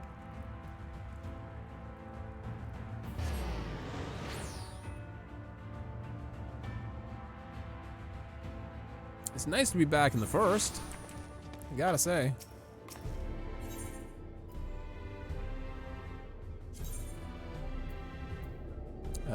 Cabinet of Curiosity. There we are.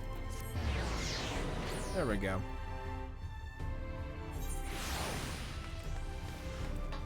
Lo and behold, there's a veritable army of everyone here. Okay.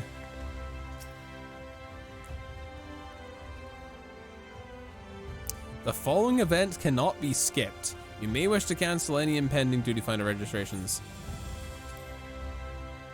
Very well. It's so important to the story, you need not be able to skip it. Interesting. Interesting. Said the same before we said something similar to before Xenos took over our body. Do my old eyes deceive me? Is this truly Suika? Oh, is it? Oh, hello. Hello, you two. Backlug. Full glad am I here to see you hail and whole, my friend. A wonderful surprise to have you back with us, and at this most opportune time. In case you haven't heard, we're planning to produce a tome chronicling the events of the Flood of the Knight's Return. For this project, we intended to drop on records kept by the world's peoples. Historical and contemporary first-hand accounts will be the centerpiece of tomes, but yours will be the crown of them all. I've been asked to contribute a chapter on the soul, a subject that is the key to understanding much of your endeavors. In the course of developing the spirit vessel, I gained invaluable insights into travel beyond the rift. Knowledge will allow me to attest your existence and deeds. Okay. There was just no end to the questions I would ask you, but if you indulge me in just one for now. In your quest to restore the night, you face many a formidable foe. Among them, who offered you the greatest struggle? What gave me the biggest trouble? Titania, Vothri, Hades. Probably Hades. Hades, he who sought to resurrect his ancient brethren, and he was the final obstacle in your quest to restore the night. Your battle for the depths of the tempest are the stuff of epics. And compelling as it is, I worry that mere words will not do justice to that fateful confrontation.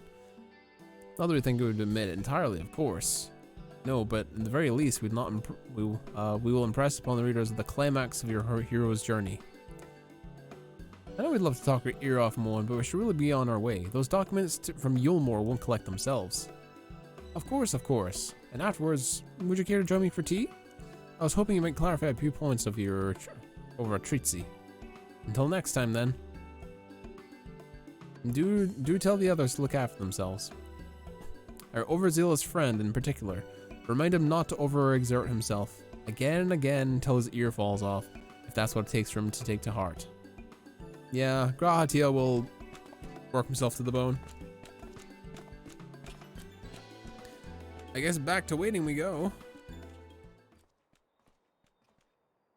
Oh, is it? What is happening here? Is it one after another coming over to say hello? Is that the Warrior of Darkness? Oh, we're literally waiting. It's really her. It's really her. What are you doing here? We're going to battle. Can I give you some medicine? I made it myself. Oh no, Riqui. We're only gonna give her a stomach ache. We're going to see Moen to get his advice. One of the guards finally agreed to teach us how to fight, but first we need to choose a fighting style. Well, I know that I want to be a mage. Acreal isn't sure. Magic isn't really my thing, so I think I'm taking the axe, or the sword, or maybe the bow. They all seem alright, but it's hard to decide. So I thought to ask Moen. He knows a lot of things. Nah. He isn't here? Aww. Ooh, why don't you ask the Warrior of Darkness to choose for you? What do you think suits Zachary best? The axe, the sword, or the bow?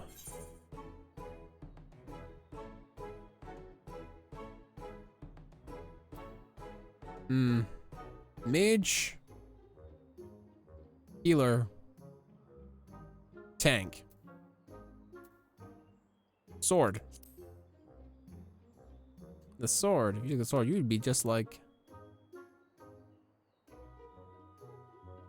Brandon, the Warrior of Light. I love that tale. Let's go borrow that book today. It's very popular though. I hope it's there. Thanks for helping me decide, Warrior of Darkness. I'll start with that style and then maybe something else later on. I get really sawing. I hope to have a bout with you. Alright, later kids. Later bozos.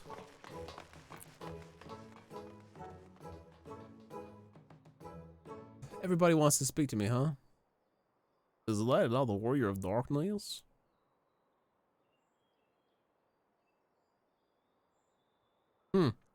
Such fun she's having, basking in the admiration of old musty bookworms and wide-eyed younglings. But I'm not sure what fought for me. Of course not. It's fail. I waited and waited and waited, but you wouldn't so much acknowledge the presence of our beautiful branch, even though they're right here. Such a heartless thing. Your sapling is cold, cruel, and heartless. Oh, Faye, oh, loveliest of branches, how I have missed you. If you truly miss you, you'll cry to me at the top of your lungs the instant you arrived. To make up for it, you'll call me with twice the amount of passion next time. Though for there to be a next time, you some struggles to overcome. My adorable sapling, the world is on the verge of destruction, is it? How do I know this? Joined we are. Spying on you is as simple as sliding down the back of a rainbow. Would it be that could aid you in your quest? But the fate of we Fade folk are bound by that of the star. Whither it goes, and so we follow. Such is our way. The most I could do for you is spare you the pain by giving you the sweetest of eternal dreams. But if escape's not your liking, then you must struggle with your fellow mortals. Ah, but where are the ones you're waiting for, I wonder? What manner of conclusion awaits at the tale's end? Well, off she goes. There you are, Reen. About time. Apologies for the delay. Seika, it's so wonderful to see you again. You doubtless have much catching up to do, so I'll leave you to it. I've taken the liberty of unlocking the umbilicus. May you go out and enter at your leisure. Thank you.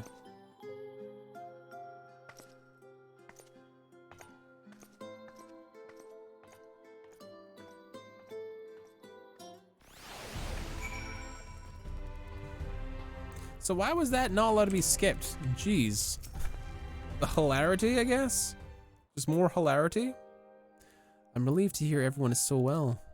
I've had this feeling like a pit in my stomach, like I was afraid that something might have happened. Maybe I'm overthinking things, but it's just that I'm the Oracle of Light, but I've never spoken with Heidelin. Never once heard her call. Even so, I'm always had this feeling deep inside of me, a connection to something immense. These past few days, though, that connection has wavered, as if that immense something was distant, then close, then distant again. And then the other night, I was jolted with the feeling it had been completely severed. Wanting fresh air, I went to open the window, and to my horror, the sky was ablaze, like during a star shower. And then I blinked, and everything was normal. The next day, no one said a thing. No one else had seen what I had seen. She had the same vision that I did. As far as I could tell, nothing was out of the ordinary. I began to wonder if it was a figment of my half-remembered dream. Suika, what are you not telling me? I have to know, please. It doesn't matter how terrible it is. Fine, if you want to know. Literally the end of the world. We killed a god. The moon is a space station.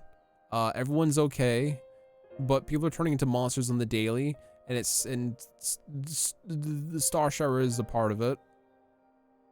Does that suffice?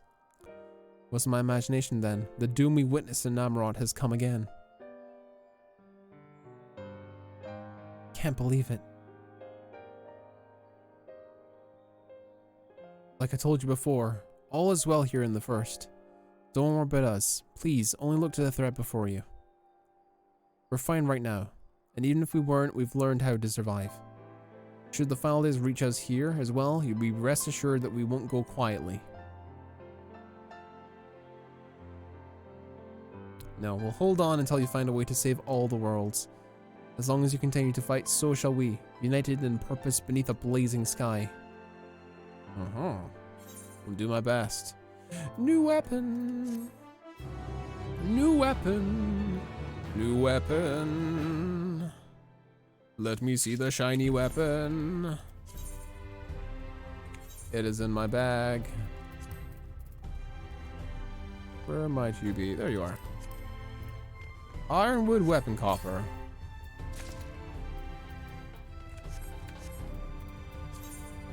Magni's greatsword. Ooh. Very fancy.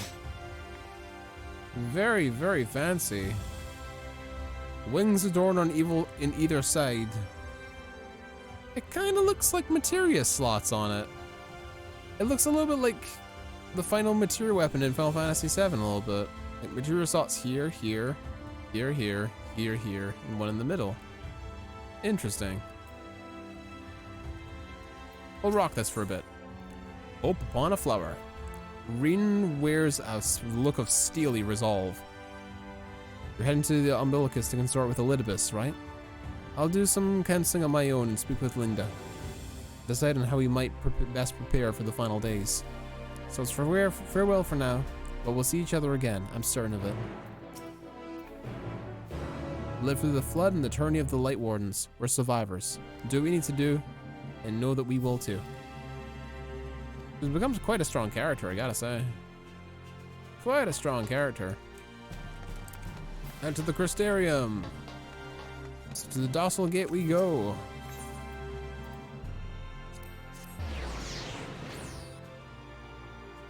To the Docile Gate we go.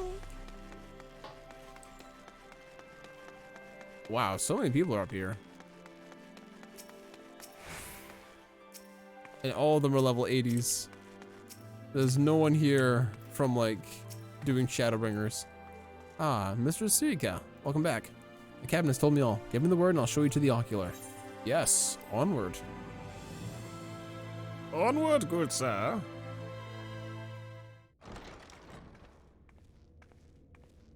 Here we are in the Crystal Tower again.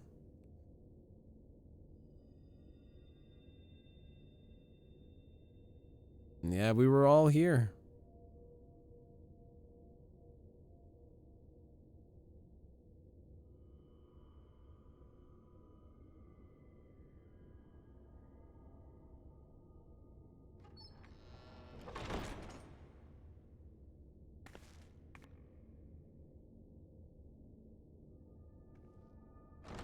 into the book room. The book dimension. Oh, is this where he is? Is this where Elidibus is?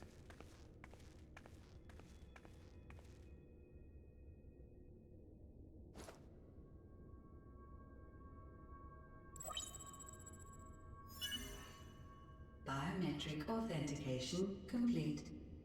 Please state your business. Show me Elidibus. Acknowledged. Reinitializing Circus Tower systems. Searching for Elidibus entity. Please be here.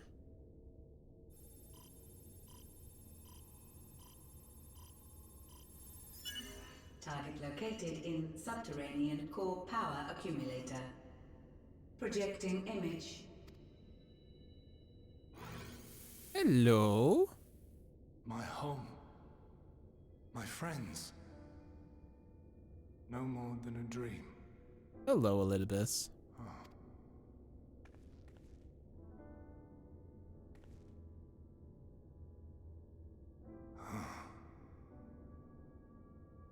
You. Why have you awakened me? Zodiac is no more. And the final days are upon us. I no longer sense those places beyond. Or Lord Zodiac. You must explain all.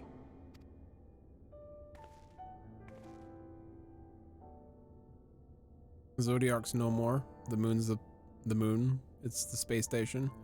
The final days are upon us. Fandaniel was insane. So, he is fallen, and my brethren's souls returned to the star.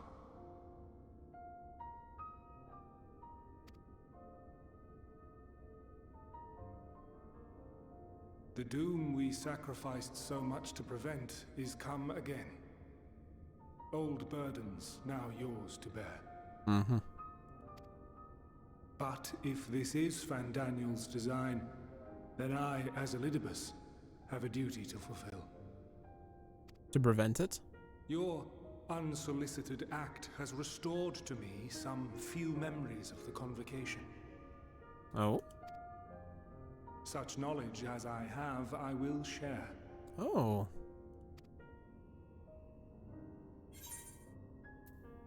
I'm sorry.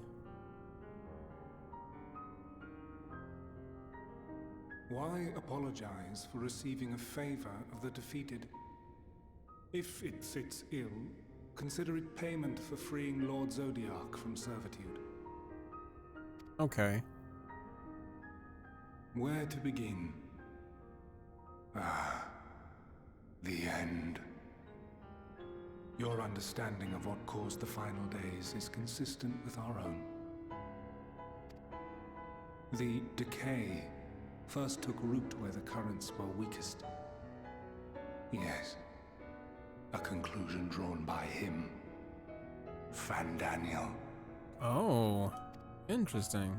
Not the him of here and now, but as I knew him, long, long ago. As Amon of the Allegan Empire. Having shed light upon the phenomenon, he dedicated himself to devising a countermeasure.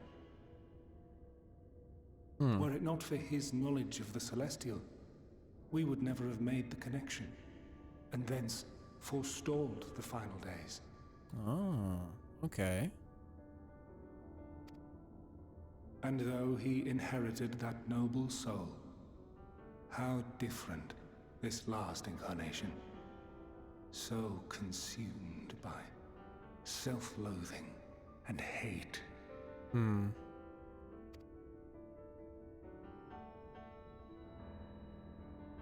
He's at peace now, though.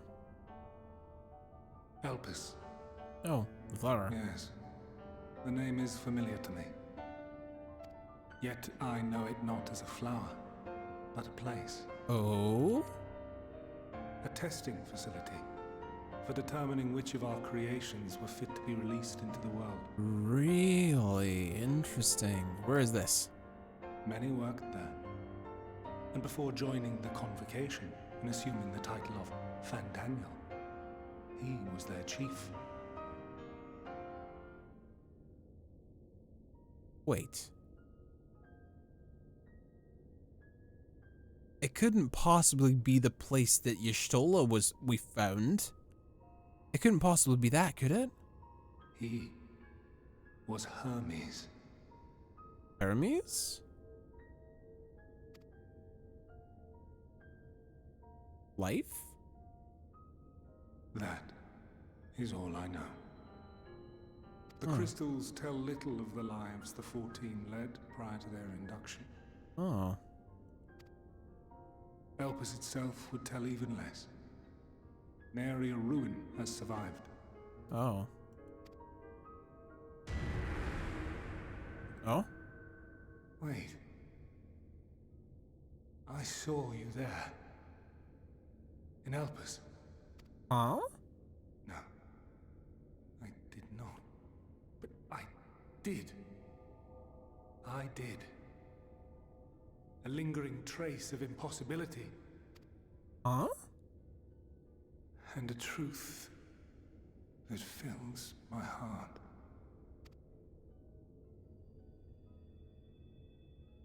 What are you talking about? My memories remain clouded, I fear. However, they have revealed to me one possible course. What's that? You must travel to Elpis, to the time when Hermes served as its chief. But that requires manipulation of time magic. We don't know that anymore. In glimpsing the Exarch's memories, not only did I make his summoning magic mine own, I also mastered the workings of this tower. Oh, wow, okay. Which, having absorbed my empowered essence, now harbors an abundance of energy. Interesting. You got enough power for the jump? Such, I believe I can deliver you unto the past, unto that place and that precise moment. Wow, okay. Given the eons that must be traversed, the gateway will not be fully formed. Okay. Your form will be less tangible still than those warriors of light I had summoned. Interesting. In all likelihood, none will be able to see or hear you. Okay. Yet even should you manage to interact with others, you will be unable to effect meaningful change. We cannot change the course of history. We can but observe it. For the reality you wish to save, the reality to which you must return, exists as a result of the final days. You cannot reshape the past to undo the tragedies of the present. Cannot unmake the sorrow and suffering fated to come. No matter what you would do, there's nothing you can do to change the past because you'd be changing the present, and that's impossible. It's a time paradox. In full knowledge of this, will you still entrust your life to your foe and make the journey?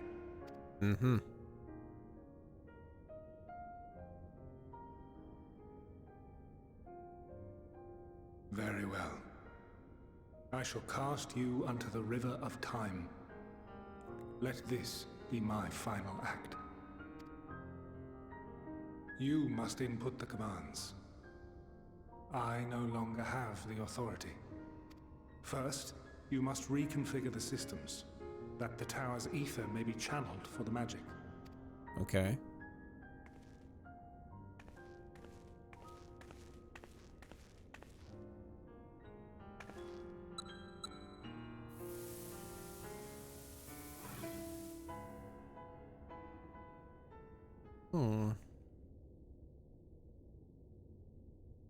The preparations are complete. The gateway will soon open. Return at once to the ocular. Okay. We're going back in time to view something. The Elpis. And that exact moment in time. All appears to be in order. the ether flows unimpeded. Hmm. The magic should consume every last mote of my essence. Aw, Why are buddy. you surprised? Did I not say that this will be my final act? Lord Zodiac is no more. There is nothing for me here. Aw, I'm sorry, buddy.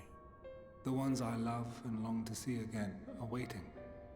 In that promised land. Beyond memory and dream. Aw. I'm Now sorry, go, buddy. warrior of light. Go and do not look back. Damn. I will remember you.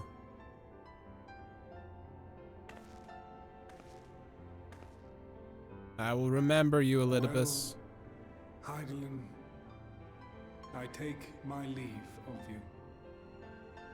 Yours is the mantle of the last of us. May you have the joy of it, the burden, and the solitude. It falls to you now. You and your champion to save our star.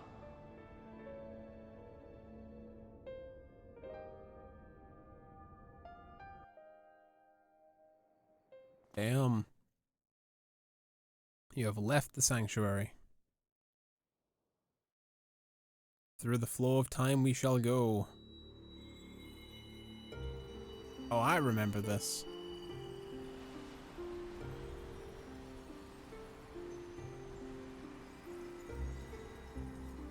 Shards of time.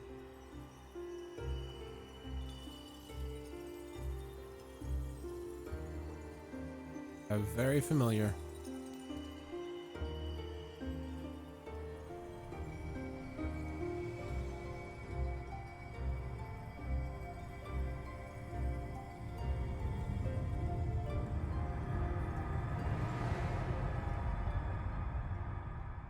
Very familiar.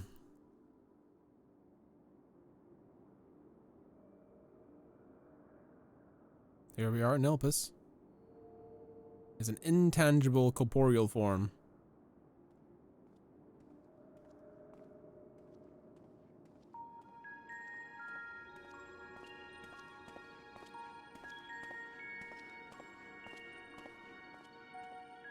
We'll see all the Ascians together. Interesting. Holy crap, this is another zone to explore? Really? Where are we? Where? What? How? Explore the facility. Aetheryte-like device. Runs an aetheryte. Perhaps it's possible to attune with it.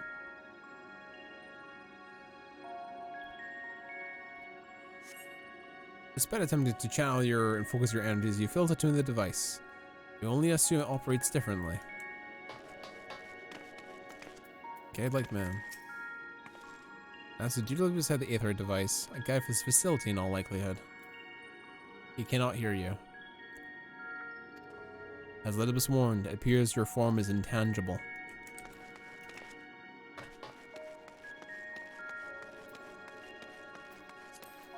Conversing woman. This is the right place, yes? Propylion? In a woman's words, this facility is called the Propylion. Pokey poke. You attempt to gently prod the woman to attract her attention, but feel nothing, and it seems neither does she. We are completely corporeal. Incorporeal, rather. Black-robed man.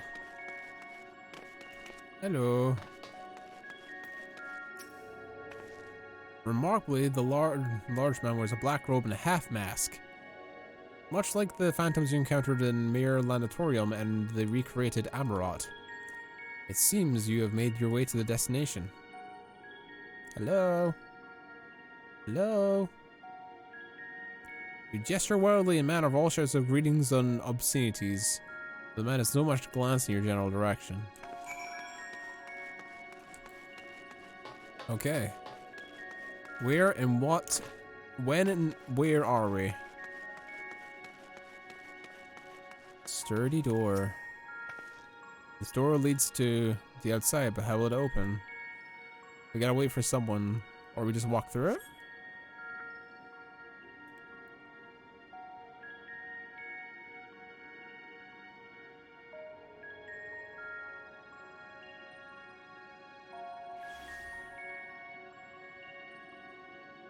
And here we are, Elpis. Oh. Well, well. How rare to receive you in person. To what do we owe the honor? Is that Emmett Selk? Oh, just a few odd tasks. We'll be here a while. That sounds like Emmett Selk. You're welcome to stay as long as you see fit, of course. As a matter of procedure, however, I must ask that you kindly remove your masks.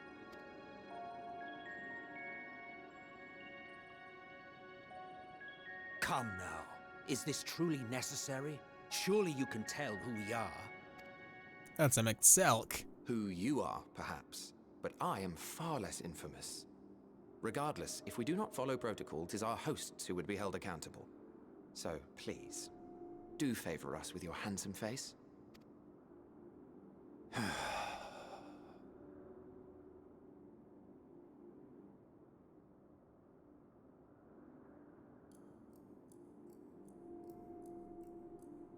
Yeah, Emmett Selk. A young Emmett Selk.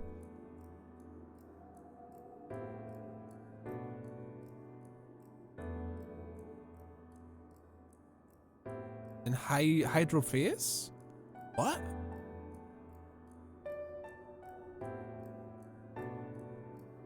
Huh. Satisfied? I thank you for your cooperation. You are free to go about your business.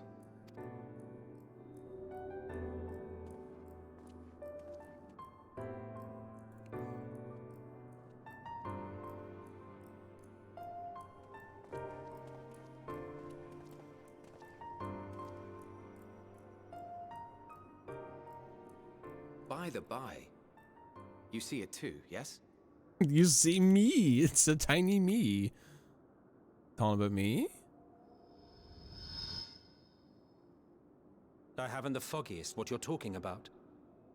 Yes, he does. He's pretending he doesn't know. That's odd. What is going on here? Is he trolling? It's right here. A bit thin in the ether, but there's no mistaking it. The color of its soul is almost identical to Azem's. Well then. Do you suppose she created it? Rather unusual for a familiar to have a soul, though.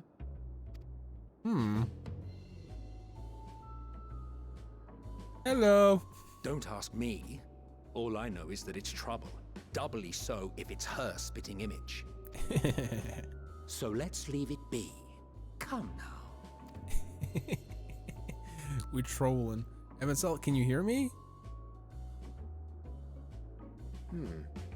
It's trying to say something. But it's literally too intangible to form words. Oh. Why don't you give it some ether? Spare a snifter of your bounteous reserves. Oh, wow. Who do you take me for? Why, a dear friend, of course.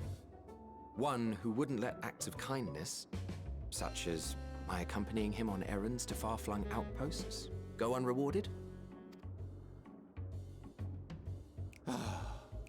Oh my god, I love Emmett Selk. He's great. Snap me. Snap me. Snap me, boy. I suggest you close your eyes, or this may be unpleasant. Snap me. Snap me. Yep, he snapped me. He snapped me. I have been snapped into existence.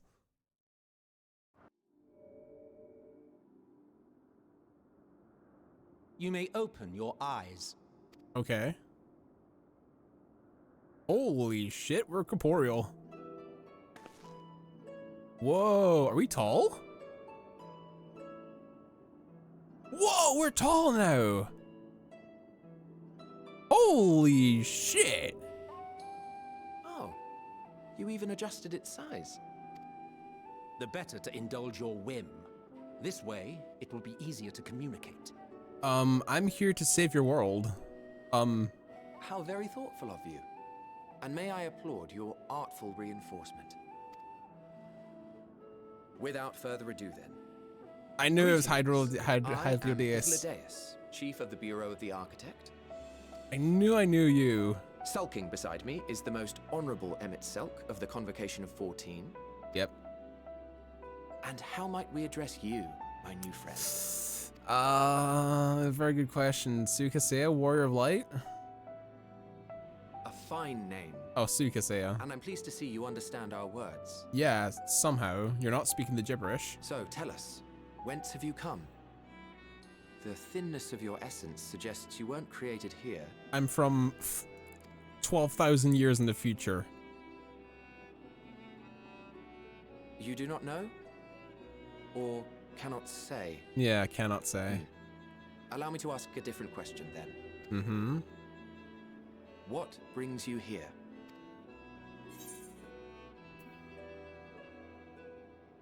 Seek a man named Hermes. He knows about the Elpis facility. Well now, the same as us. Oh, coincidence. Perhaps, as in wished to come too, but had to settle for a familiar. If she truly wished to be here, then she would be. Hi. You're just you with me then. Right you are. My apologies if we've given offense. The two of us can discern the color of souls, you see, and yours happens to resemble that of a friend. Yeah, rather interesting. And with your purpose matching our own besides, we jumped to a hasty conclusion. No worries. We are here to speak with Hermes, the chief overseer of this facility, which we also intend to tour in order to gain greater insight into the man's work. Interesting. 1 second, I'm filling up my addiction dispenser. 1 second.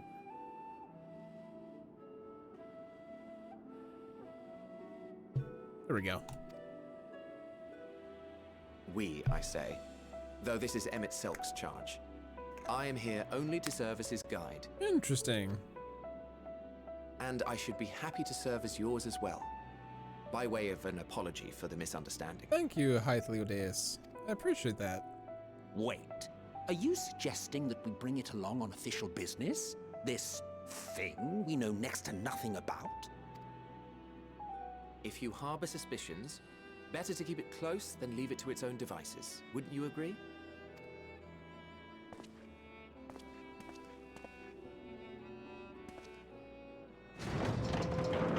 And that brings us Besides, to... having a mysterious life form in tow is the norm rather than the exception here. Oh yeah, because they just create everything.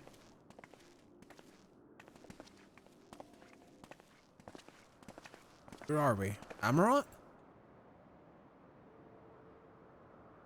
This has to be Amarat. Welcome, my friends, to the testing ground of creation Or at not. Heaven's Edge. Elpis. Holy shit.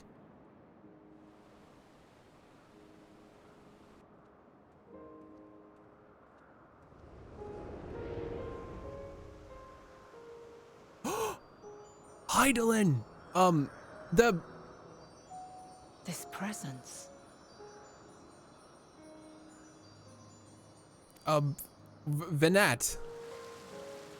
Axolotls! Axolotls are so small. Wait, what? Hermes! Visitors! We have visitors! A songbird?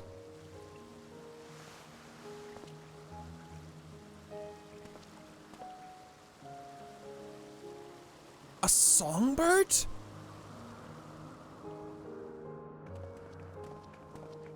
What the heck? What secrets are you hiding, I wonder?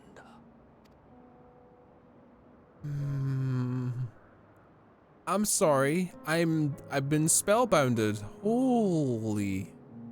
This is the Unsundered World. Excuse me, I have an aetheryte to attune to. I'm assuming I can attune to it now, right? I know I can, right?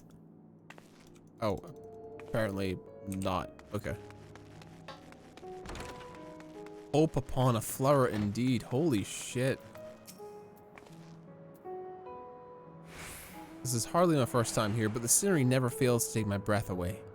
It feels you could reach out and touch the heavens. Now then, to begin our guided tour, perhaps you already know these things, but for the sake of thoroughness, I should start with the basics. To give concepts, using concepts to give shape to aether, creation magics allow us to bring forth anything we desire, be it inanimate objects or living beings. Anyone may conceive of concepts, but all must undergo evaluation at the Bureau of Architect. As part of the process, living beings and certain arcane entities may be sent here to Elpis for an in-depth observation and study. Fascinating facility, isn't it? I dare say we enjoy touring it with us. More, can we stay in Disneyland, please? Hyphelodeus is looking you up and down. Now then, our friend Hermes, aside from overseeing the facility, he has also conducted his own research. Chances are he'll be at the main research hub, so let us seek him out there first. Attired as though you are, however, you may stand out a little too much. Our dear Emmett Selk wishes to give a low profile for his errand, so... Do you know how to make a robe? The basic concept will do. No, I do not. No, in that case, Emmett Selk? No, your whim, your responsibility. You're not getting another thimble of aether out of me. The way he scrimps sometimes. You'd think he wasn't a nigh bottomless fount of magic. Very well, I shall make the robe. But perhaps you can assist me. Come, let us search for the requisite material. Holy moly. Holy. I didn't realize we're going to Sky Sanctuary in Sonic and Knuckles. Quite literally Sky Sanctuary. Single cherry blossom tree by itself. Interesting.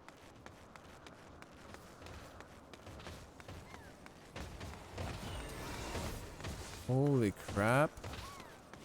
This place is ridiculous.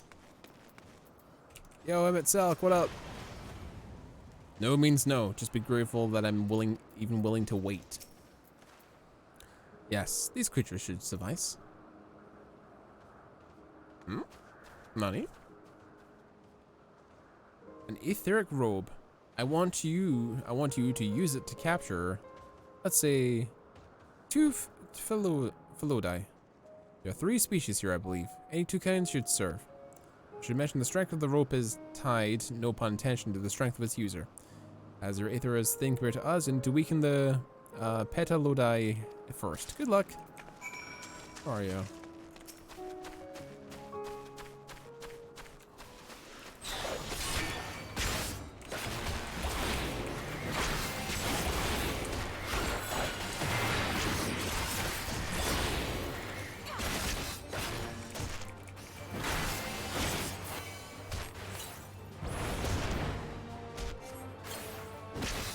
Alright, maybe not.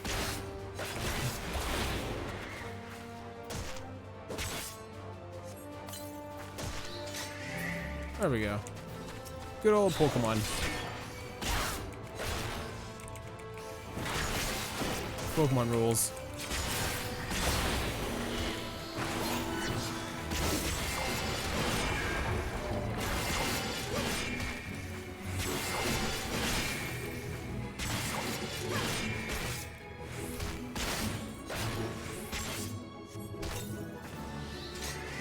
There we go.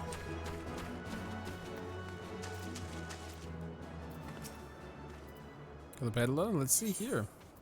There you go. 2 bugs. Yes, these fellas do nicely. And for a spot of reversion, let's see.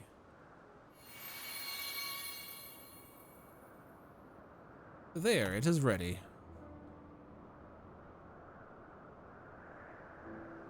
Nothing fancy, but then we're not trying to stand out. Try it on for size. Wouldn't someone be angry at us for using those creatures?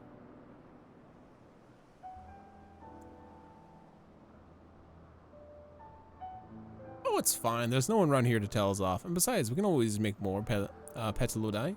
You only need a tiny amount of aether. It may take some effort to get the form and composition right, but anyone familiar with the concept should be able to manage. Well and good to disguise and educated, but it won't fool anyone who can see worth a damn. Fair point, but at the very least it should spare you some unwanted attention from casual observers.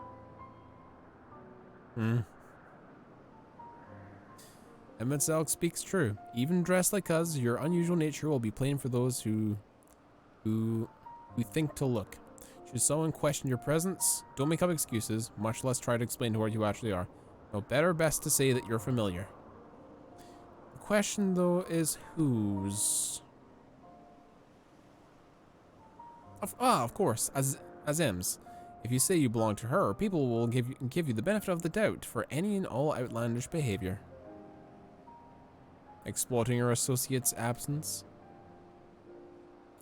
For lack of her presence, absolutely. For she here, she'll be the first to propose the idea, and you know it. Emetzelk is so tired of everyone's bullshit already, and I love it. With that, your story is settled. Let us continue with our errand. Sophist's robes, boots, and everything. Okay.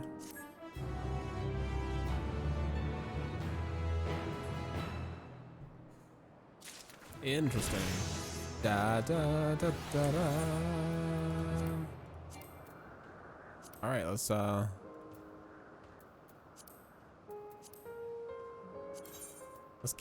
cast it on us, shall we?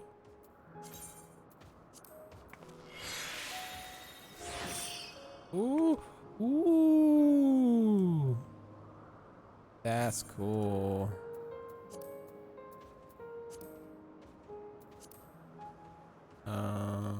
Glamour. Hode. I mean, no one else will see it, but I'll see it, so.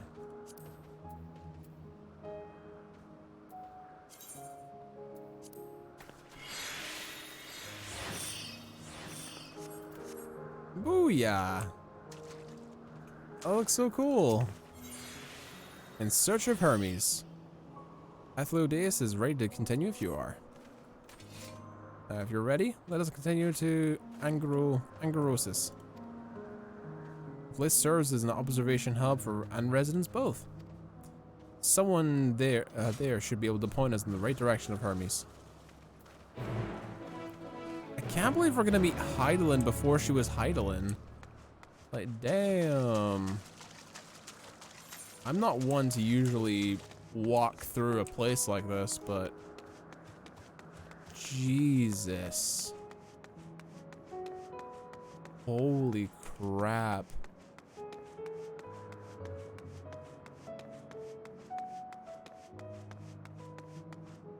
Wait a minute.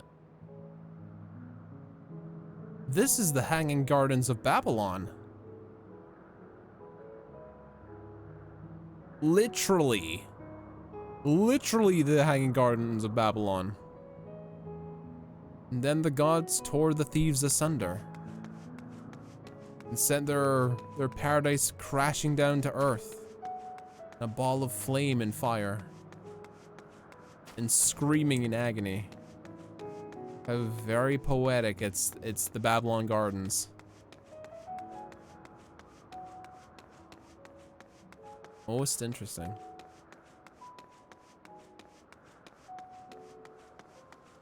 Damn, this place is gorgeous. Hello. This place is gorgeous. Yes, can I help you? We wish to speak with Chief Hermes. Do you know where we might find him?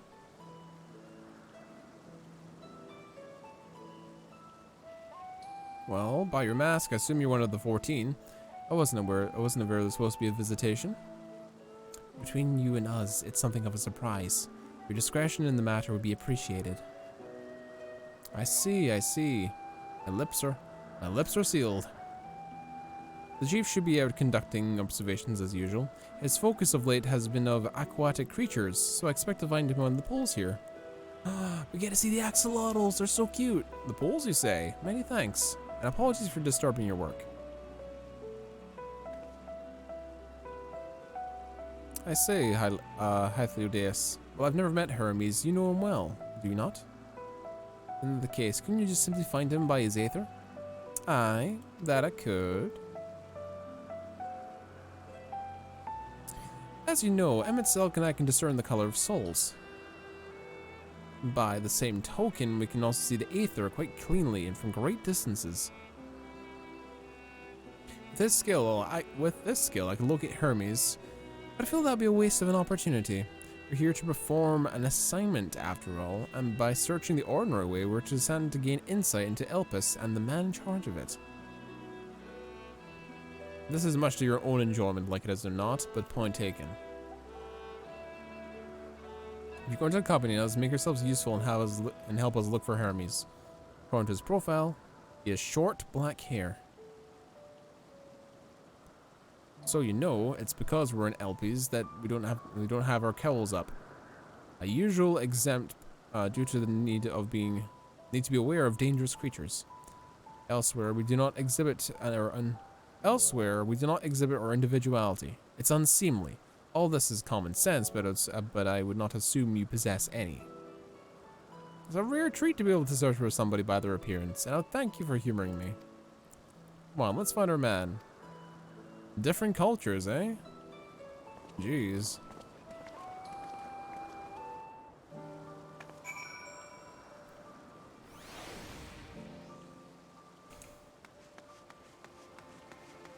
Well, Elidibus remembers us being here. He distinctly remembered meeting us. Hence why us being here right now, interacting with the world, is fine. And it's okay. What on earth are you? What is that?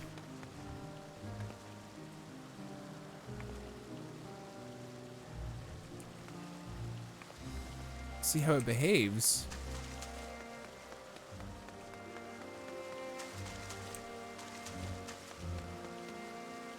Whoa! What is this? An aqua unicorn too. That is crazy. What more places have they got? More butterflies?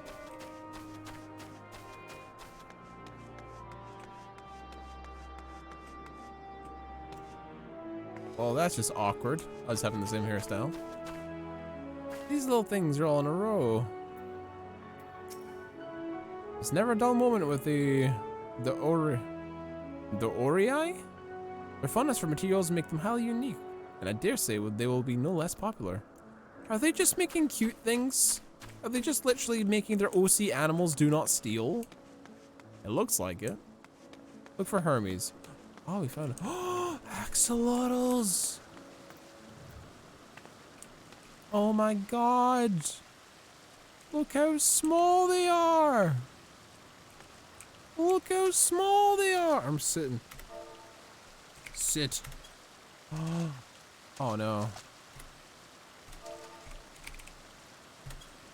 Look how small they are. Little axolotls. They're adorbsables. I want one. Also, holy shit, who are you? Why are you so adorable? I didn't realize a freaking songbird was in this. I'm sure they got their own words for it. That's just the word that I know what they're for. Square Enix. Y'all say you ain't making any more characters or any more traits. But as far as what I can see, you can't stop it. You've made Loperetus, the Moon Bunnies, which everyone is suddenly wanting to play as, and now there's this. There's now this. Are you telling me for 1 second that you're not making more characters? Are you telling me for 1 second? Hello. You have such funny faces. Hermes?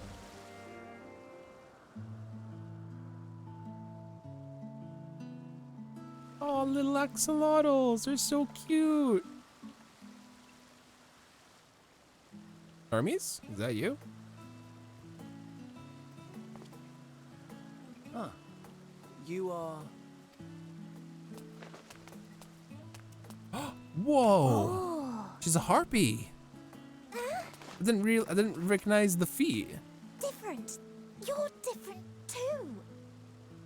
She's adorable. We're alike. Friends. I want to be... Oh my god, you're adorable. You are adorable. Wait. Please. Wait. She's too excited. Oh my god, she's adorable. Greetings and salutations. Can you hear me? Do not be alarmed. I mean you no harm. I wish only to hear your words, share your feelings, and know your thoughts. How long until fan art of this character? May we please be friends? Absolutely. May we please be friends? Oh, she's adorable. Yeah, sure. Ah, I see you found him.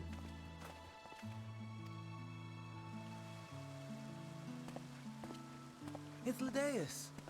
It's been a while. Too long, I think. Legacy? Question, you've came in such an opportune time. I don't know how long you've been lurking for. People have been asking already. They want characters with harpy legs and wings on their heads, haven't they? Along with the bunnies. They've been asking, haven't they? They've been asking. Don't deny it. People have now been on Twitter going crazy for these characters, haven't they? Square Enix is like, no, we're not making any more characters, and then they do this. They are clearly, absolutely making more races and characters, despite them saying no, they don't want to. Clearly, they are just playing all of us. Because what do? You make the audience want more. You make them want more, you tell them that you're not getting them.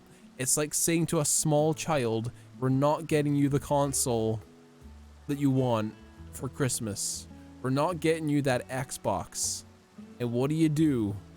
When you say, oh, we couldn't get the Xbox. Boom, Christmas Day. Here's your Xbox, kid. Have a good one. This, calling it now. Harpy Girl and the bunnies. The Moon Bunnies and the Harpy Girl. They're the next two races. Too long indeed for close collaborators. On this blessed occasion, I bring not only myself, but others who long to speak with you. Yeah.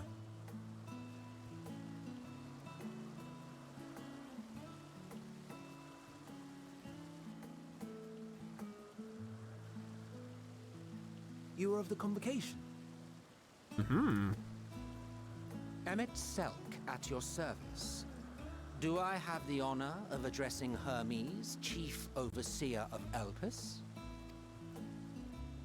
You do. You have traveled far for it. Mm-hmm. Given your facility's purpose, its remote location is something of a necessity. Would that I didn't have to rely upon a guide. Oh, you wound me. Have I not ever been an attentive and helpful friend? Sounds your vacation with Grumpy, Hades, and Best Boy Hythudeus? Yeah, it's great. It's But great. moving along to more agreeable company, this one we chance to... Discover. Oh, she's so cute. What the hell?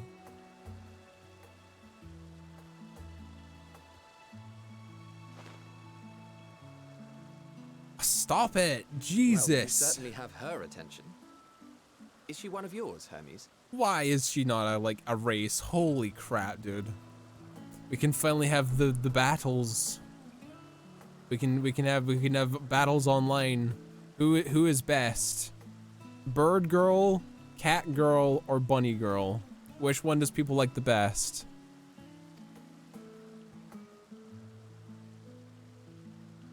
Her name is Meteon. It means shooting star. Meteon, interesting. She is adorable. If I may make an observation, her ether is terribly thin. I fear she might dissipate at any moment. Aww. Nor do I believe you've made a submission to the Bureau. I would remember such a concept if you had. The mid-bird boys and girls, I consider a Fantasia. Yeah, you're telling me, goddamn. I haven't, as you say. I judged it too early. She's a pet project of mine, still undergoing preliminary testing. She's adorable. What do you mean she's not perfect? She is perfect. But rest assured that I will attend in person ere long. What do you mean she's not perfect? Very well. She's completely perfect. Being an authority on flying life forms, I appreciate that you are exacting in your work. I shall look forward to your submission. If we have finished with the perfunctory chit-chat, I would discuss official matters. Oh? By my coming, I trust you already anticipate the subject. Oh. That's a bit... I have an inkling. That's yes. a frowny face. Please wait to the main building yonder. I shall join you as soon as I've returned these creatures to their homes. What's wrong, Hermes? The Namastoma is missing. Little fish friend is missing.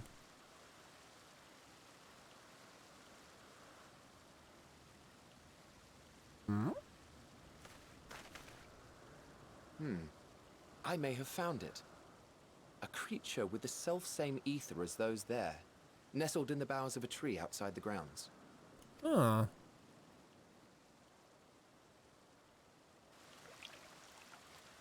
You're saying they can climb with their sorry excuses for limbs? Little axolotls, of course they can. The fashion has been to imbue aquatic creatures with the power of flight, ever since the words of Metron created a sky-swimming fish. Oh.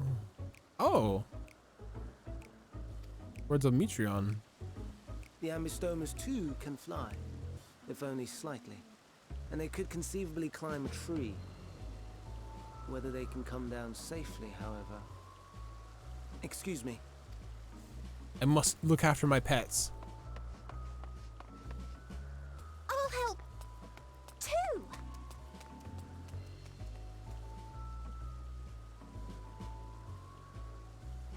It seems like Metron learns by talking. What are we supposed to do with this lot?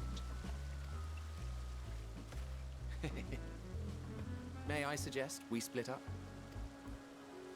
Emmett Selk is so grumpy. To assist Hermes, Emmett Selk and I shall keep an eye on these adorable creations in the meantime.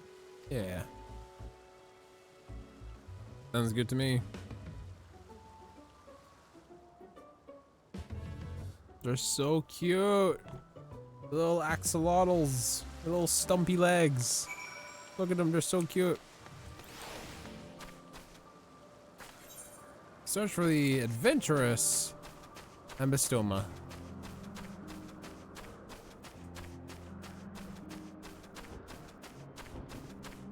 How are you, buddy?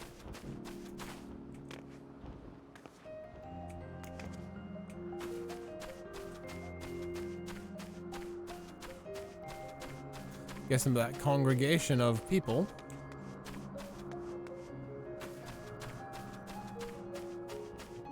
Hello, little guy.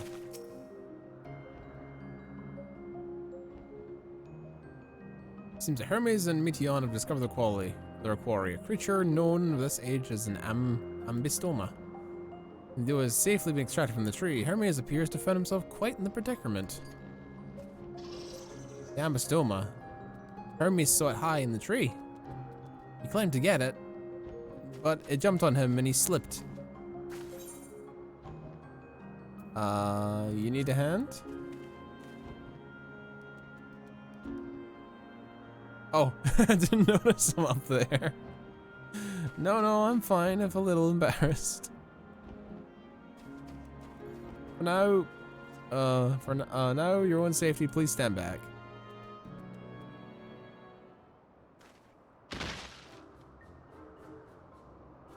He belly flopped. Yep, knew it. Ugh. Oh my god, she's so cute with little fucking wings on the side of her head. Hermes, are you alright? Quite alright, yes. Apologies for making you worry, Meteon.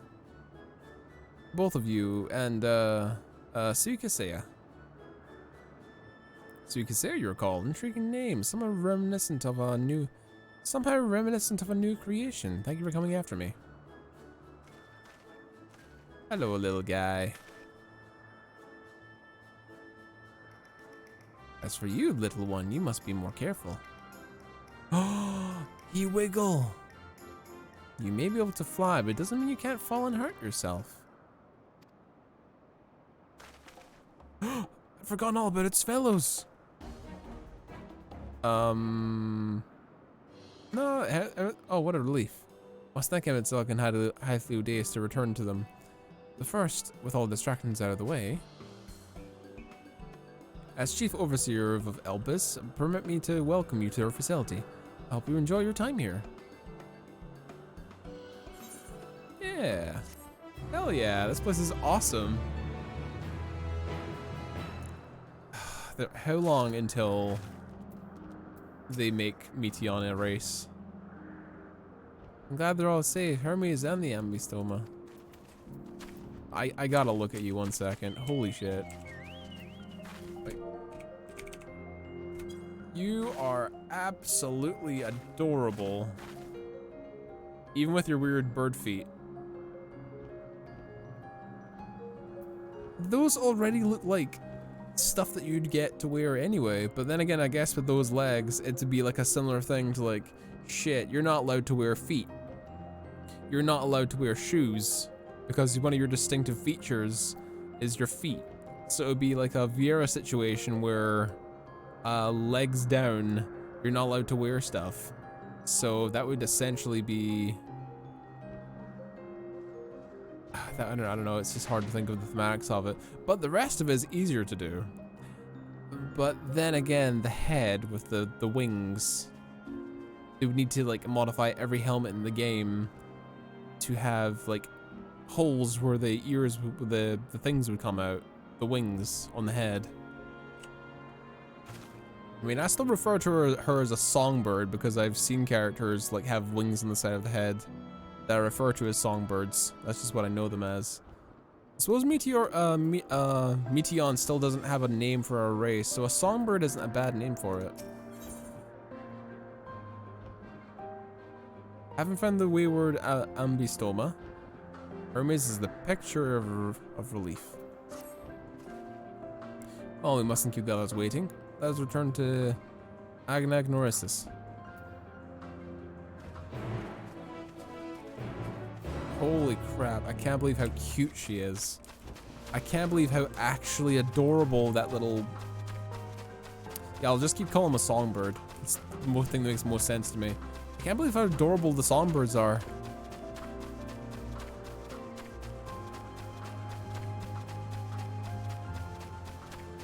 Like, goddamn. My apologies for the trouble. Owing to your assistance and all the Ambystomas are safe and well. I will presently send them back to their space.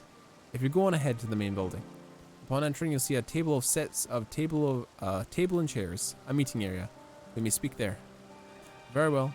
Take care not to let these creatures slip away again. He's very curt, I've gotta say. Some creations stay outside. Others stay at Kitissus. Like the Ambystomas. This place is beautiful. Quite literally the Hanging Gardens of Babylon. Literally. Holy crap. They try to make this place look like as beautiful as possible. We can tune to that aetheryte, which means we can travel back here whenever we want to.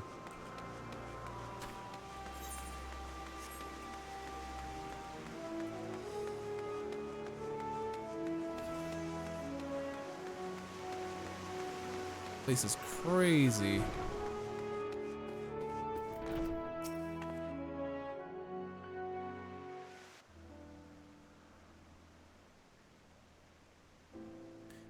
There's some. This appears to be the place. There's some writing, a short story on the website about Hades and Theodasis that clarify things about them, so I wasn't really surprised by Hades' persona here. Yeah.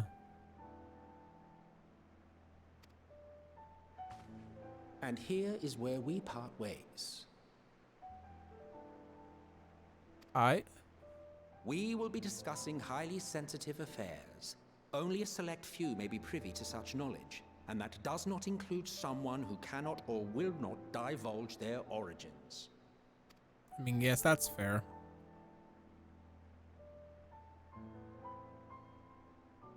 What? Will I have to remove you by force? He's enjoying the idea of the challenge. There are reasons I cannot speak freely. Let's hear them then, these reasons of yours. Who knows? If I deem your mysterious cause worthy, I may even be inclined to offer my assistance. I do not object to her attendance. Oh. Thank you, Hermes. Hermes, this is highly irregular. Perhaps, but I believe she can be trusted. Meteon would not have taken to her so quickly otherwise. Oh. Moreover, the presence of a third party may help me to maintain composure. Oh. They shutting them down? As you wish, then. Behave yourself, do you hear? Relax. This is not Ul'dah. I will not spam AoEs needlessly. That only happens in Ul'dah. Just like how the ERP only happens in Limsa Lominsa. And all the musicians tend to go to Gridania. So, it's finally happened then. Oh? Aye.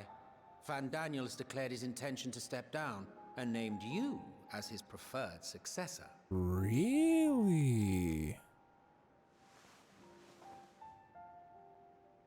In recognition of your knowledge and your works, the Convocation is giving the recommendation due consideration. Ooh. As one who does not know you personally, I am to use my impartial eye to take your measure.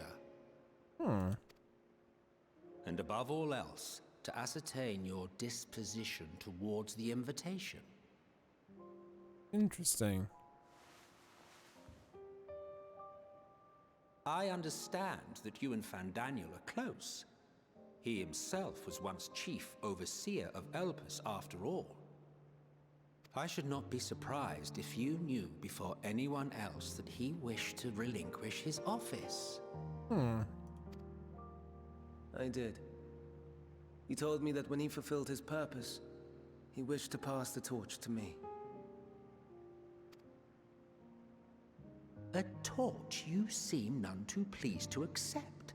Are you so averse to serving on the Convocation? No, it's not that. For a humble researcher like myself to even be considered is an honor beyond words. No. What troubles me, what I struggle to come to terms with, is the very fact that Van Daniel is stepping down. Oh. Does this not mean that he will return to the Star?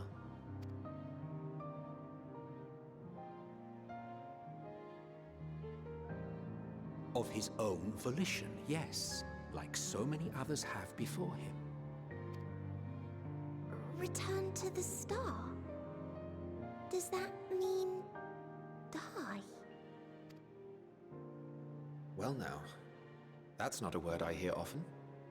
Is that what you say here in Elpis? Mankind is the life of Atheris. Each of us, a drop of blood flowing through its veins, bearing sustenance. In our finite time upon it, 'tis our duty to make it a better place, that all who call it home, now and in future, may abide in happiness. To that end, we have dedicated ourselves to the pursuit of enlightened creation. And by our efforts did we transform this once untamed wilderness into the peaceful paradise you enjoy today. To return to the star whence we came is a privilege afforded to we who have so loved and nurtured it. A choice embraced by those who have lived their lives to the fullest, in service to our world. And when they depart upon this journey, it is beautiful, always. The 14 are no exception. 'Tis believed no occasion is more felicitous than the fulfillment of one's duty. Our office becomes our lives, and to retire is to return, or so the majority of us hold. Some few have elected to eschew custom.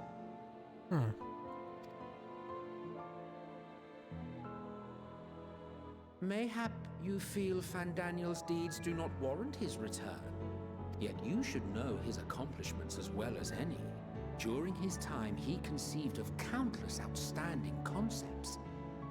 And channeling the wealth of experience he attained here in Elpis, he brought forth many new specimens. I know of all this. I do. It's just, I cannot fathom why someone so great and wise, who could still do so much good, would want to end it all.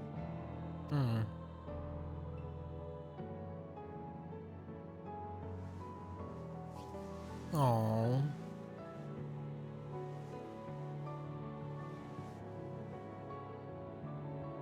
Oh no. I've made her upset. Aww. Forgive me. I know I requested your presence.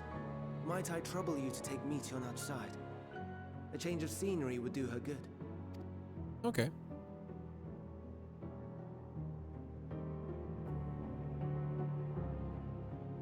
Come on, kiddo.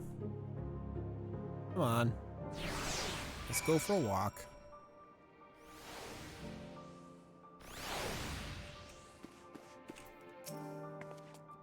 I'm sorry, Suika. I didn't mean a walk? Perhaps we can go walk?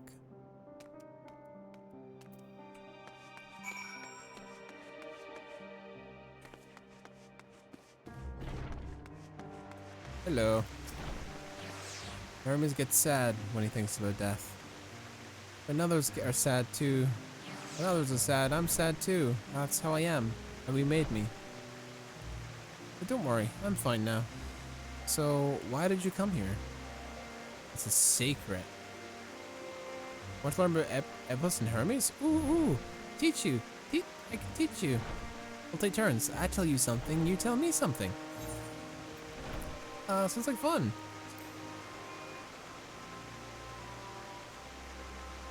It will be. It will be. Where to start? Let's talk to Hemon. He should be near the Aetheryte. I'm not good at explaining, but Hemon is, so I'll have him explain instead. Yoshi said, when we get to a certain point, we exclaim, wait, you'd go that far? I think this is one of the moments, yeah.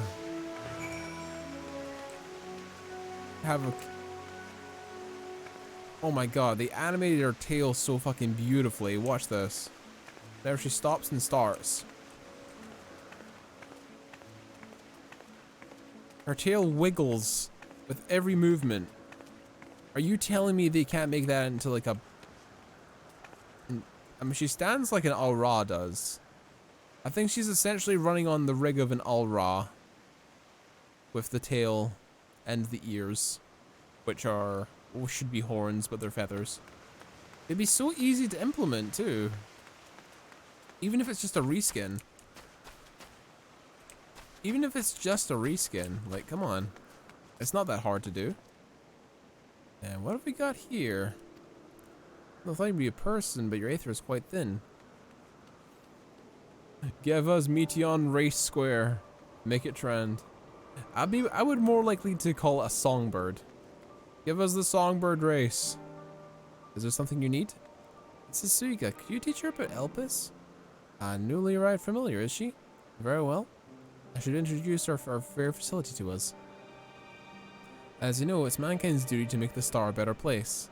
As part of this duty, we employed creation magics and bring forth new life. However, we cannot simply release our works into the world. That would lead to chaos. No, any and all life forms must undergo extensive testing to determine their fitness to exist. Testing which is concluded here in Elpis. Every candidate is subjected to rigorous study, in which we will identify their properties, summarize which habitats may be suitable, and speculate as to the efforts they may have on the environments and other species. Should be judged beneficial addition to the star, it will be allowed to take its place in the world. The two of you, too, were created in hope that you may make the star a better place. So heed your masters well and be good, do you hear? We will, Memon. We will. Thank you for the lesson. You get a turn? No, I get a turn. Where do you come from?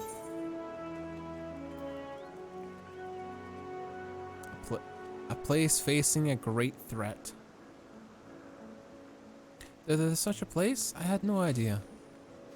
This place is important to you. I can feel it. Oh, my power. I haven't told you about it. A creation. Let's find a creation. While not being watched, and then I'll explain my power. A power, really? Where might that be? A motionless bird.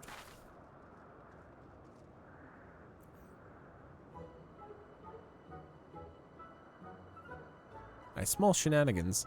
Oh, this creation is perfect. I don't remember seeing it before. Perhaps it's new? I mean, I'll be reading its mind. That's my power.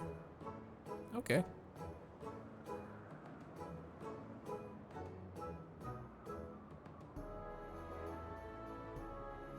Bird. Bird. It's thinking bird. Bird. What is going on here? Oh, I can't read it. Or maybe there's nothing to read? Oh, please, wait again. I'll try again. This time with you. Okay.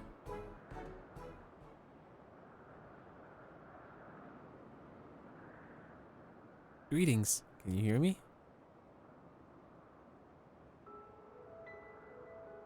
This is my power. I can read the emotions of those around me and project my emotions to others in return. I am not actually speaking to you in your mind, rather than converting my emotions into words and intention.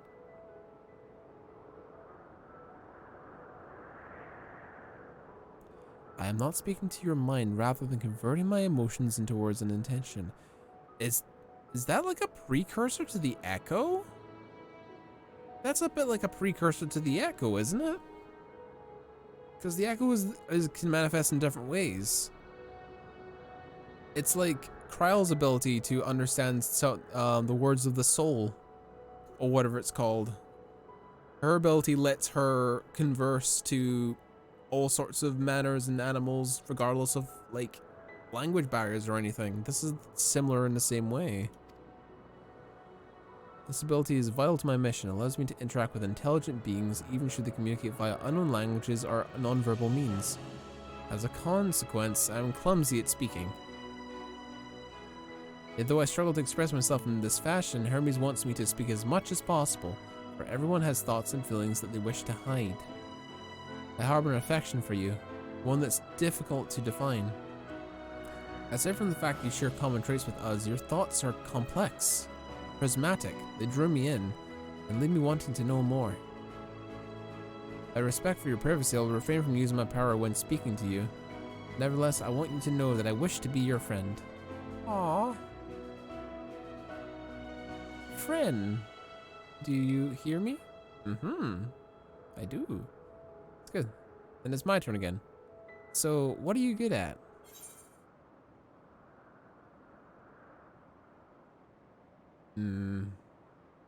What am I good at? Slaying primals?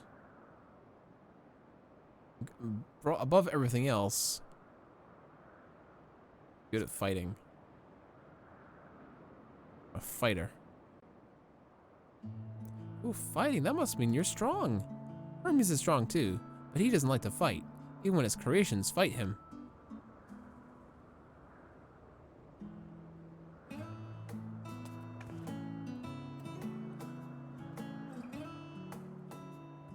Bird is staring. I think we might be bothering it. Angie bird.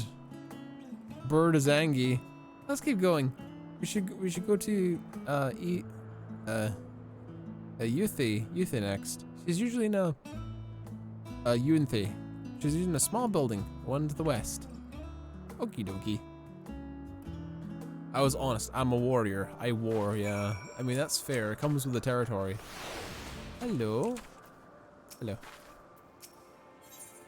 Discuss the Spriggans. Spriggans? What are Spriggans? Oh, they're these little things.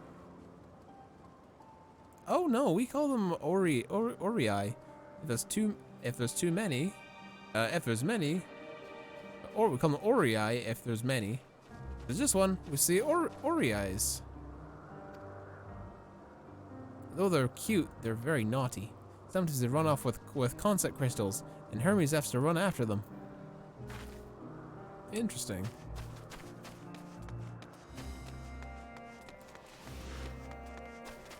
This place is ridiculous.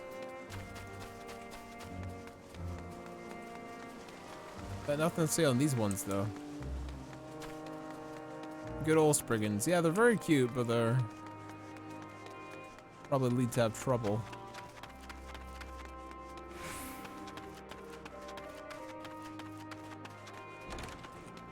Really, this is the only one that opens?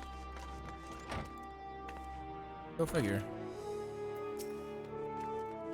Oh, Euthane. Well, if it isn't, Etoian, Meteon. Sorry, my bad. Words are hard. See where I'm from with you today. Greetings, Eunthe. An apple. Could you make me an apple? A kind Hermes likes, covered in syrup. I want to share it with Suika. Oh, a candied apple? Hermes is certainly partial to them, but you know you can't. But you know you can't eat Meteon. You weren't made to do so. But I like it too. It may seem that way, but it's due to your inability to share others' feelings. You've taken Hermes' likes for your own. In any case, I can't prepare an apple right now, but I'll bring one when Hermes comes soon. I promise. I'm sorry, Suika. I want to show you my favorite thing, but then I could ask yours, but I failed. Tell her what you like. Tell you something. Oh, that's what you like? Yes. Yes, I feel your happiness, your joy and happiness. That makes me happy too. Thanks for sharing with me, Suika. Well, we've walked and talked a lot. Maybe Hermes has finished talking. Yeah, goddamn. Excuse me, chap. Yawning on stream is very, very rude. A little bit hungry. But we got a stream to maintain, and I'm enjoying myself right now. Hello, Hermes.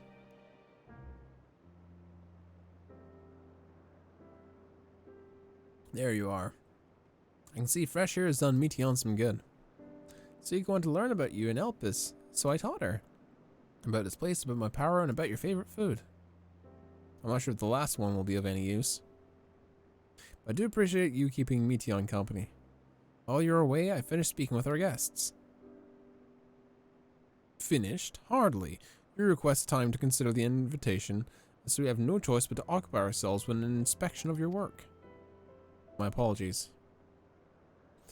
It has been decided that Emmett Selk and Hythlodeus will accompany me as I attend to my duties. If you wish to learn more, perhaps you would like to come too. I'm compelled to remind you that she is in no way associated with the convocation. We simply chanced to meet her at the Propylian. There's no guarantee that the matters that we discuss will remain private. I did not mind. See the joy her presence brings Meteon. I cannot imagine our mysterious friend harbors malicious intent. Suika is kind. Really, truly. She taught me as much as I taught her. You're coming, of course, to watch Hermes. You're bound to learn lots and lots. She's adorable. Ironwood chest coffer, interesting.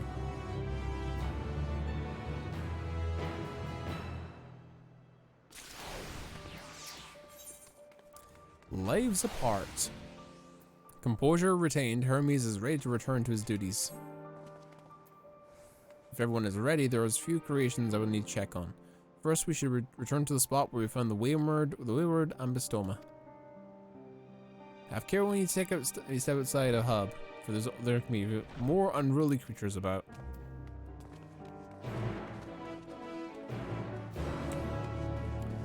Da da da da, this place is fucking huge. 12 wonders. Protean oikos. This place is actually huge. What the hell?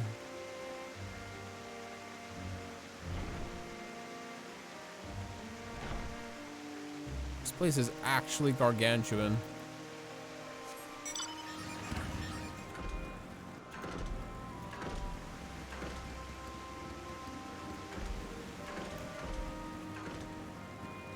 It looks kind of goofy when you jump up on it.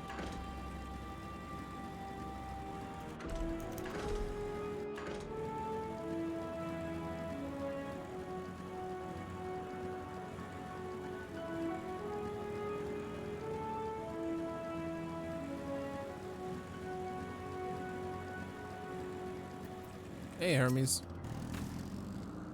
This is a new species of Petaloda that we recently set loose. It's doing very well, managing to maintain stable existence thus far. You can see its observation period to the end without issue. We shall release it onto the world. Tell me, do you know the difference between living beings and arcane entities? No, I do not. It is the presence of a soul.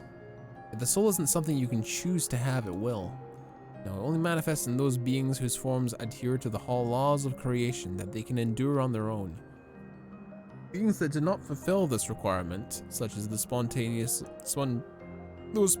born of magic or natural phenomenon, do not have souls. No matter how much it might resemble flora or fauna, if it lacks a soul, then it's considered an arcane entity. Really? You see, it's not for mankind to decide what is living. That domain lies beyond our manipulation. It is our hubris to assume otherwise. But come, let us head to a nearby location. I've received a report that arcane entities have gathered there.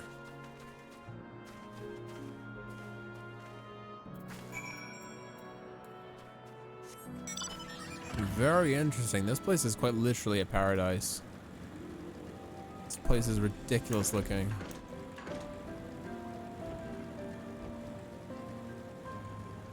Makes you really wonder. You start to understand that this is what the Ascians lost. They lost this. They lost this world.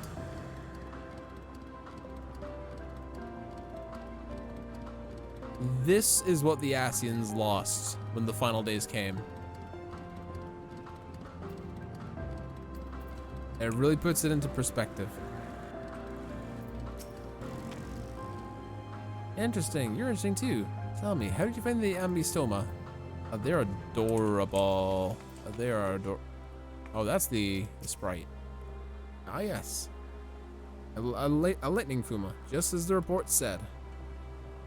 Though we call this structure a beacon due to its form, it is in fact a magical device.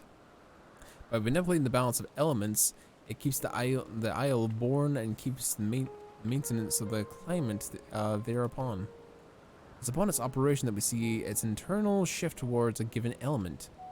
Right now, that element is lightning, which draws the fauna here to replenish their aether. It appears Meteon is busy. You curious to me in her stead to feed the Numa? Sure, why not? By using this lightning converter, you can harness Amit lightning and focus it into a ball. A veritable feast for our dazzling friends. Give it a try.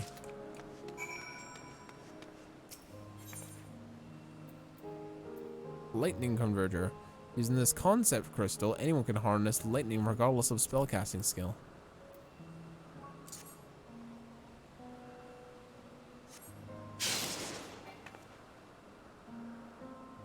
Huh.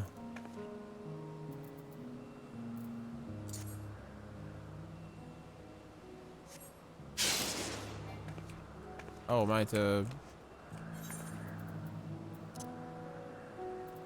throw on there? Is there?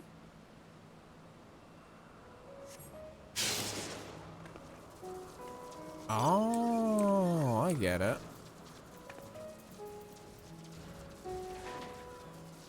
You throw it on the area.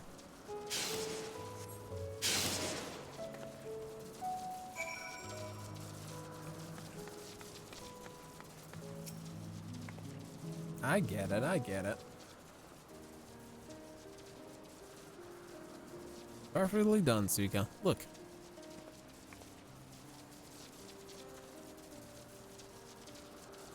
So they gather to feed.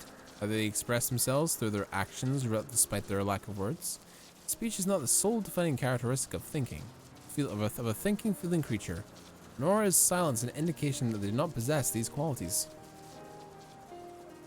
Yet a soulless arcane entity such as the Pneuma, or an ephemeral life form such as the Petolia, all seek to preperlate their existence to survive. Is Meteon a living energy?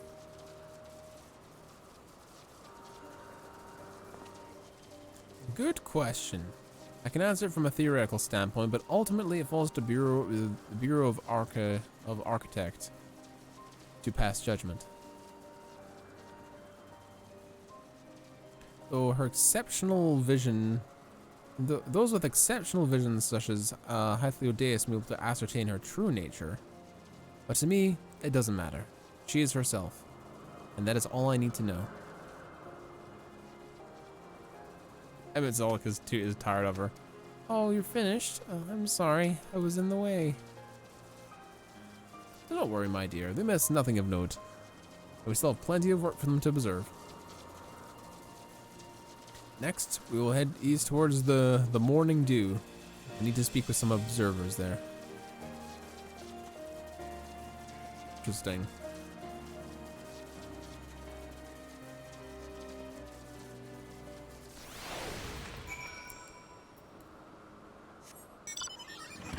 Interesting, very interesting.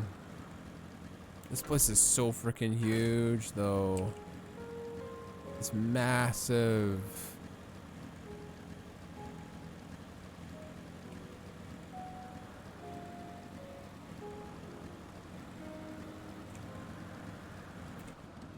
Hey, it's a Gobu. A Goobu.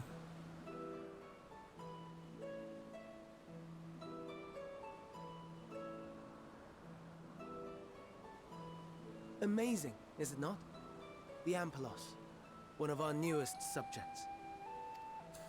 How was your chase the final days? Harrowing, good sir. Harrowing. So, how are we coming along?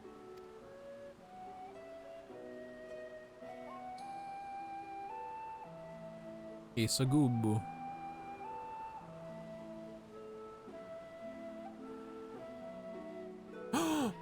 Blooms. Heart blooms.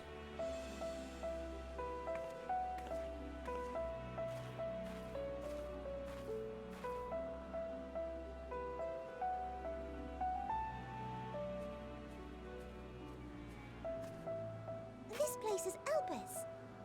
Those flowers. Elpis. Entelekis. Like me. Entelekis? They sense emotions? They are a product of Elpis, and so named for their birthplace. Oh. A happy accident, born of the hands of a former researcher who loved beautiful blossoms. Unique for how they change color, to reflect the emotional state of those nearby. Oh. Though be it here or elsewhere, they are seldom seen in any hue save purest white. Oh. Reflect the emotional state, you say? By what means do they achieve this? In creation, there exists an energy wholly apart from ether, one driven by emotions. Oh. In like manner to how we manipulate ether, this flower is subject to the influence of said energy. Ah. While it has no will of its own, it is sensitive to the prevailing emotion in the vicinity, and reacts by altering its color and vibrancy. Interesting. Pure insanity? Yeah. Akasha? It is one of the unseen energies defined by Harnish alchemical theory. Though a gross oversimplification, some describe it as an essence influenced by feeling.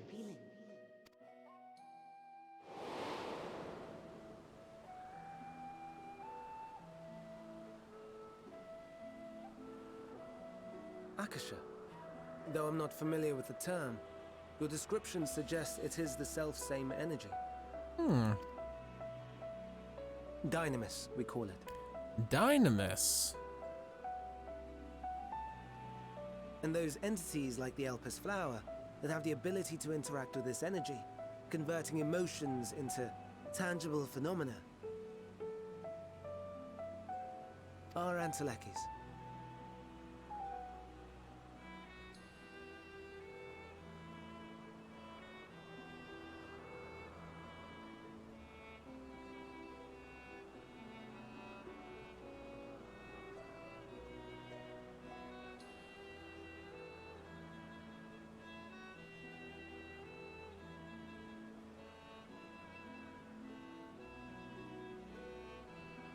An Enteleki is in charge of the final days. An Enteleki is a being that can control those self-same emotions.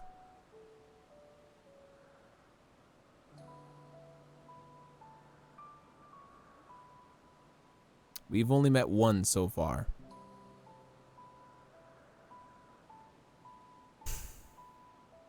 And the final days are happening because of an Enteleki being very upset. That's me! That's me! An Enteleki! Yes, it is you. How many other Entelekis are there? That you are, my dear. And no ordinary one at that, but the first possessed of free will.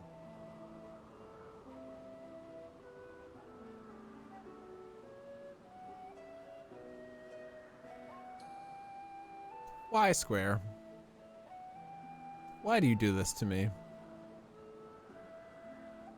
Are you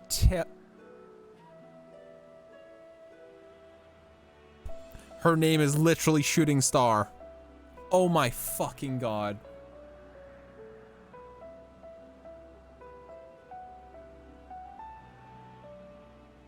Her name is literally Shooting Star.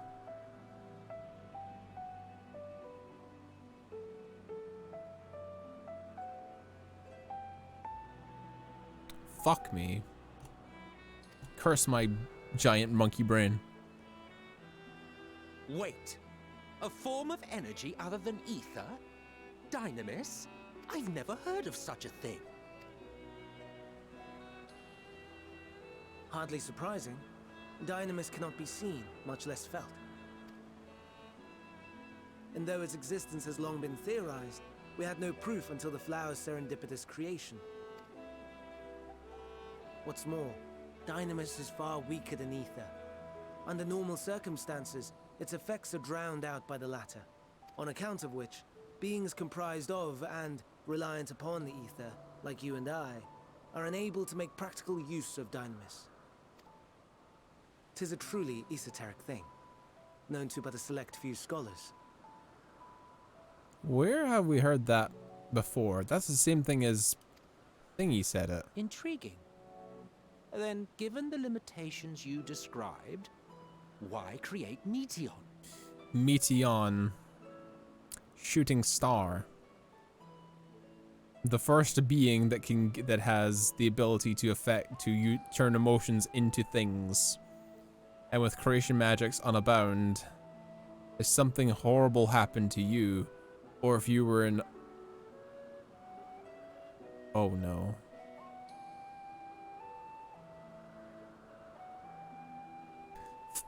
If he takes the seat of Fandaniel, and he is intrinsically linked to Meteon, and he ends up being miserable beyond miserable, especially when death is he's affected by death. He doesn't like death. And because he doesn't like death, Meteon doesn't like death either. Oh no.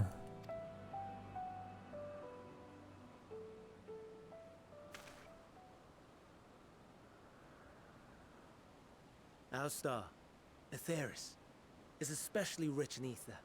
So much so that its name is derived from it. Aetheris. Ether. However, when we consider all energy in existence here and in the vast space beyond, Dynamis may account for as much as 68.3%. The more abundant form by far. Were we able to control it, we could open the door to limitless possibilities. Oh boy. It is not unlike a gently flowing stream, unable to break through the dam of ether barring its path. But if we could imbue the stream with the vigor of a raging river...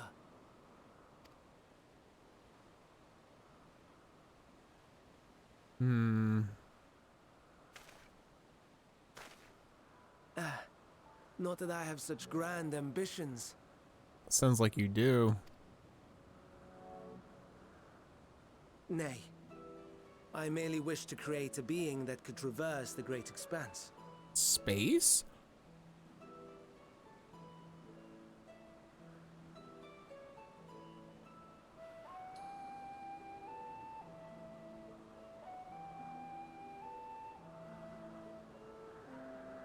Midgar Sormer said that this planet was the last bastion of hope.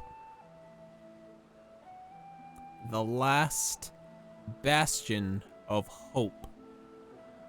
Meaning that every other planet in the sky has been subject to despair. And this is a being that can travel through all the expanse of the stars, through the emotion energy.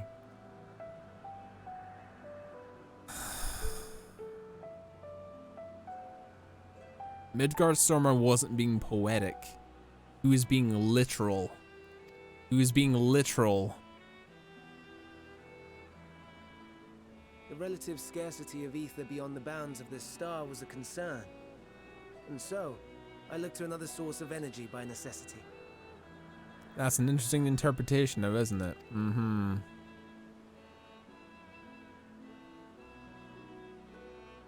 That being Dynamis. No wonder her ether is so thin.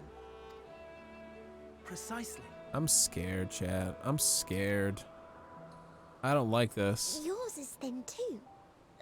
Like an enteleki. Like me. So, are we the same? Intelekis. No, I'm not.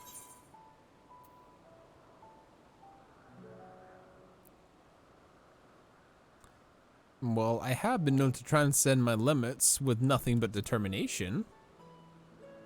Well, maybe. That sounds more akin to the desperate flailings of a wild beast when facing imminent death. I mean, I broke my limits facing you in the future. A deficit of ether alone does not an enteleki make. It would, however, make it easier for you to interact with Dynamis. A deficit of ether makes it easier for you to interact.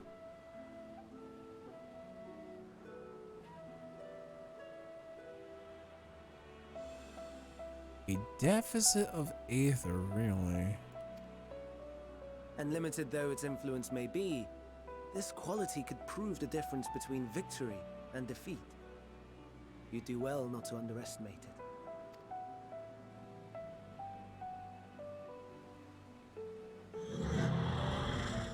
Gobu's getting tired. Oh dear. I'd forgotten about the poor fella. You must excuse me a moment while I go and verify a few more things.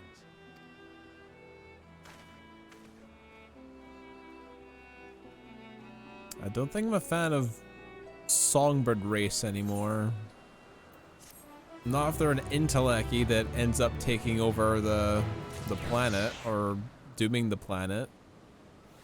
I'm not liking the sound of that. Not liking the sound of that. Hi, Theodeus. Never before have I heard of Dynamis or Intellecties. I only assumed that the Elpis flower was submitted to the Bureau before I was joined. Their greatest creation. That's to worry about. Songbirds are for everybody. I'm concerned. I will always be concerned until my concerns are addressed. Emet appears to be deep in thought. Not that I or anyone else would be able to make use of it, even if we knew now. But it irks me to discover there's an entirely different form of energy and no one told me. That personal annoyance aside, Hermes' knowledge is undeniably impressive. Given that there's none among the 14 who specialize in the Celestial, he would be a welcome addition. Assuming he would be persuaded to join, that is. I still can't understand his hesitation. What do you specialize in?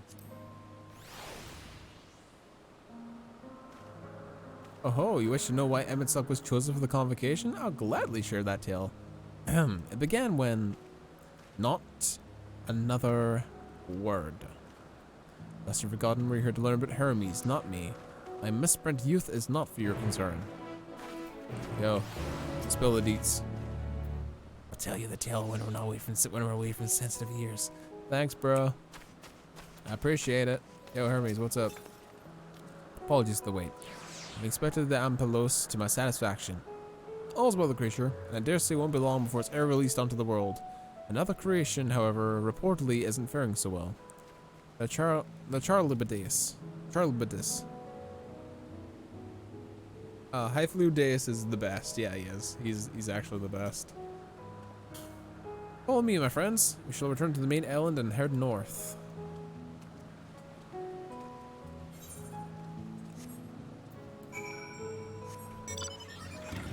I'm still really, really concerned, dude, about what's her face. Even when he was just a Spectre, I loved him. Yeah, you're telling me, dude. I'm so concerned about Meteoron.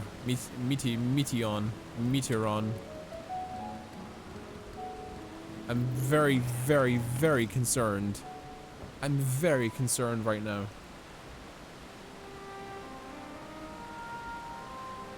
Oh, hello. Oh, these aren't doing so well? I understand there's a problem with one of the Charlibidis. That's right. As you know, the Charlibidis are based on a sea creature. Owing its adjustments to enhance its affinity for wind, it is capable of flight. The specimens are created with the concept that all could fly without issue, but a problem arose in its subsequent generations. But she's a perfect angel, blue, fluffy, mind-reading angel. I mean, I'm still very concerned. She's the only being that can manipulate emotions in as an energy source. I'm very concerned. This third generation creature was born of an etheric balance leaning towards water, as aquatic design reasserting itself, it would seem. The being would have... The result is its affinity to wind being diminished. It cannot fly, no matter what we try. It can't even raise the slightest bit. For change to manifest in so few generations, I feel it too unstable, flawed. With your permission, I would revert these creatures and recommend the Bureau for the concept to be revised. With this etheric balance leaning towards water, the Charlibidis would indeed struggle to manipulate the wind, but it's too early to conclude it cannot fly. Having failed at first, it may simply have developed a fear. I shall transform and fly with it, helping to manipulate the wind until it finds its wings. What? You needn't go to those lengths? You can transform? Nani? What? You didn't know? Ah, but of course not. Transformation is an art which manipulates a vast quantity of ether to construct a body around oneself. In practice, this allows one to assume any conceivable form, and thereby transcend the limits of one's flesh. Oh, so when Hades took on like another form fighting us. Interesting. Yet, convenient though it may be, transforming in the presence of others is considered vainglorious in the extreme. As uncouth, as unseemly as running around robeless. Shameful. Am I to understand you make a habit of this? Nothing of the sort. It's just, when transformed, I can wield the wind and fly. It may seem excessive, but what is the shame next to the lives of these creatures? It is our chance, and we owe it to them to do all in our power. Be that as it may.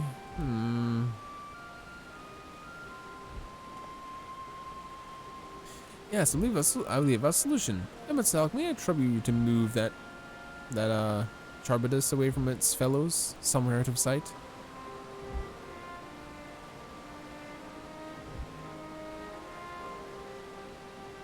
Meanwhile, I'd like the rest of you to help me prepare. What mischief are you scheming now? No mischief, I assure you. I would but spare you the need to report on your colleagues that Hermes committed an indiscretion. So have a little faith and run along.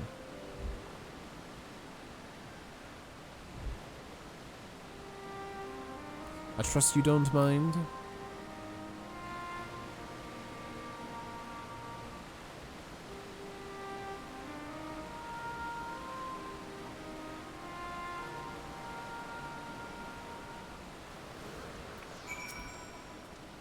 Alright, Half-Odeus. If it's all out of sight, good. Let me speak of the plan. Stroke genius, really. We have Emetzelk train the Charbidus.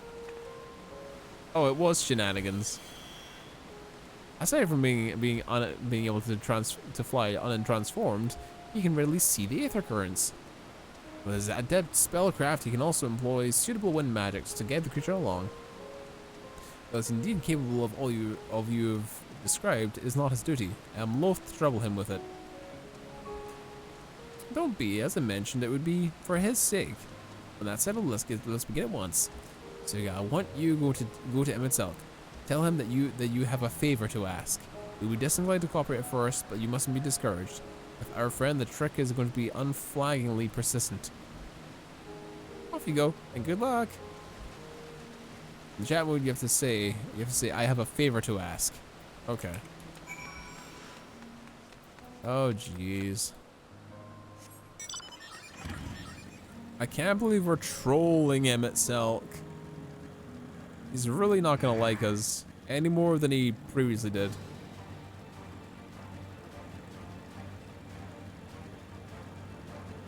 Ooh, battle theme's changed.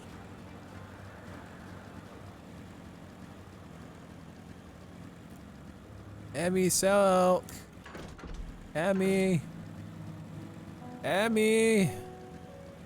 Emmy. I have a favor to ask. Fuck. Must be in say chat. Say.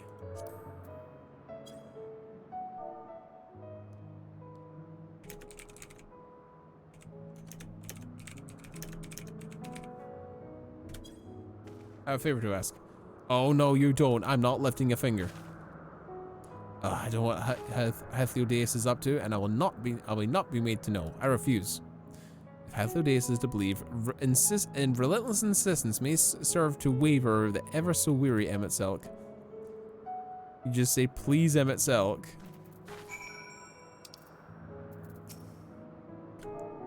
Please, Emmet. Please, Emetzelk. Please, Emmett Selk. Please. Please, Emmett Selk.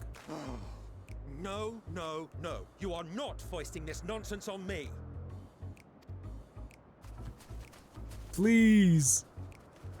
I'm given to understand you have the power to help the Charybdis, and should be quite willing to do so.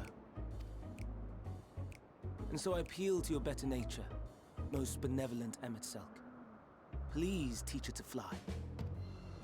Or else Hermes will transform. Right now. Now, there's no need to go quite that far. Altruism is its own reward, as I'm sure he would agree. I can't believe we're trolling him. Oh, would he now? And who contrived to put me in this position, pray tell? Nothing so devious. I merely suggested a possible course of action.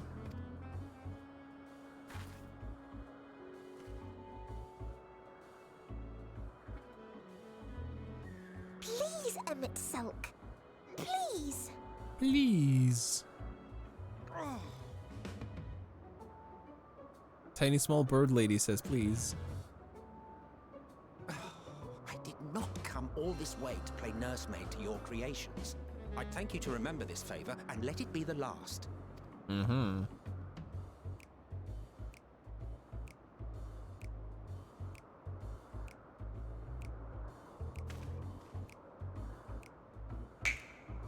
Ooh, snap me, boy. Oh my. I didn't know Emmett Selk had the ability to summon storm mounts. I will aid it once it has taken to the air. It falls to you to shepherd it skyward. I can't believe Emmett Selk is powerful enough to summon storm mounts. Go figure.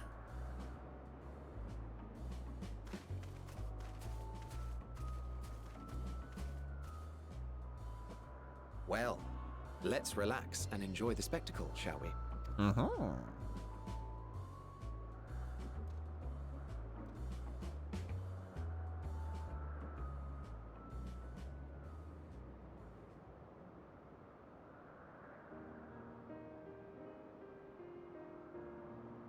You were wondering why Emmett Selk joined the convocation. Yeah. Truth be told, he wasn't the first choice for the office. I was. On the strength of my ability to see ether. Really? But I declined the offer. For though my vision is exceptional, I am pedestrian in all other aspects. Worse even, quite abysmal when it comes to manipulating ether, for example. Couldn't transform even if I had a mind to do so. Oh, right. What good is the ability to perceive a problem if one cannot act to address it? Emmett Selk has no such shortcomings. He excels in vision and manipulation both, the latter to an extraordinary degree. I know. He almost manipulated several iterations of the star to fold in on itself and rejoin. He's a mastermind. If there is a mage more powerful, I do not know of them. Mm-hmm.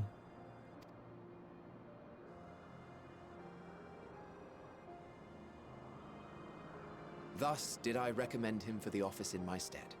And I wasn't the only one. Far from it. Oh.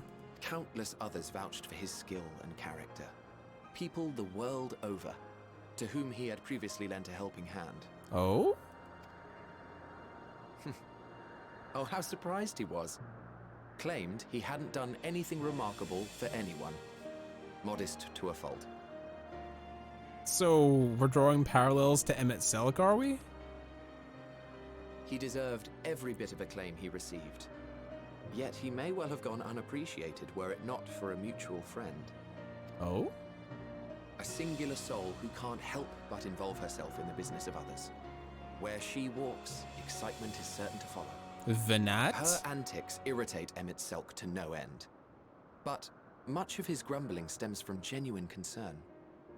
It has to be Venat. When our friend calls, he never fails to answer and lend his talents.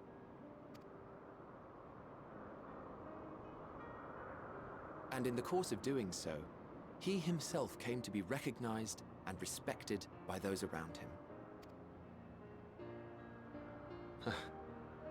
They are truly remarkable individuals, and I'm proud to call them friends. To help them realize their dreams. This will be my greatest contribution to our world. And when they have fulfilled their respective purposes, so too shall I have fulfilled mine. And together we may return to the star. Look at me, spilling my innermost secrets. I can't seem to help it with you. I can only assume it is due to the color of your soul. I just don't understand how you can be so alike and yet so different. Well done, my pet. Well done!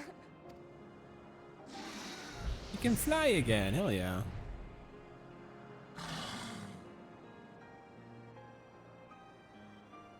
Ah yes, I dare say the Charybdis will be fine here on. Oh yeah. Why don't you go and signal to Emmett Selk? Let him know that his arduous task is at an end.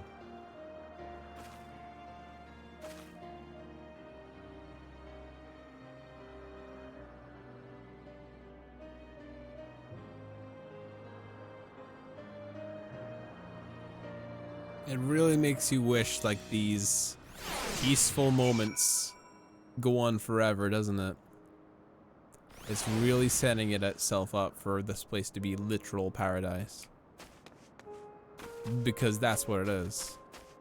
It's the Hanging Gardens of Babylon. There is no greater paradise until the gods rend it asunder.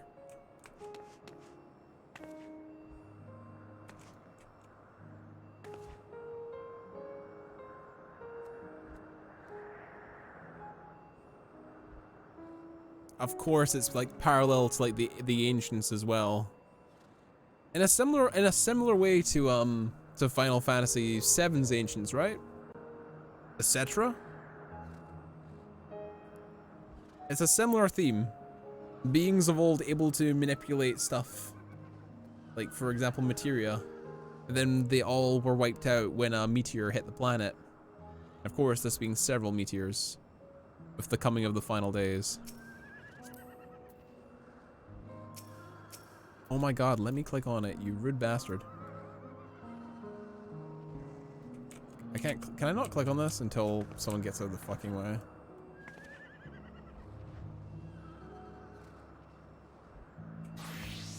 Oh my god. This asshole is directly on top of it. Control X. No, I've got different key bindings and I forget what I binded it to. I don't use normal ones. There was a key that I could hold for it though. Not Z. It's not any of these. Is it B? It's not B. I totally forget which button it is too. Motherfucker. Why do people like stand directly on top of it? It's so fucking rude.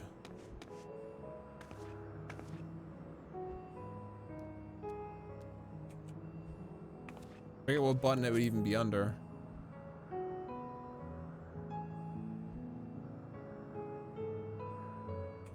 Yeah, he is directly on top of it. That's rage-inducing. Like, usually there's like even a tiny little corner I can like clip onto. No, this dude is just straightly on top of it. Imperial nuisance, you got that right. Alright, his cutscene's finished. Move. Please move. Finally, asshole. Jesus.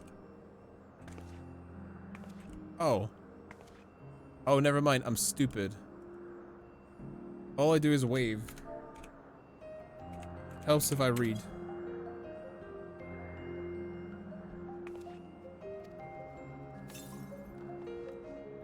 All I do is wave. I actually can't read. It's fine. I actually can't read.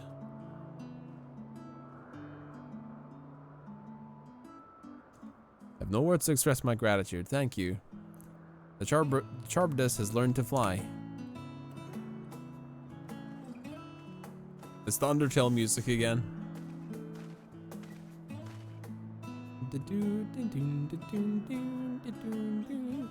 And so you and I could relax and have a pleasant chat. I'm sure you did. The creature needed some small assistance at first, but once it was flying, it was more or less on its own. I doubt you need to repeat the lesson. It was truly impressive. I witnessed it from afar. The sharp as flies.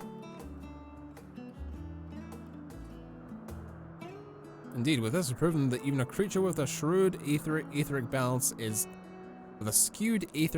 capable of flight. And though we helped achieve this, Charbadus is a haired animal. They will aid in the struggling kin in faction if the need arises. In that mind, I bid you...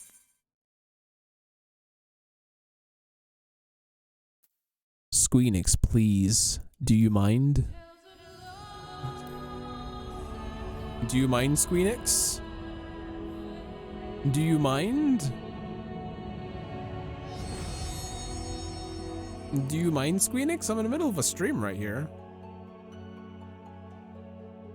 This is on an NA server, so this shouldn't be happening. I wonder if the servers crashed again. They were really full. The servers were exceptionally full before, though. Yeah, server connection is gone, 202. And it crashes the game. Okay. Let us do a little bit of reconnaissance and see if we can get this back up and going again.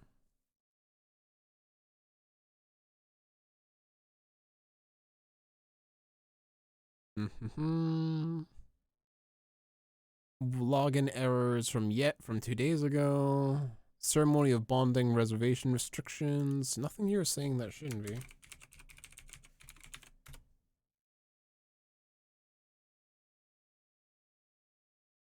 Nothing saying it shouldn't be not working. Opus is such a good story in area too. Yeah, you're telling me. You're telling me, boyo. Let me check Twitter real quickly.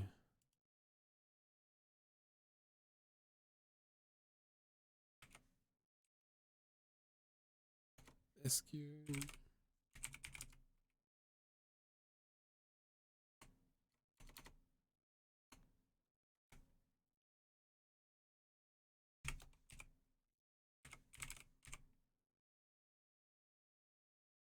Should be under a Square Enix, right? Nothing.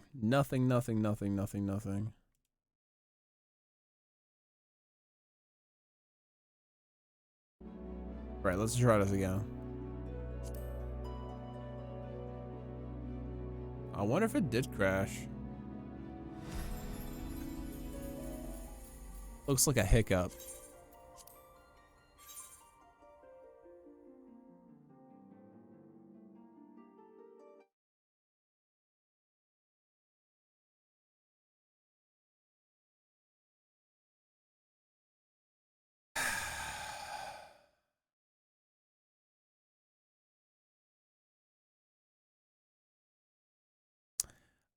All I'm gonna say is game over, yeah!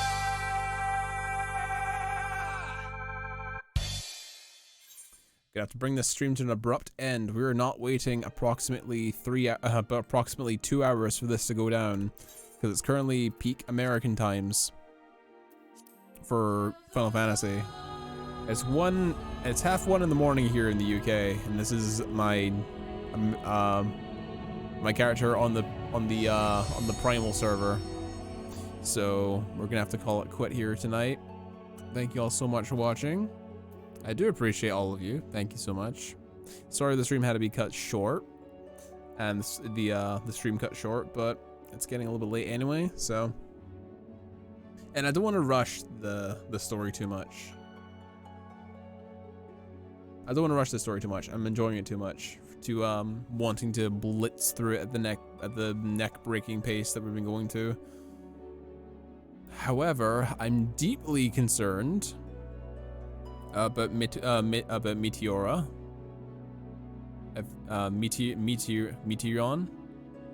Meteon? Yeah, Meteon. I'm very concerned about Meteon.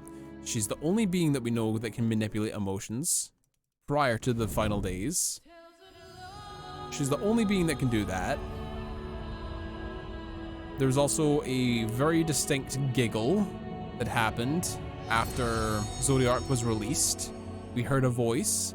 I initially thought it was going to be Hydaelyn. It's not Hydaelyn.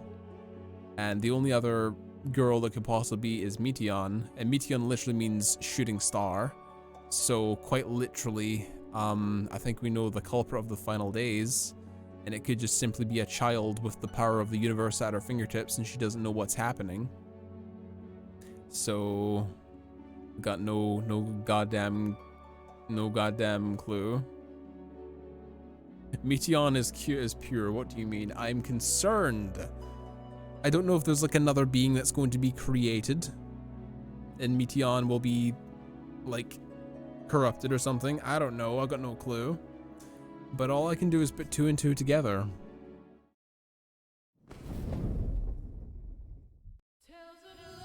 But yeah, that'll do us for the stream. Thank you all so much for watching. I really do appreciate it.